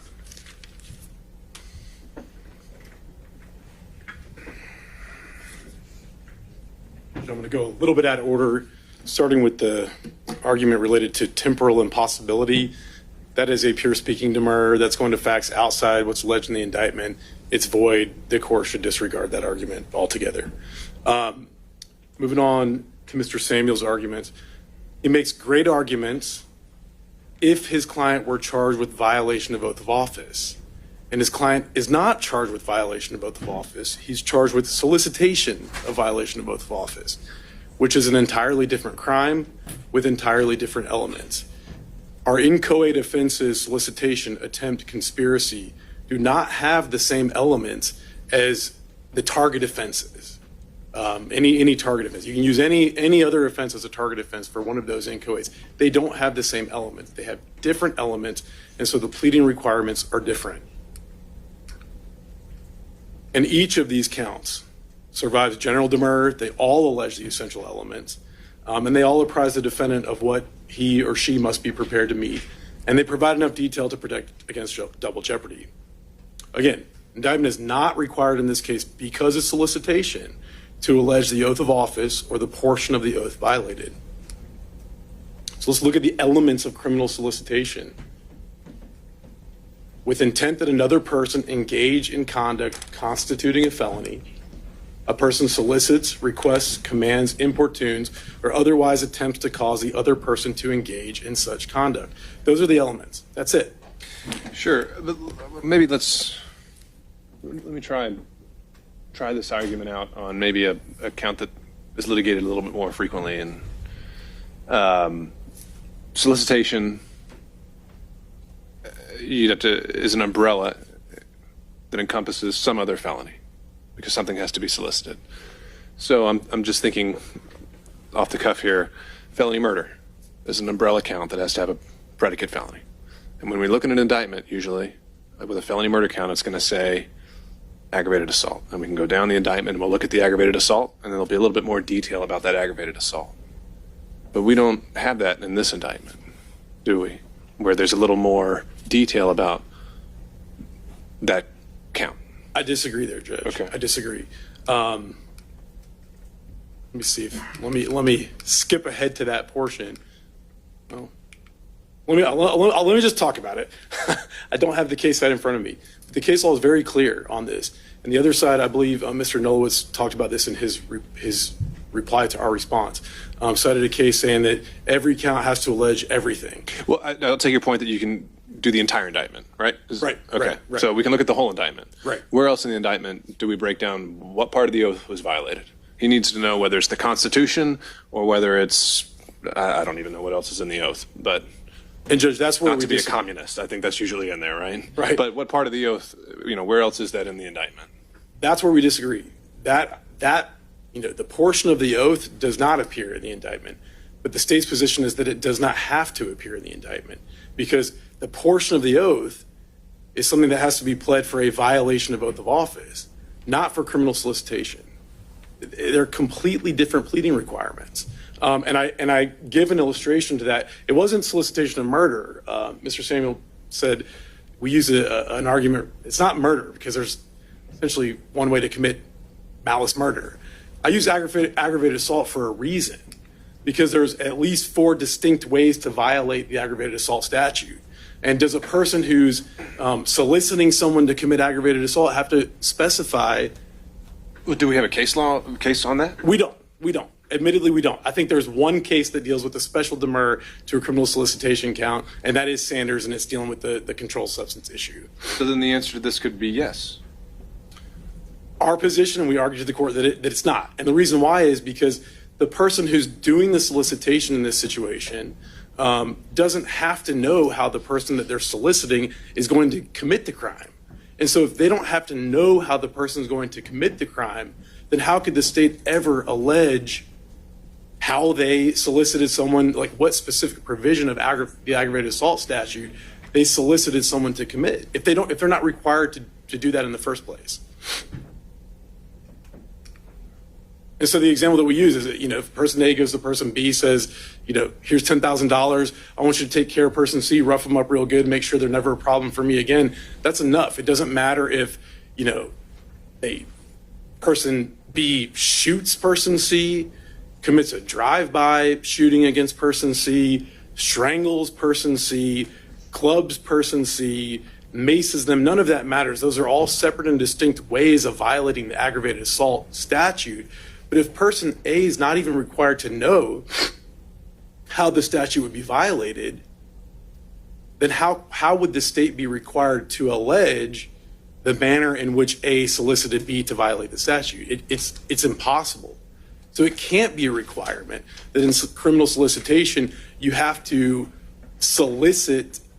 allege that a solicitation was done in a particular way because the solicitation itself doesn't have to be done in a particular way. And again, the state can't allege what specific provision person A solicited B to violate because person A never specified one. And that's the same way here. None of these defendants said, I want you to violate this portion of your oath. They're not even, I don't know that they're required to even know that the legislators have taken an oath.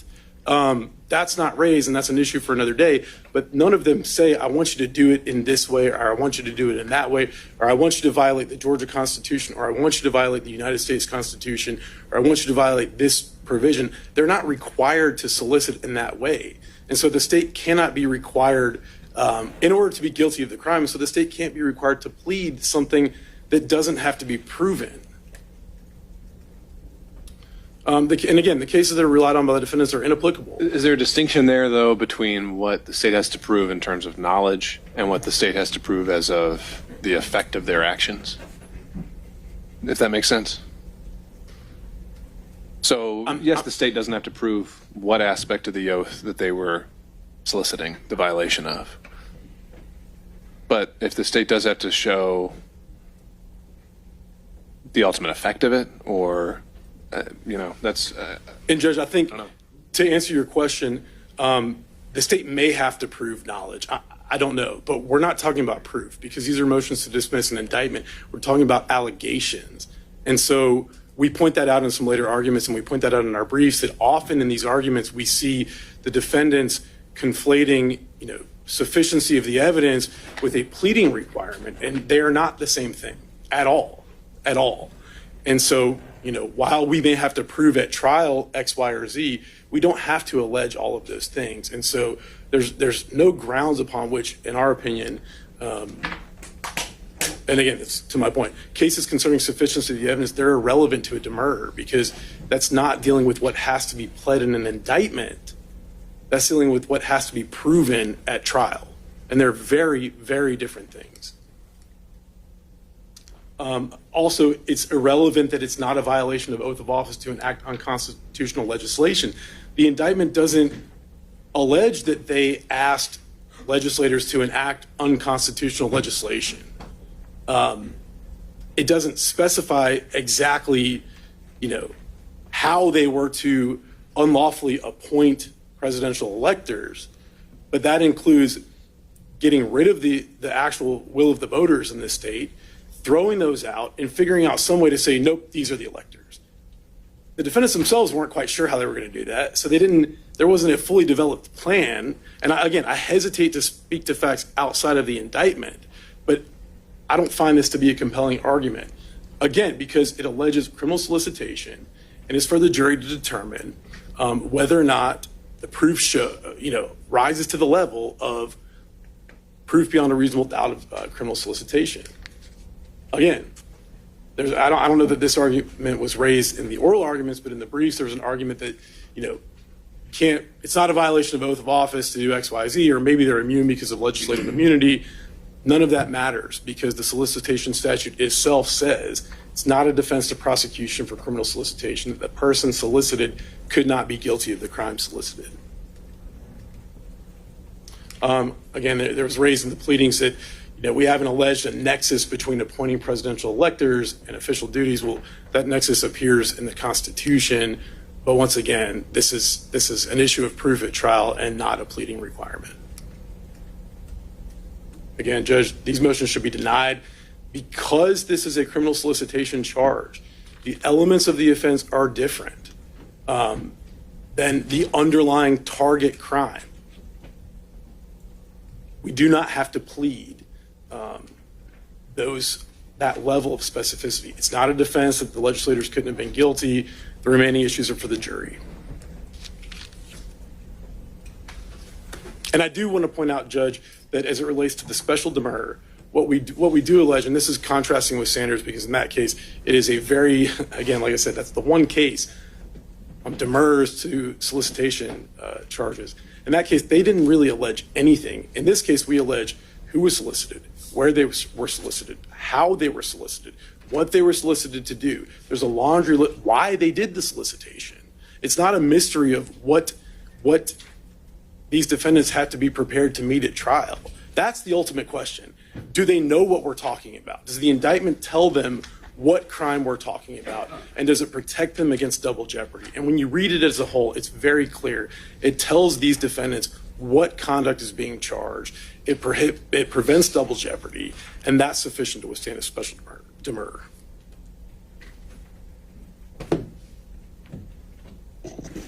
Knowing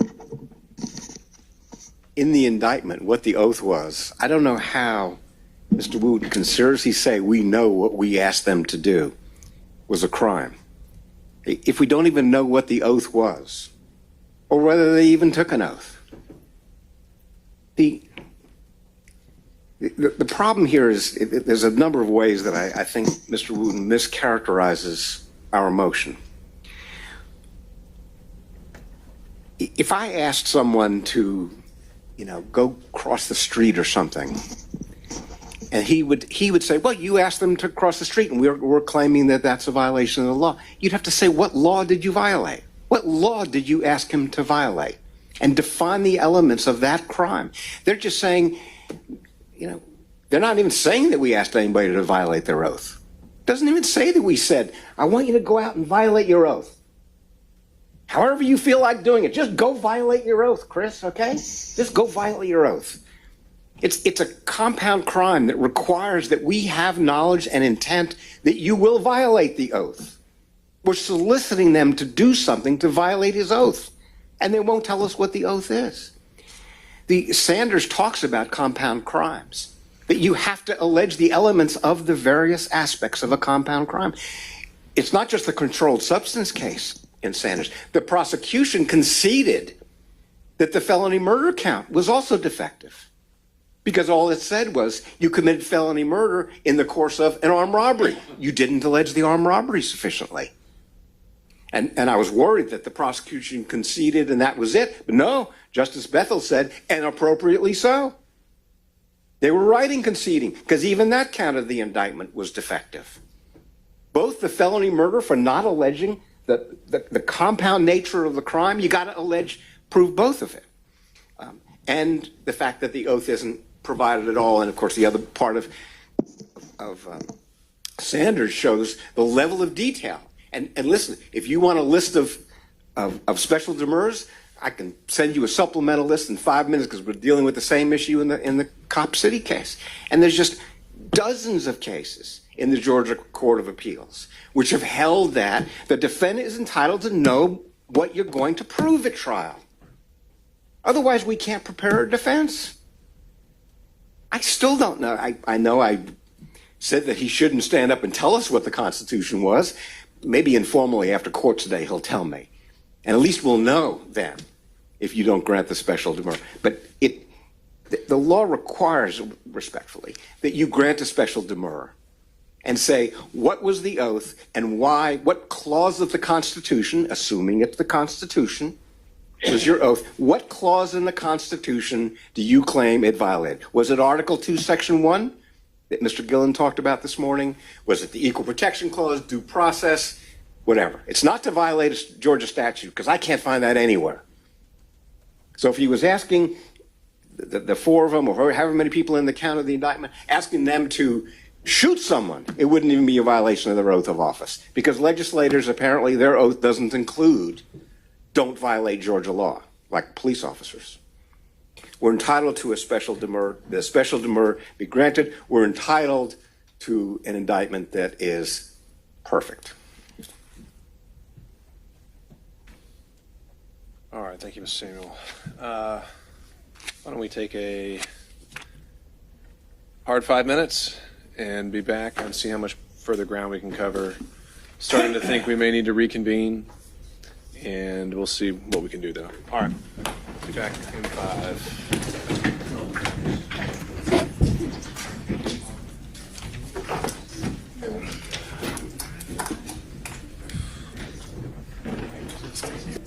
Stay seated, court come to order.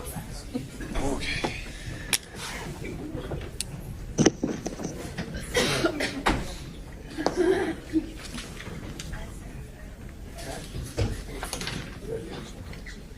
All right, back on the record. Item 4, false statements and false writings. Your Honor, I have more PowerPoints. Access.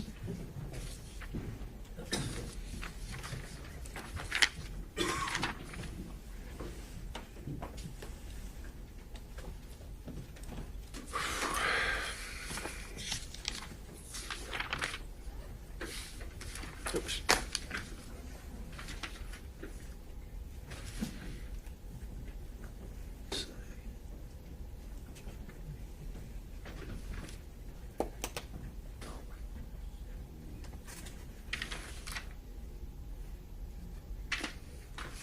Oh, okay, here we go. All right.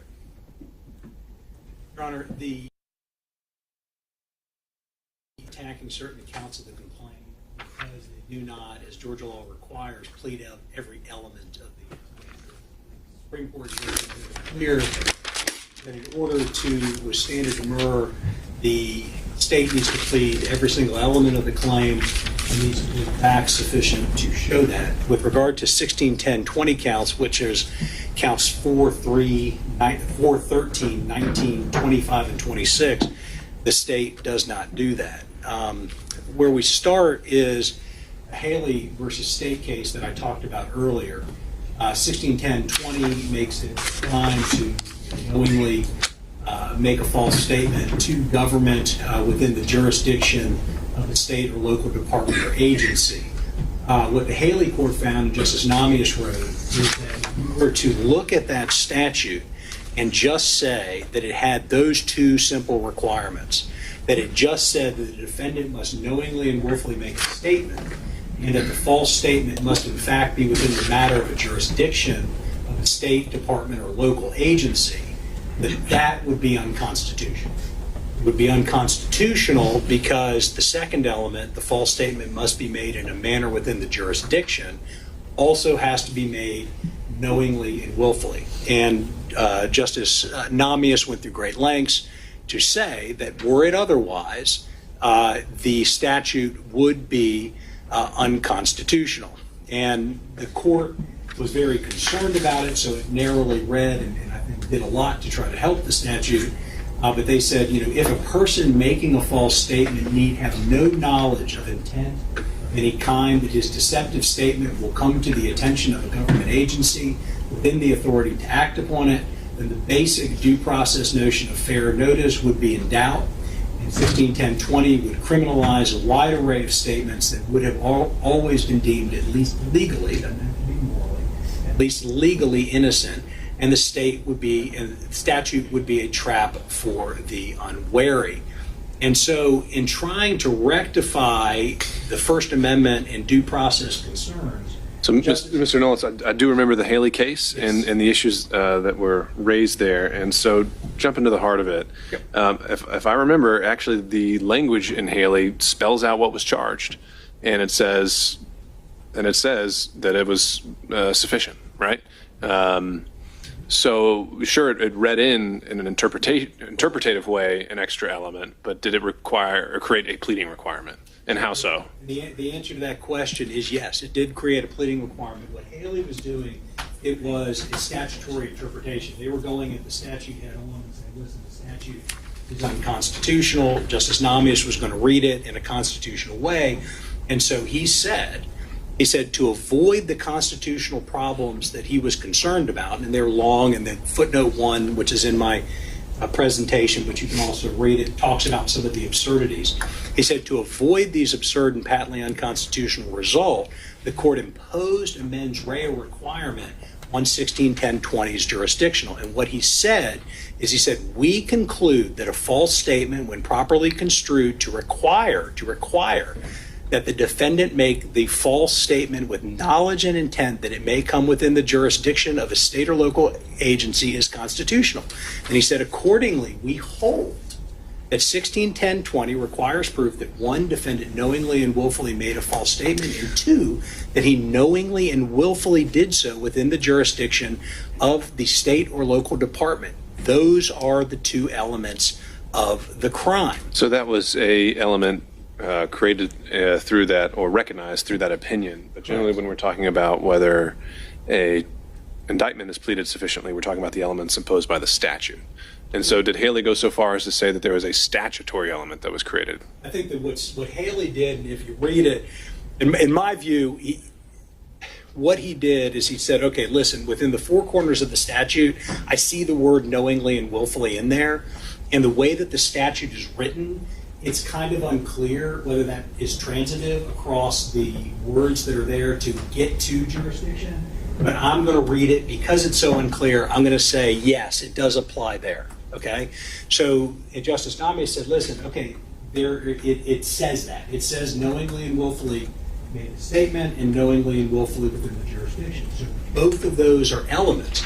And what we know from the cases that Mr. Samuel said, from Kimbrough, from Jackson, from all these cases, is that you have to plead every element of the crime. The court has explicitly told us what those elements are, and they are not in count 26. And it's split them up, but the language of the statute remained the same. Right, the language of the statute, but that's like my saying, and I'm probably going to get this wrong, but I have a brown coat and tie. Brown goes to coat and brown goes to tie. The way that Justice Namias read the statute, the Supreme Court, I keep saying, the Supreme Court read the statute. You have a brown tie and a brown shirt.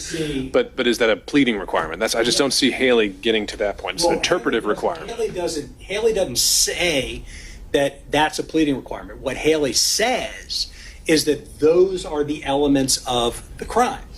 And then we see the other case law that says you have to plead every element of the crime. So of course, and how do I know that's right? Because I know that's right because Justice Namias said, if you don't have to knowingly and willfully have the jurisdiction, unconstitutional. So you have to have those two elements. And when we look at the manner in which every single one of these counts is, I have an example of here, which is count 26 with regard to Mr. Cheeley, but it's the exact same language in 4-13-19-25. They break it up into three things. Number one, it says, this is what it says verbatim, excuse me.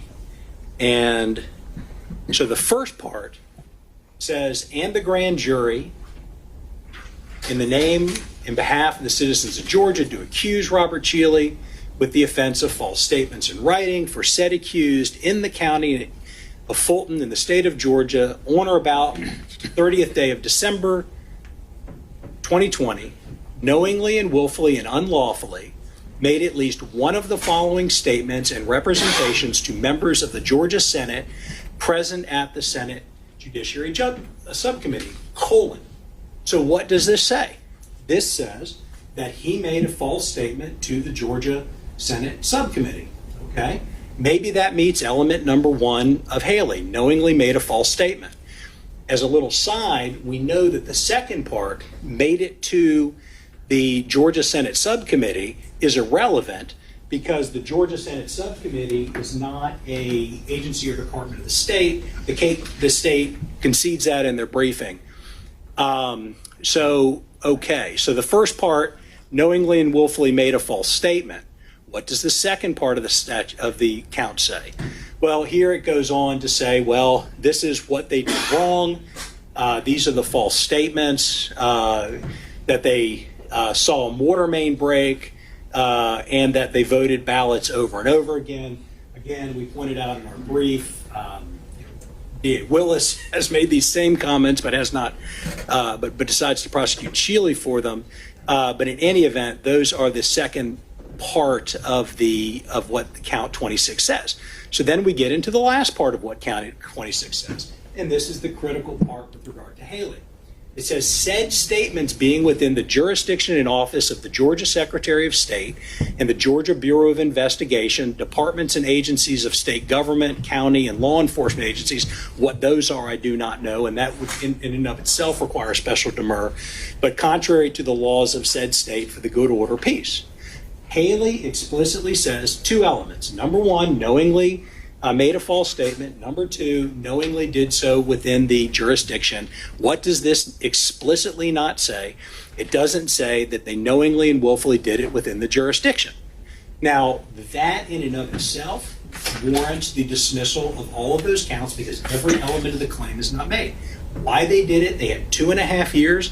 They either A, didn't have the belief or the proof for it, which I don't think that they could have possibly had. And so in good faith, they didn't put it in there, but it is not in the indictment. And because it's not in the indictment, those counts fail. It's a mechanical issue and it's an important issue because they are essential elements of the claim to make the claim constitutional. And that's exactly what the Supreme Court has told us. The only place we see knowingly and willfully at all in the statute is with regard to the first portion where it says you knowingly and willfully made it to the General Assembly, but you cannot give a fair reading of count 26 or any of these other counts to say that that phrase somehow carried forward into the rest of the paragraph. And you have a number of breaks. I put some grammar rules here saying that a qualifying phrase should ordinarily be given as modifying only the noun that immediately precedes to it. But what do I know about this? It's an adverb, right? And when I look at the said statements being within the jurisdiction, what verb would that modify? None. So it is not in there, and it's just not there, so the count fails.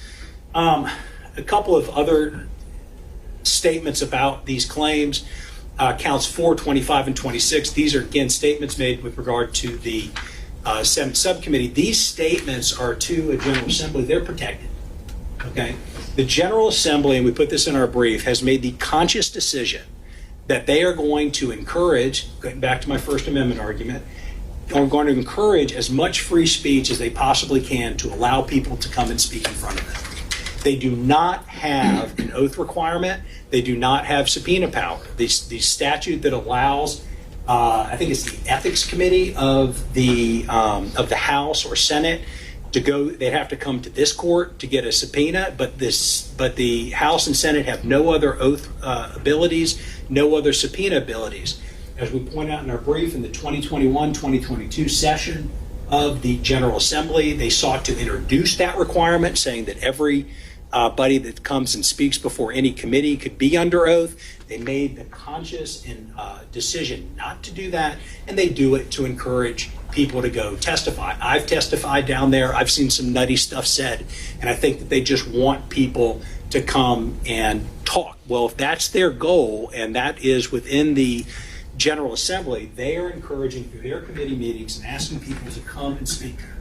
When the executives of this state and the DAs of this state are coming in and prosecuting people for going in front of the General Assembly to give them statements that the General Assembly or the subcommittees are asking for, that impedes upon the power of the General Assembly, and it is without the jurisdiction of these various entities that are put in 1610-20.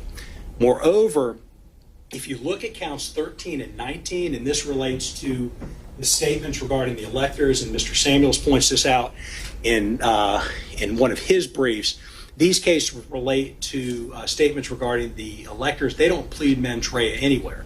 When Mr. Samuels made that point, the state in its brief says, aha, we don't say who the statements were made to at all. We don't say who received the document, who relied upon it. And if they don't say that, then for all the reasons we just talked about with regard to the oath, that fails to provide adequate information with regard to the claim. And because they don't say to whom the documents were given, to whom these allegedly false statements in counts 13 and 19, that's subject to the special and general demurrer.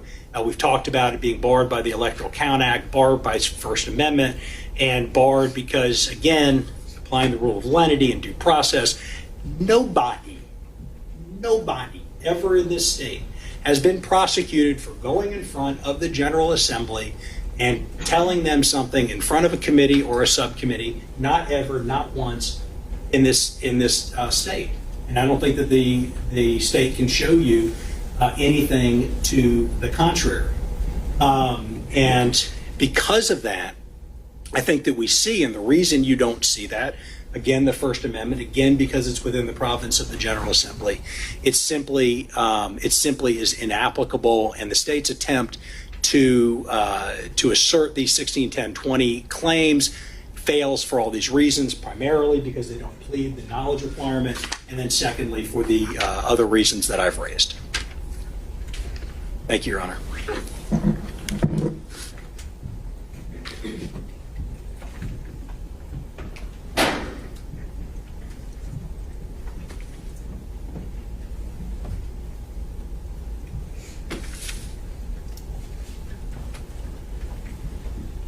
Judge, I'll start with Haley. The indictment is not required to allege that the defendant knew that false statements would come to the attention of a covered entity. That's an evidentiary concern, not a pleading requirement. How do we know that? Because in Haley, if I flip the slide, Haley told us exactly what the indictment in that case alleged. It did not allege that. And if the indictment in Haley had to allege that in order to allege a crime, then the court in Haley would have dismissed the case because the indictment itself never alleged a crime in the first place, and a general demurrer issue can be raised at any time. So it clearly does not impose an additional pleading requirement. You have to separately plead knowing and willful as it relates to knowledge that will come to the attention of someone. That is purely an evidentiary requirement that trial does not impose any additional pleading requirements. It's irrelevant that the legislature is not a department or agency of state government. Haley tells us that as well. Simply, the false statement must concern a matter within the jurisdiction of a municipal, county, or state department or agency. To whom that statement is made is not relevant. And Haley, it wasn't made directly to any person. It was put on YouTube, and it was put out for public consumption. And coincidentally, in this case, the legislative hearings were broadcast on YouTube as well. The contention that the false statements cannot be prosecuted because the same statements were made in immunized legal pleadings, that's unsupported. There's no authority that legal pleadings are immune from prosecution. This was raised in the briefs. To the contrary, there are specific statutes that criminalize false statements in pleadings, and we cited in our brief a couple of instances, such as an attorney being disciplined for making frivolous pleadings and filings. OCGA 51-911 creates a civil cause of action for defamation of title involving false pleadings, and then 161020.1 obviously makes it a felony offense to file false documents. So I'm not sure where this idea of immunized legal pleadings comes from, but it's not supported. Legislative privilege does not apply to statements made by third parties to legislators. Defendants, again, provide no authority for that contention. It's raised in the briefs. You look at the Constitution, the constitutional provision, Article 3, Section 4, Paragraph 9, that creates legislative privilege. It's very clear that it applies to members of either house, not to the general public who shows up and serves as a witness. The fact that they're not under oath, again, is not relevant. That would create a different crime. We're talking about false statements, and we've alleged the essential elements of false statements. Again, under the defendant's theory, in Haley, if that defendant had come to the legislature as a witness and said that he was the catch-me killer and killed 16 people, knowing that that was going to be broadcast live to the world, for whatever reason, he would be immune because he said it at the legislature. That doesn't make any sense. There's no requirement that the counts concerning false documents allege that they were used anywhere in particular. That's not an element of the offense. In any case, we talked about how, for special demurrer purposes, you can look at other counts of the indictment, and other counts of the indictment allege where those specifically named documents were used, how they were used. And this is the citation I was looking for in the last argument. Although each kind of an indictment must be complete within itself, contain every allegation essential to constitute the crime, that applies to the offense, not the form, and the indictment is read as a whole. Special demurrer, of course, is a challenge to the form of the indictment, so that rule of count having to be complete does not apply in the context of a special demurrer, only a general demurrer. We got an argument in the pleadings that the Secretary of State and the GBI don't have jurisdiction over these false statements. That's looking at facts outside the indictment that constitutes a speaking demurrer. There's no requirement, this is raised in the briefs, that the counts alleged defendants knew that their false statements would cause harm, not an element of the offense. No authority that false statements cannot apply to statements made to the federal government, raised in the briefs. Again, the recipient of the false statement is not an element of the offense. So it doesn't matter. As long as we allege that it's in a matter within the jurisdiction of one of these agencies, and then we prove at trial that there was knowledge that it would come to their attention. In any case, the indictment alleges that those false documents were also transmitted to state officials. And again, we got the rule of lenity argument. We saw this come up a lot in the pleadings. I think this is the first time that it's come up. I think you handled that. I haven't seen it come up yet today in argument. I think you've addressed it in the briefs. I think it briefly was mentioned in argument. We hear it? Okay. And so just to highlight here, I understand that there's kind of there's a lot of federal case law that was cited in the briefs on this issue, but the Georgia version of rule of lenity, where we see it applied over and over again, is that it's a rule of sentencing. So if you get convicted of two offenses, one provides a lesser sentence, but they're the same act or same elements, you're entitled to the lesser sentence. The Court of Appeals this year noted that the defendant in Huber, 368 Georgia Act 401, has provided no authority, and we have found none, for the proposition that the rule of lenity can subject to demur an otherwise sufficient indictment. So our position is that while there may be in the federal cases that are cited a different application of the rule of lenity under Georgia cases, it's not a reason to dismiss the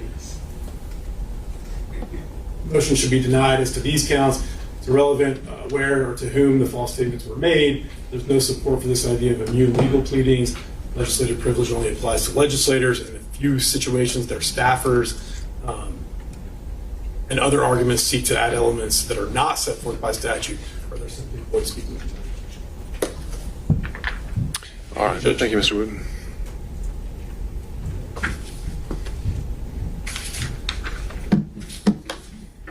Very briefly, Judge, if you're going to have to prove something at trial, it's an element of the offense.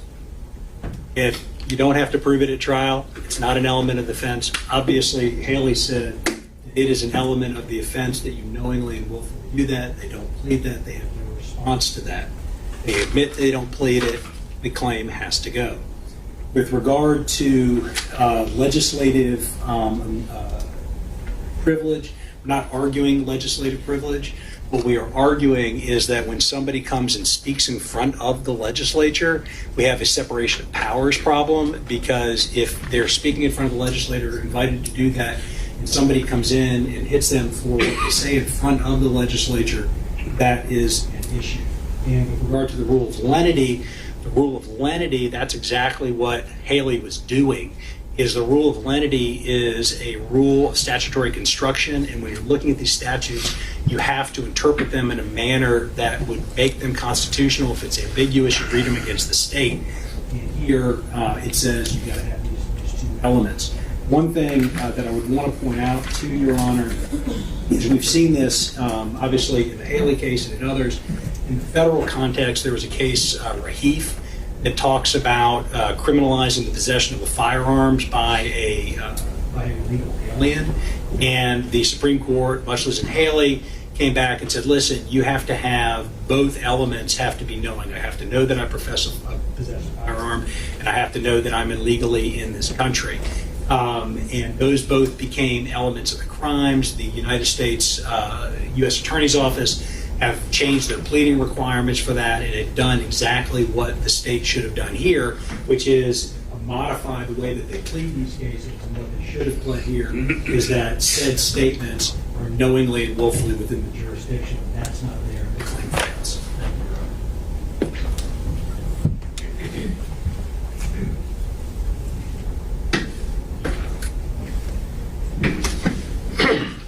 All right. Who do we have for impersonating an officer? Richard Bryson. To begin with, counts 8 and 9 charge. Count 8 charges the substantive count of impersonating an officer, i.e. the electors who reportedly unlawfully, falsely held themselves out as the duly elected and qualified presidential electors.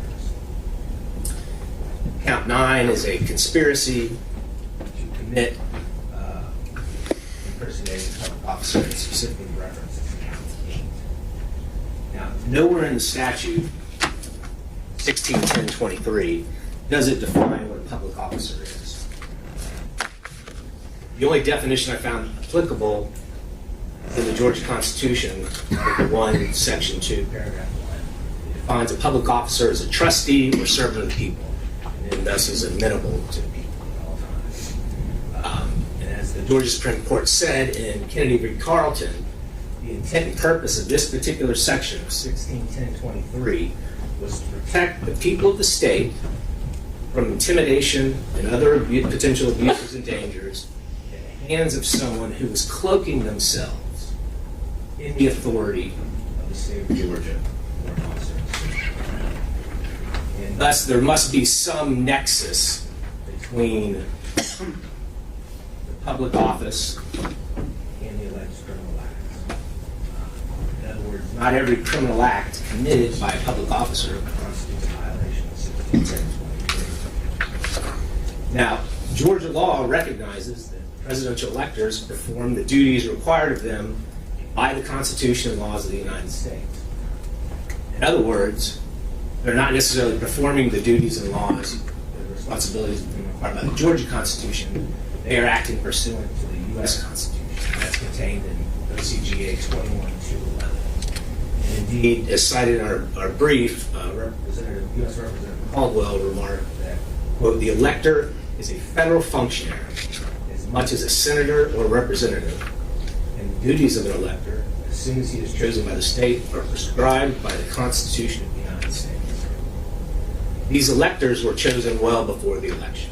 I think it was in March or April of 2020. When they stepped up to fulfill their duties, whatever they did as their regular job, whether it was a state senator or any other public officer, when they were functioning as an elector, they were performing a federal function and exercising duties and responsibilities under the U.S. Constitution and the Electoral College. This is not a state or local government function. And this was an argument that was addressed, or was it touched on by Judge Jones in the removal action, right? And so what do you contend was the error in that decision?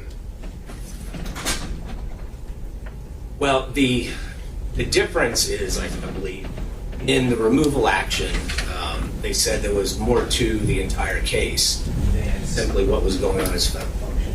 In these particular counts, we are focused in only on what they were doing as an elector and whether or not that qualified as a public officer under this criminal statute. So even you can have a situation where Judge Jones holding that it wasn't subject to removal, but that does not mean they qualify as a public officer under this criminal statute. Now, cut to the chase. The federal elector, their status as not being a Georgia public officer is analogous to a state grand juror. A state grand juror performs duties in connection with the Superior Court. They're paid for his or her time. They're serving for a designated period of time. But nonetheless, they are not a public official under this section. We cited a case of Duffy versus Ferguson, 178 Georgia 230.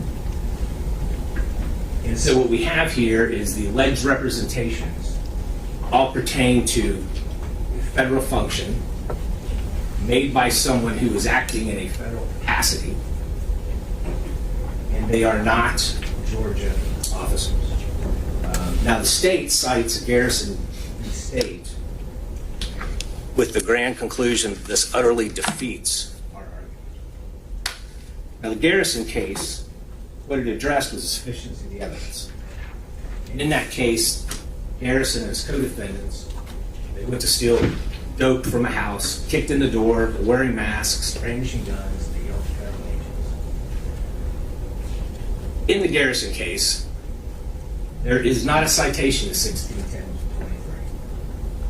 Not a discussion of it, not a citation.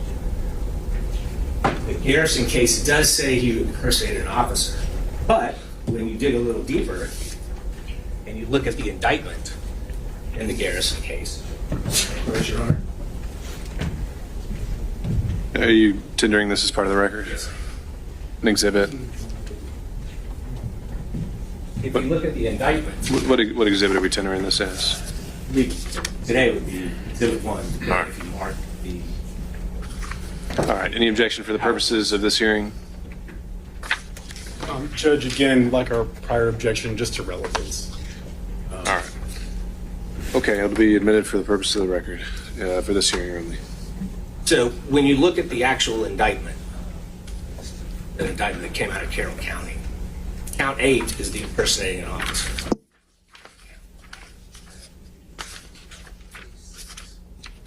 Oddly enough, even that count does not cite a statute. But when you look at it, it simply says that he's impersonating an officer. More specifically, he falsely held himself out to be a peace officer with intent to mislead. Now, when you look at the disposition, which is further back in that exhibit,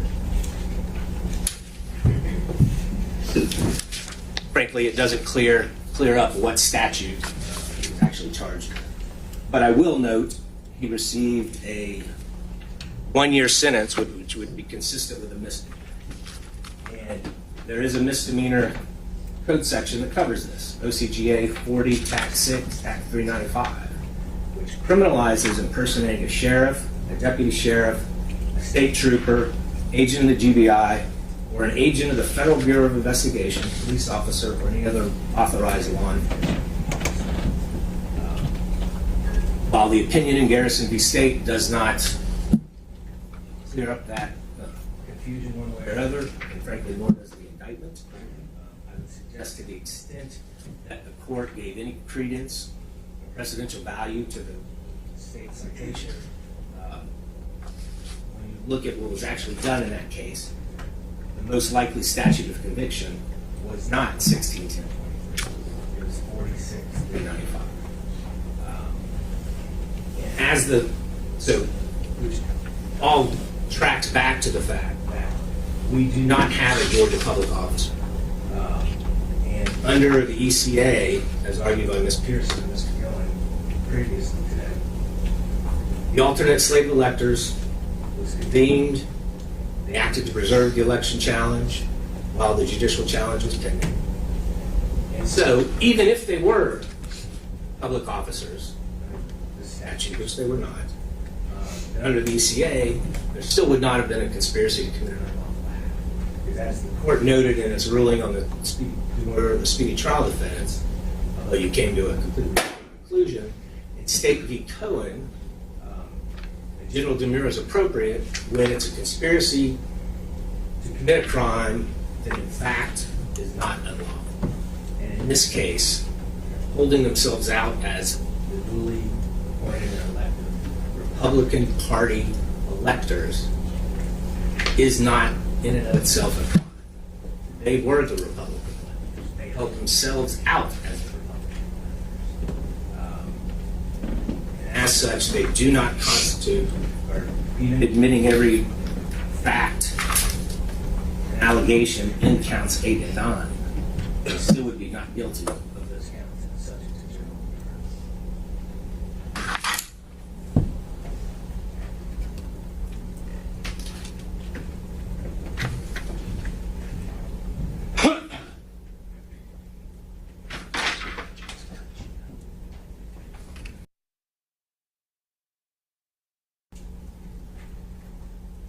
Defendants aren't charged with holding themselves out as Republican electors. They're charged with holding themselves out as the duly elected and qualified electors from the state of Georgia, which is a very different thing.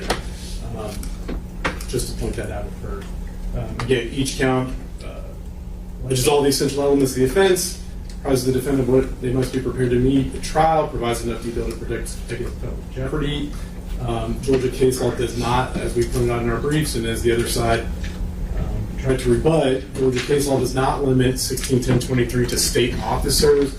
We know that from Libri versus the state, 346 Georgia at 420. In that case, there was a conviction upheld where they just impersonated a fictitious agency.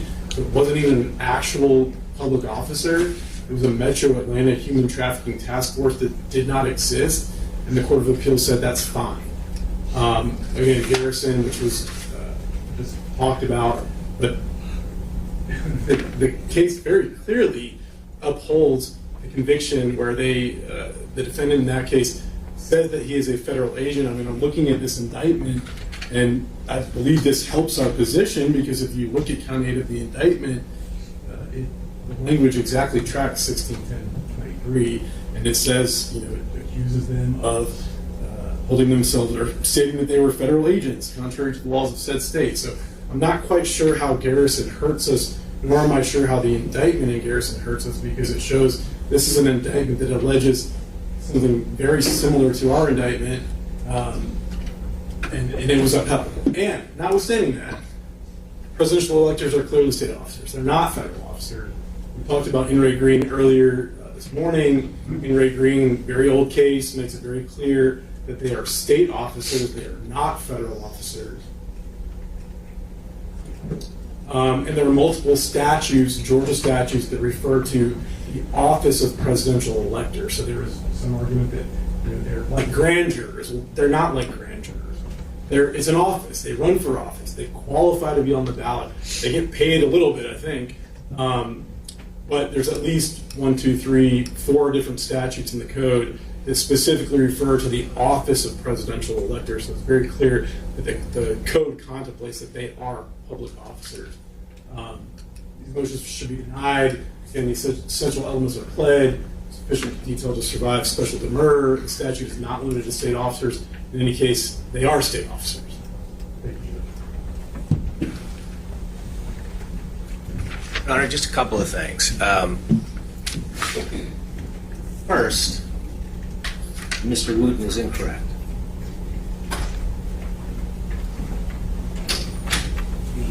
The electors are not elected representatives. The slate of electors are not necessarily senators. In fact, I think most of them are not elected officials. They're private citizens, usually those who are contributing or active in a particular political party. So the mere fact that they are an elector does not mean they are a Georgia public officer. And he's again incorrect in that the slate of electors for both parties had been selected months prior to the election. So the fact that they stood up and said, we are the Republican electors, President Trump, if he won and if the judicial contest was successful, does not convert them into a Georgia public officer as defined in that criminal statute. And again, the point in the intent of the General Assembly in passing this statute was to protect our citizens that are cloaking themselves in the authority of a Georgia public officer. Look at almost all of the cases involve police officers who take some action that's illegal in the context of their law enforcement duties, whether it's, one of the cases cited, attacking a female that they pulled over for a traffic offense. Things such as that. They are within the cloak, within the authority of their Georgia public office. State electors do not fall in that same category. They are simply designated by a particular party to stand up and cast those electoral votes if their candidate wins. They are not necessarily Georgia senators or Georgia legislatures. In fact, most of them were not. In this case, again, frankly,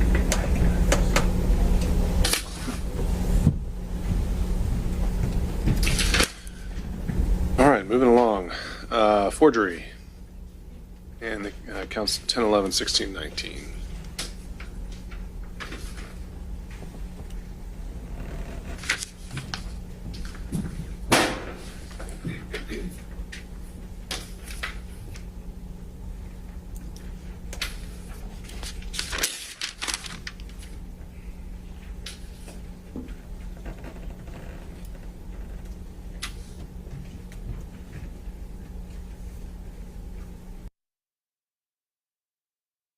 Under counts 11 and 17, and then similarly counts 10 and 16, are conspiracy to commit forgery in the first degree in violation of Code Section 16.9, Cap 1B.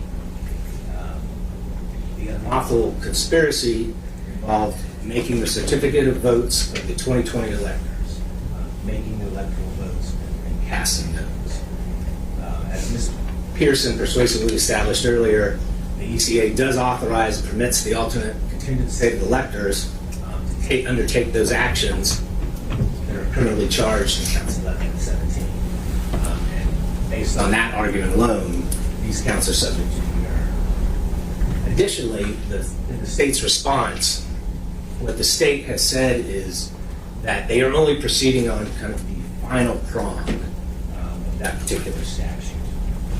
And in that statute, what it criminalizes, in that fifth prong, is that a person commits the offense of forgery in the first degree, one with the intent to defraud. He or she makes, alters, or possesses a writing of a check. Or, I'm quoting, or by authority of one who did not give such authority and utters or delivers such writing.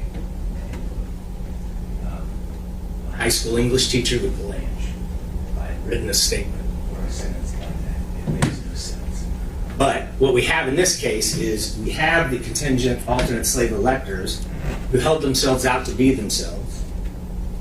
They were selected and identified prior to the election. And they were, in fact, the Republican slave electors. They didn't hold themselves out to anything other than being that. But more importantly, for purposes of the demurrer, the statute specifically says that the forgery is creation of a writing by authority of one who did not give such authority. And one of the things we've said is that the indictment fails to identify who the person was who did not give the authority. And with that omission, the indictment is subject to demurrer. Notably, the statute does not say made by one who did not have such authority. And perhaps if the statute said that, we'd be in a different position with regard to this account. But that is not what is criminalized. What is criminalized is making that writing by authority of one who did not give such authority. And so we are left to guess, and it isn't contained in the indictment, preceding factual averments, who failed to give us that authority. It is a gap in that charge, it is a gap in the indictment, and it subjects it to general demurrer. The state seemingly concedes that the indictment doesn't contain the required specificity when they say. Moreover, when you allege deficiencies in one count, it can be read by looking at all the other counts. Now, I would suggest that Mr. Wooten has selectively utilized that. We talked about count 23. He said, well, it's not, it doesn't say that in that account, but it did talk about sending in the electoral votes in previous counts and in previous factual averments. But in this particular instance, it does not clear it up. This does not say anywhere in any of the 161 counts that were asked, in any of the 41 counts charges, it does not say who did not give them that authority. And that is something that is specifically required by the statute. And the failure to include that in the charging document requires the defense basically to guess at that and subjects this charge, both of these charges, to general demurrer. I'm sorry, to a special demurrer.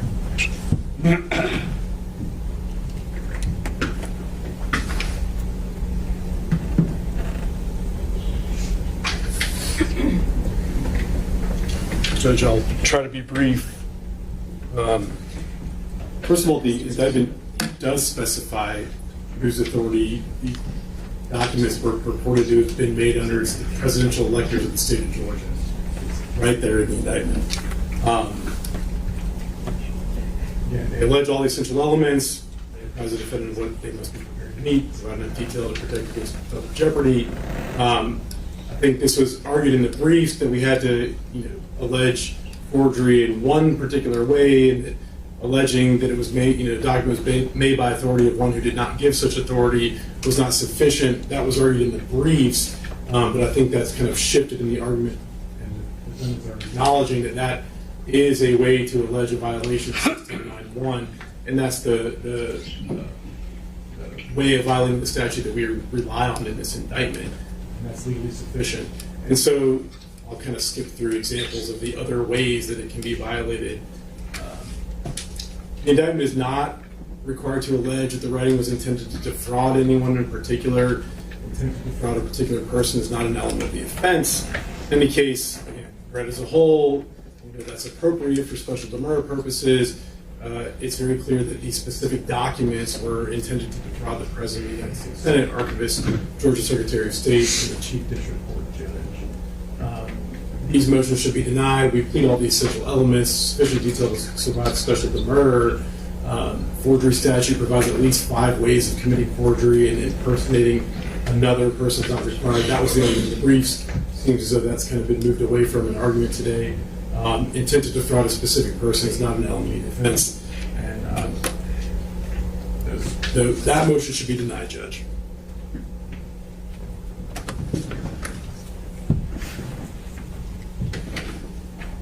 Very briefly, Judge. As I've stated before, the statute says falsely makes or alters a writing by authority of one who did not give such authority. The indictment does not say who failed to give us the authority to sign that document as the Republican. We were the Republican. I know. All right, Mr. Rice, I think if you got something additional to add on, but I'll take your argument. All right. Filing false documents.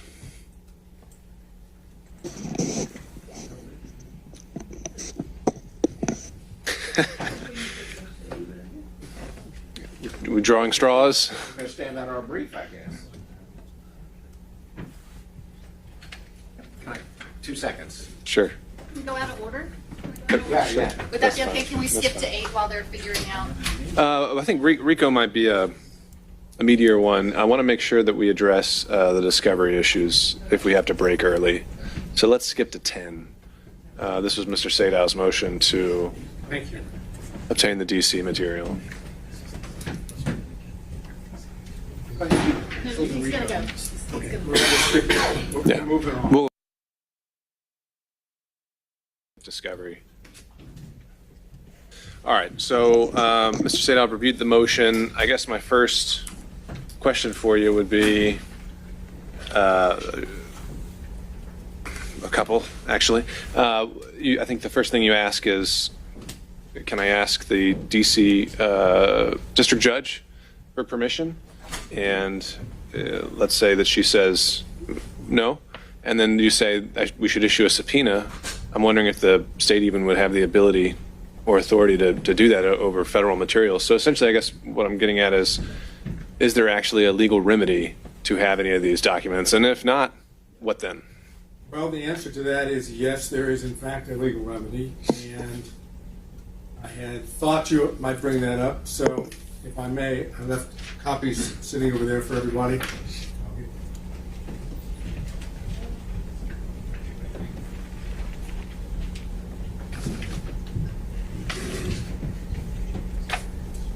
Yeah.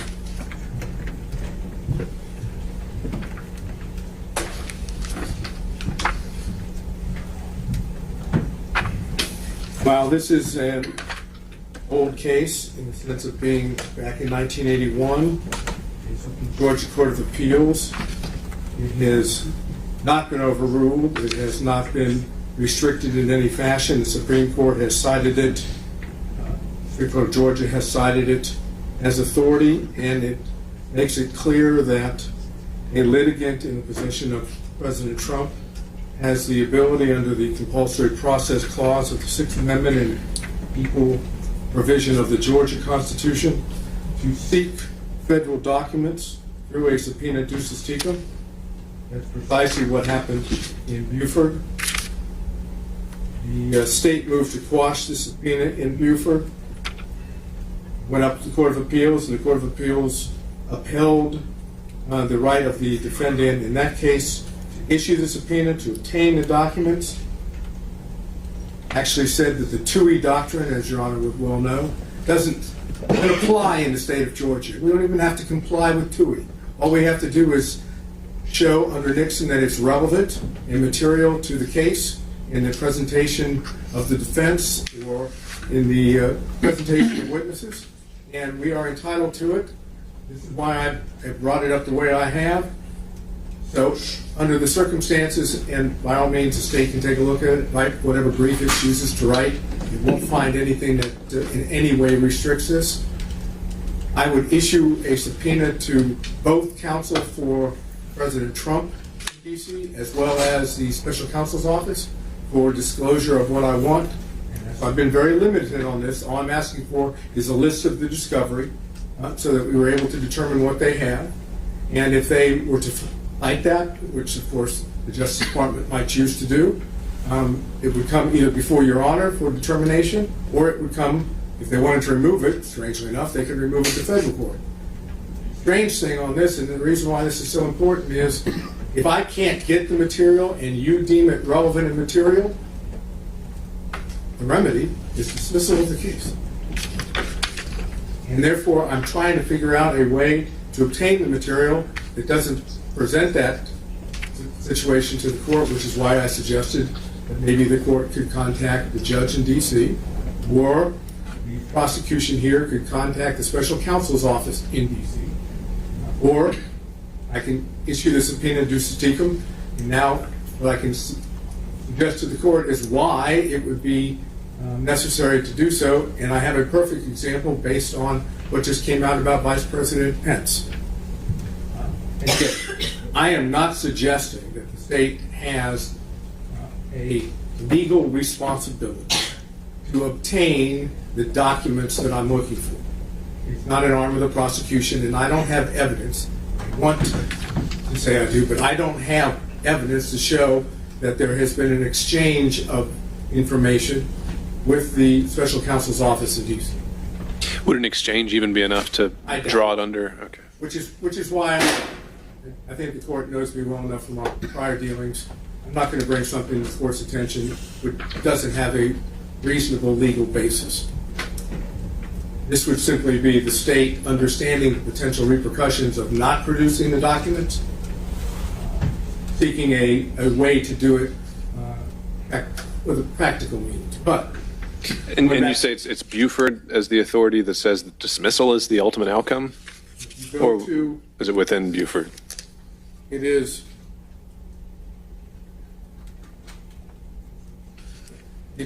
I'm on page, I think it's page, let's see, 768, which would be the third page of the case handout, at the very bottom, where it talks about what the Attorney General could do if they don't like the subpoena or don't wish to comply. It says the Attorney General might appeal any adverse judicial order to the proper form, but without a trial court demand for the evidence, we are back where we began, and without the evidence, if it is material, the defendant ought not to be tried. And that's precisely what I'm saying here. There's no doubt that the special counsel's office and the D.C. prosecution has relevant and material information that deals with the allegations in this case. I sent along, as the court well knows, I sent along a highlighted copy of the D.C. indictment. Assume that the court's had a chance to look at that. And the D.C. indictment in count 1, which alleges a conspiracy to defraud the United States under 18 U.S.C. 371, in paragraph 8, I'm on page 3 of the indictment, co-conspirator 1, I believe this is accurate, although there's not been a publication other than through the media in my own investigation, but I believe when you look at the indictment, there's very little doubt that who this would be. Co-conspirator number 1 is Mr. Giuliani. Co-conspirator number 2 is Mr. Eastman.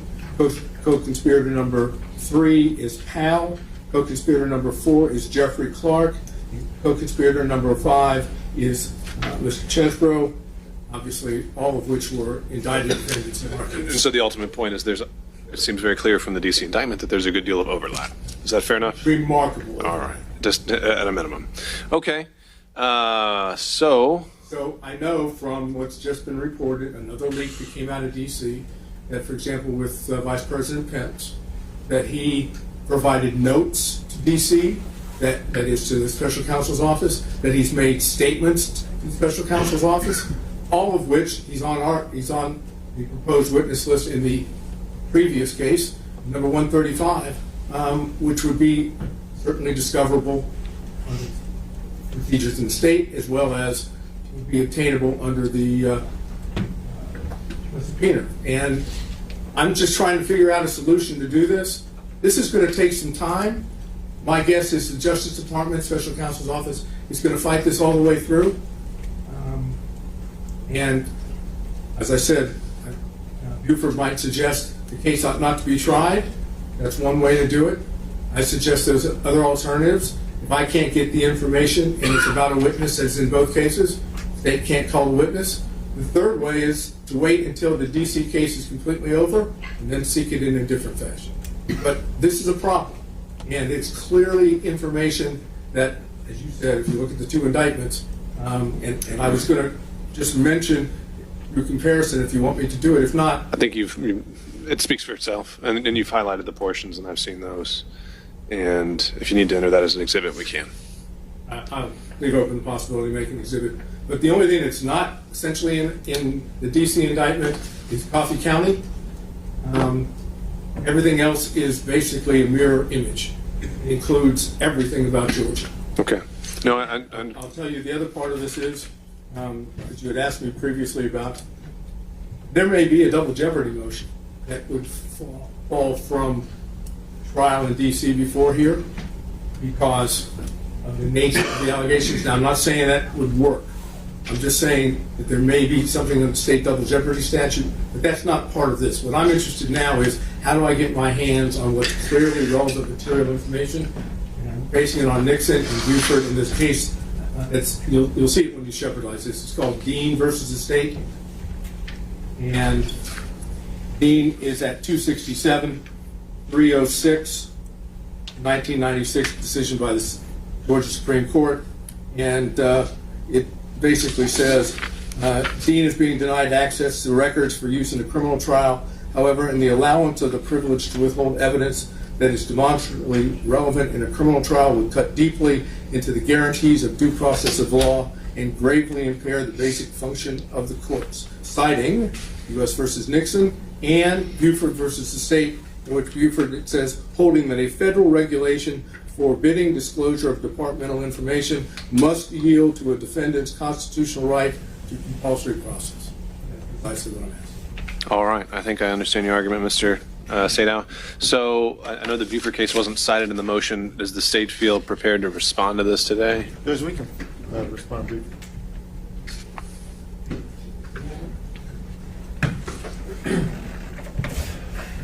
Good afternoon, Your Honor. Let's have you name for the record. Yes, sir. Donald Wakeford for the state. Just real quickly, Your Honor, no, we're not going to provide some kind of response to a case that we just got, not suggesting it was Sure. any kind of... Obviously, this is a preliminary just kind of exploration of where we think this might lead. So, especially because there are a lot of very grave consequences, which Mr. Sadow is mentioning. And so certainly we're not going to go articulate any kind of response to anything at this stage. But obviously what this requires is some closer consideration. While obviously Mr. Wade is the one who speaks for the team in most regards, I will say that this investigation, as the district attorney has made clear, is independent from the investigation or any kind of case that is anywhere else regarding defendant Trump and the other defendants at the table. So it's sort of, to the extent that it is being made our business, we intend to cooperate. But our position is quite simply that we don't have authority over the Department of Justice, and certainly not a federal judge, and that at this stage there is no role for us to play absent an order from this court directing how we should move forward, because we don't have anything to draw upon for the service of Mr. Sadow. I don't know if that's exactly what Mr. Sadow would be asking for, and I don't think that's something I would ever tell you to do.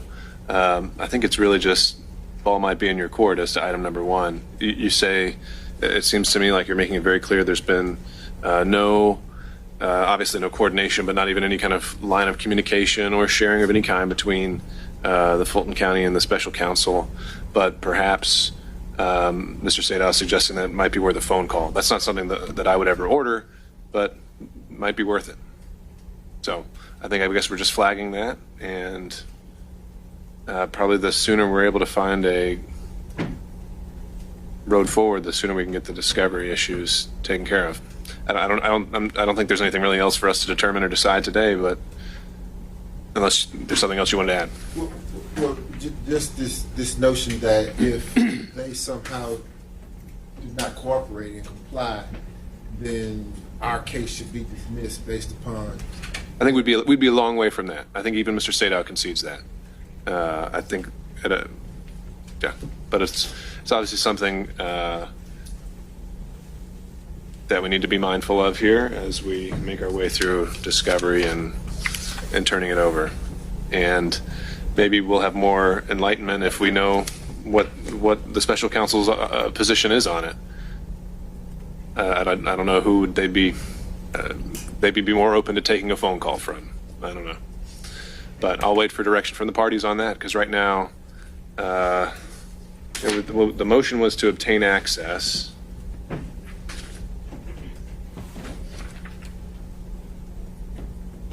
I guess we've had a hearing as requested by the motion, and we can reconvene at another date to have an update and see where we are. And if the state wants to avail itself of position one and bring us back some more information, I guess that's their prerogative, but they don't have to. But just for clarity's sake, the state does not plan to take any action on this unless the court is ordering us to do something. We're not on our position taking any action. Okay. And in that case, would the state have a position of whether the court, as requested in item 2, should be reaching out to the district court in D.C.? Or is this something we need to digest? I think we have to stand mute on that because that's not our business. I think that counsel should probably start with issuing his subpoena and see how far he gets with it. Okay. Would I think in the Buford case I'm reading here that it was the state that intervened to quash.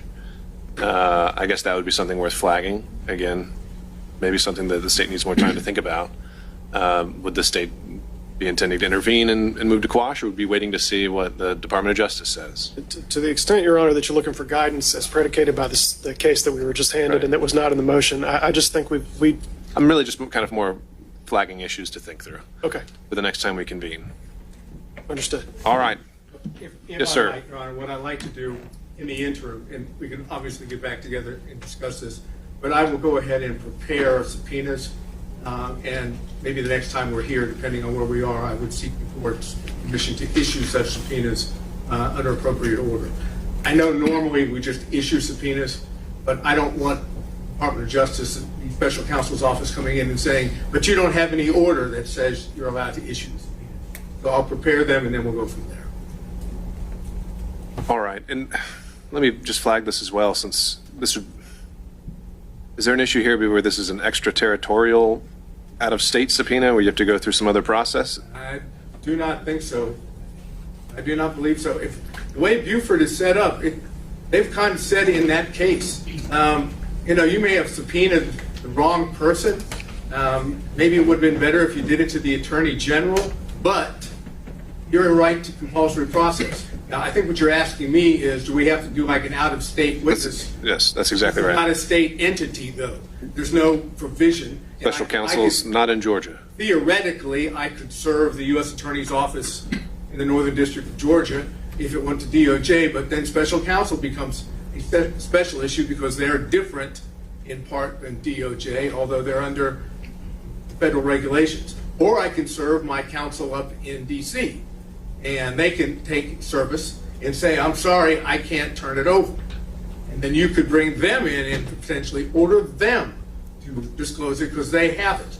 And then D.C. then the special counsel's office will come in and say, no, you can't disclose it. So Okay.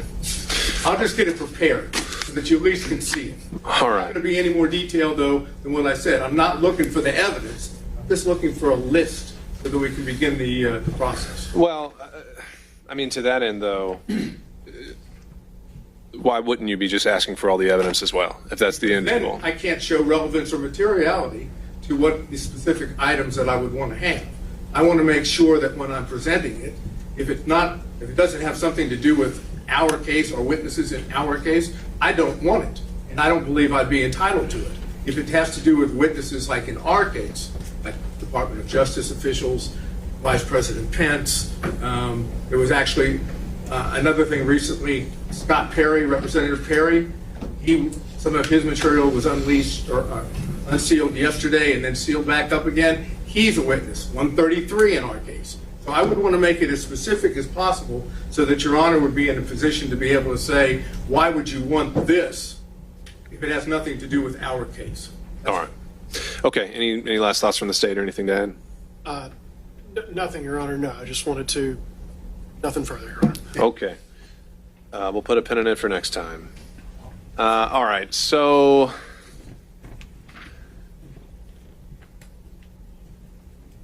my thought here to best utilize the time we have remaining is that, with apologies to Ms. Palmer and Mr. Floyd, I think we have to come back on RICO. There's just always a lot to that. I think that would be, again, as much as there was with the ECA, not something we just want to jam through.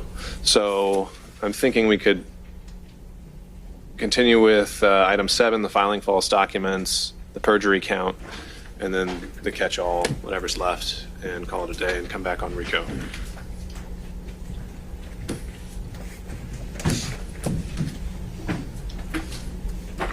Judge, the filing false documents brings up the most exciting portion of today, statutory construction. And recognizing how long we've been here already, I will make this as concise as possible. Section 1610-20.1 is filing a false document, and this turns on what the definition of a document is. 2014, the statute and inserted a more expansive definition of document. There's basically a two-part definition of the word document. The first one is inscribed on a tangible medium, stored in electronic or other medium, retrievable and receivable. The indictment satisfies, or the elector certificate satisfies that first part. The second part is the one that matters.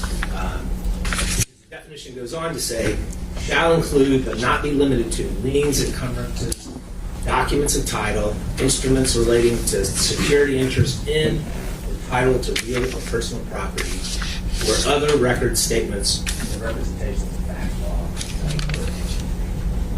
Now, it's beyond dispute that the first part of that definition, the first part of the second prong, liens, encumbrances, documents, title, instruments, that does all relate to security instruments.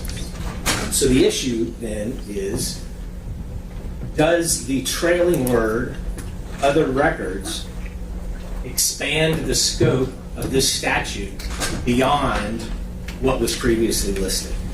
And the answer to that, Your Honor, is no. If you follow the case, the Georgia Supreme Court case of Kinslow, or the U.S. Supreme Court case of Gates versus the United States, as a matter of statutory construction. So I'm remembering this one obviously from the order. Why does the shall include but shall not be limited to language not override? And that is a very easy way to distinguish Yates. Because, Judge, when it says shall include but not be limited to, it is then listing everything starting with the liens and encumbrances. It is not, if it said it applies to liens, encumbrances, etc., but also additional elements, then yes, that would be fine. But the shall include but not be limited to begins the illustrative list of potential types of documents. And when you're looking at those lists, the trailing word, the final little segment of other record statements and representations, that cannot be interpreted under Yates or Kinslow to expand it beyond what the preceding. Because when the court is construing the statute, they must give effect and meaning to all the words in the statute. And if we interpreted that other records part of the definition in the manner that the state suggests, and frankly in the manner that you ruled on the speedy trial defendants, then it swallows, subsumes everything that preceded. And we cannot interpret it, but the Georgia Supreme Court and the U.S. Supreme Court has made it clear that we cannot interpret a statute in a manner that does that. We cannot take that trailing word that basically makes everything prior to it in that illustrative list surplusage or reduction. And with the construction that you gave it in your order on speedy trial defense, that's effectively what you've done. Liens, encumbrances, etc., has no meaning. All they needed to say was other records. But when they said other records, they are essentially trying to catch in any permutations of those preceding terms. And frankly, when you look at the amendment, the House Bill 985, it specifically says, change provisions relating to filing false liens or encumbrances against public employees, provide for a definition to expand the protection against filing of false liens or documents to all citizens, provide for exceptions, It did not explode or expand the definition of document in a way that created much broader application than what that section had been targeted to prior to 214 and targeted to after 214. And indeed, the bill itself was also titled liens and encumbrances. And it is a matter of constitutional law in the state of Georgia that you cannot pass a bill with provisions that aren't indicated in the title of the act. As the Georgia Supreme Court said in Mead Court, the purpose of the constitutional provision requiring that the act's title must alert the reader to the matters contained in its body is to protect against surprise legislation. And if this court were to interpret that other record as part of the definition in the way that it did for the speedy trial defendants, then that's what we have. We have a surprise law. We have surprise legislation. We have surprise criminalization. Is the case you cited on an act's title, is that a situation where, because of a defective bill title, that, tell me more about that case. What actual effect did that have if a bill's title was insufficient? What it said was, similar to this, what we're trying to do in this case, the bill's title constrains, the application and effect of the statute. You cannot title something indicating one thing and then interpret the language of the statute above and beyond and great expanse of what's indicated in the title. So it's essentially words of limitation. All right. So while you're up, why don't we do perjury as well? Judge, that is very brief. And you just say that the state hasn't outlined why it's material. Yeah. Their allegation in the account is that effectively it comes down to the statements are material to the statements. And while an indictment to survive a special demurrer doesn't need to contain a full, detailed argument and exposition of what the materiality is, it does have to include some indication of materiality. It can't just say it's material because the statements are material to themselves. And that's really what that count boils down to. That's what the state has tried to do, and that's what the argument has suggested. So just how would you suggest, like a hypothetical indictment would show that materiality? I mean, doesn't something speak for itself when they're saying that someone's testimony could have influenced the grand jury and that's always going to be material if the grand jury decided to believe that person's testimony? Every false statement under oath does not constitute perjury. And under that kind of general scenario that you just painted, every false statement would constitute perjury, because you can say, well, they testified before the special grand jury, right. They said something false. So it's an issue of circumstances and fact. Yes. And again, it doesn't have to be incredibly detailed, but there has to be something more than what we have in this indictment, which is the statements are material to themselves, the content of the statements. It requires more than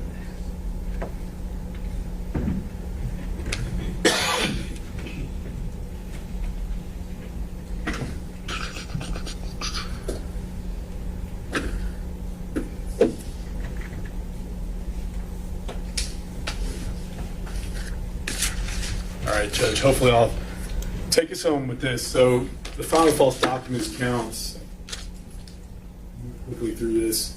Again, each of them allege all these essential elements. They allege enough to survive a special murder. Documents and issues are documents. The document defines documents as, among other things, information that is inscribed on a tangible medium. As the court pointed out, the shall include but not be limited to language. They do acknowledge it in their argument. They do acknowledge this provision in the argument. It's kind of avoided in the briefing.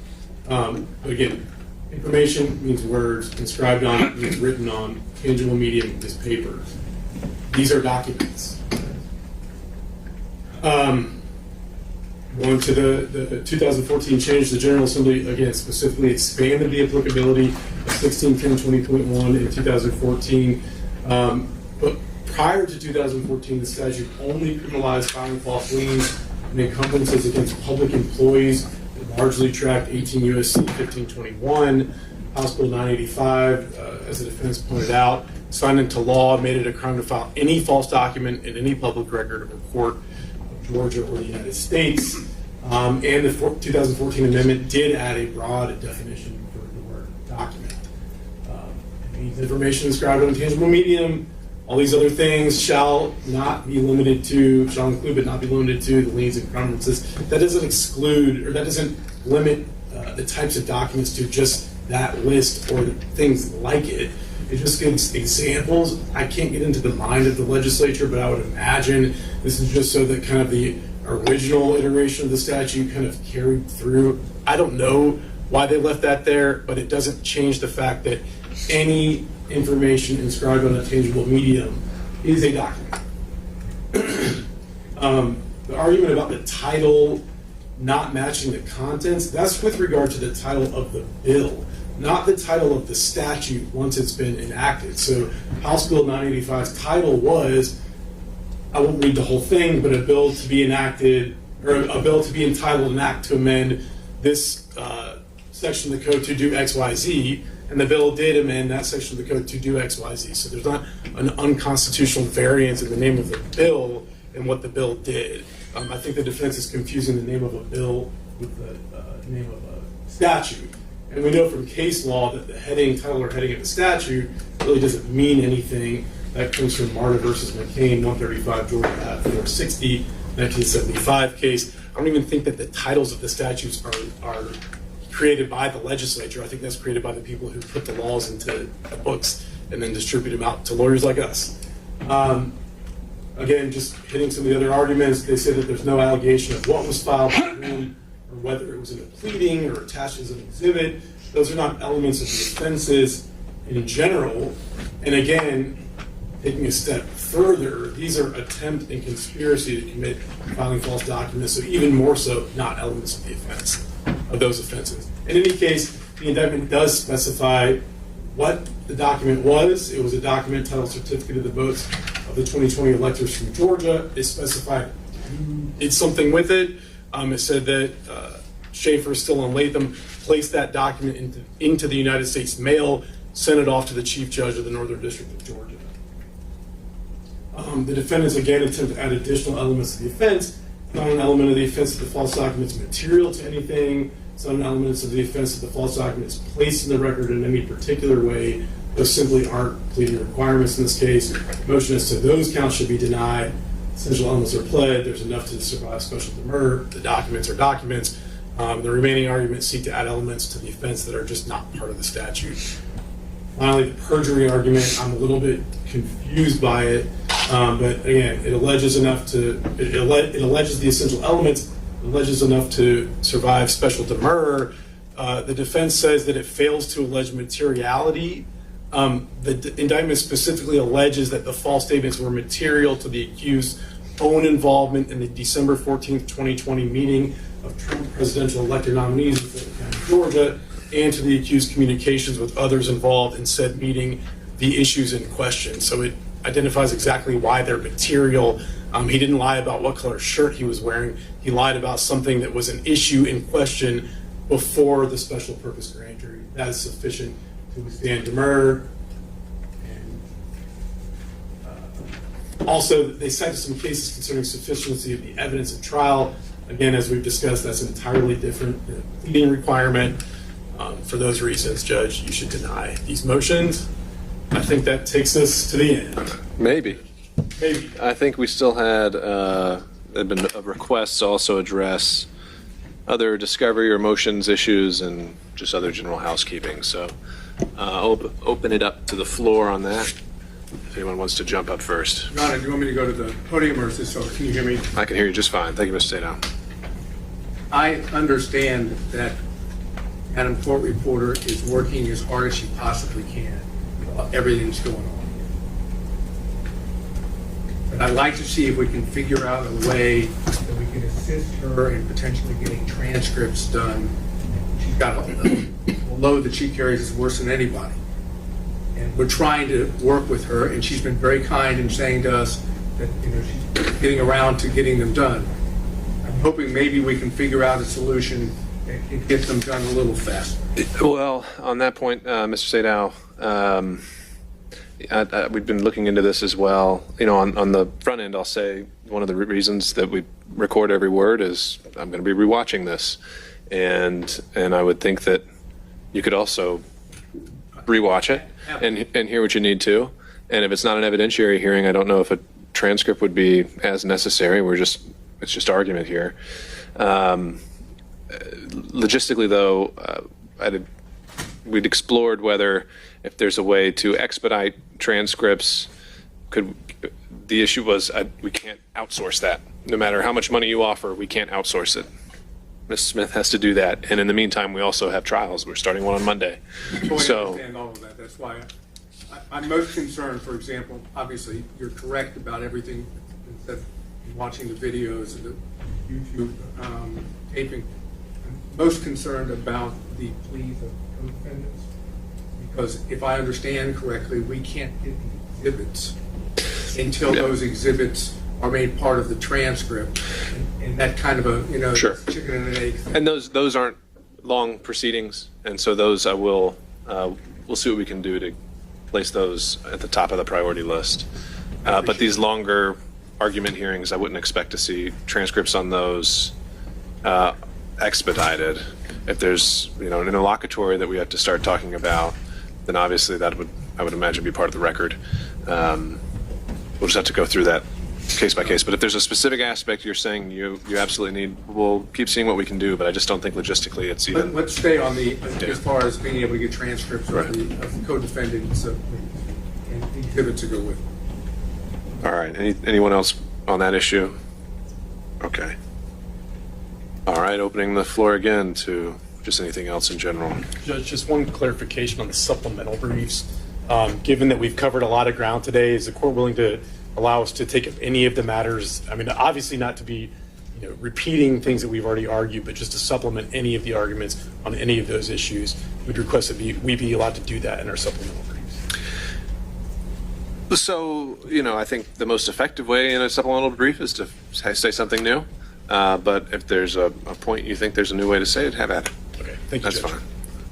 Your Honor, Harry McDougall to Mr. Clark, since you've opened the floor, I will take the opportunity to say that we will be following in Mr. Sadow's footsteps with respect to discovery of information in the hands of the federal government that we think is relevant to our defense. And we will be preparing something to reflect that shortly. All right, so noted. Is there any indication when the court is planning to have the RICO arguments?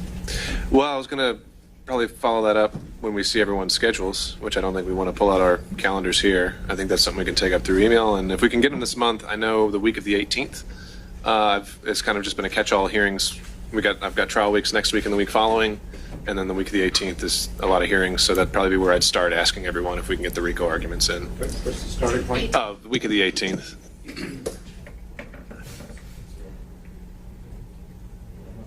And we can take it up from there on availability.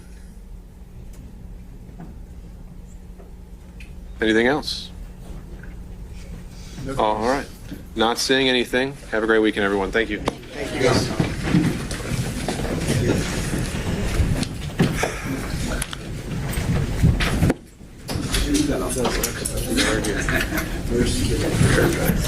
Well, I'll do that. I'll fix that. I'll try to do that. Is it?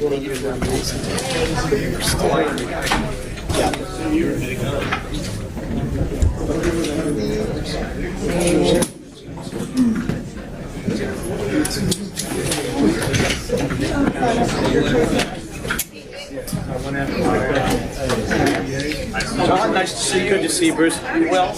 You too. Yes, sir.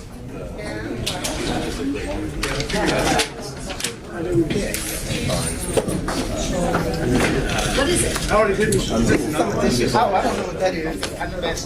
Yeah. Is this 7? That's 7? You gave me one earlier that I signed. This is round 2 through 4. This is just everything you've already turned over already. You're turning it over again in a different format. Is that it? That was so big deal. Grant, is he? I got one for you. This is an Yeah, you know. You did the best you could. That's all you can ask. You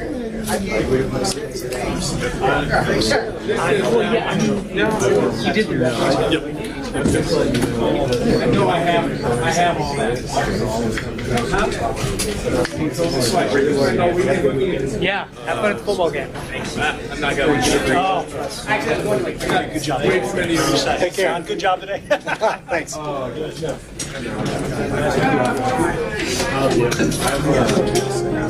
Yeah, no, I was the best today. Thanks for watching. If you like it, comment and hit the like and share buttons. Subscribe for future videos.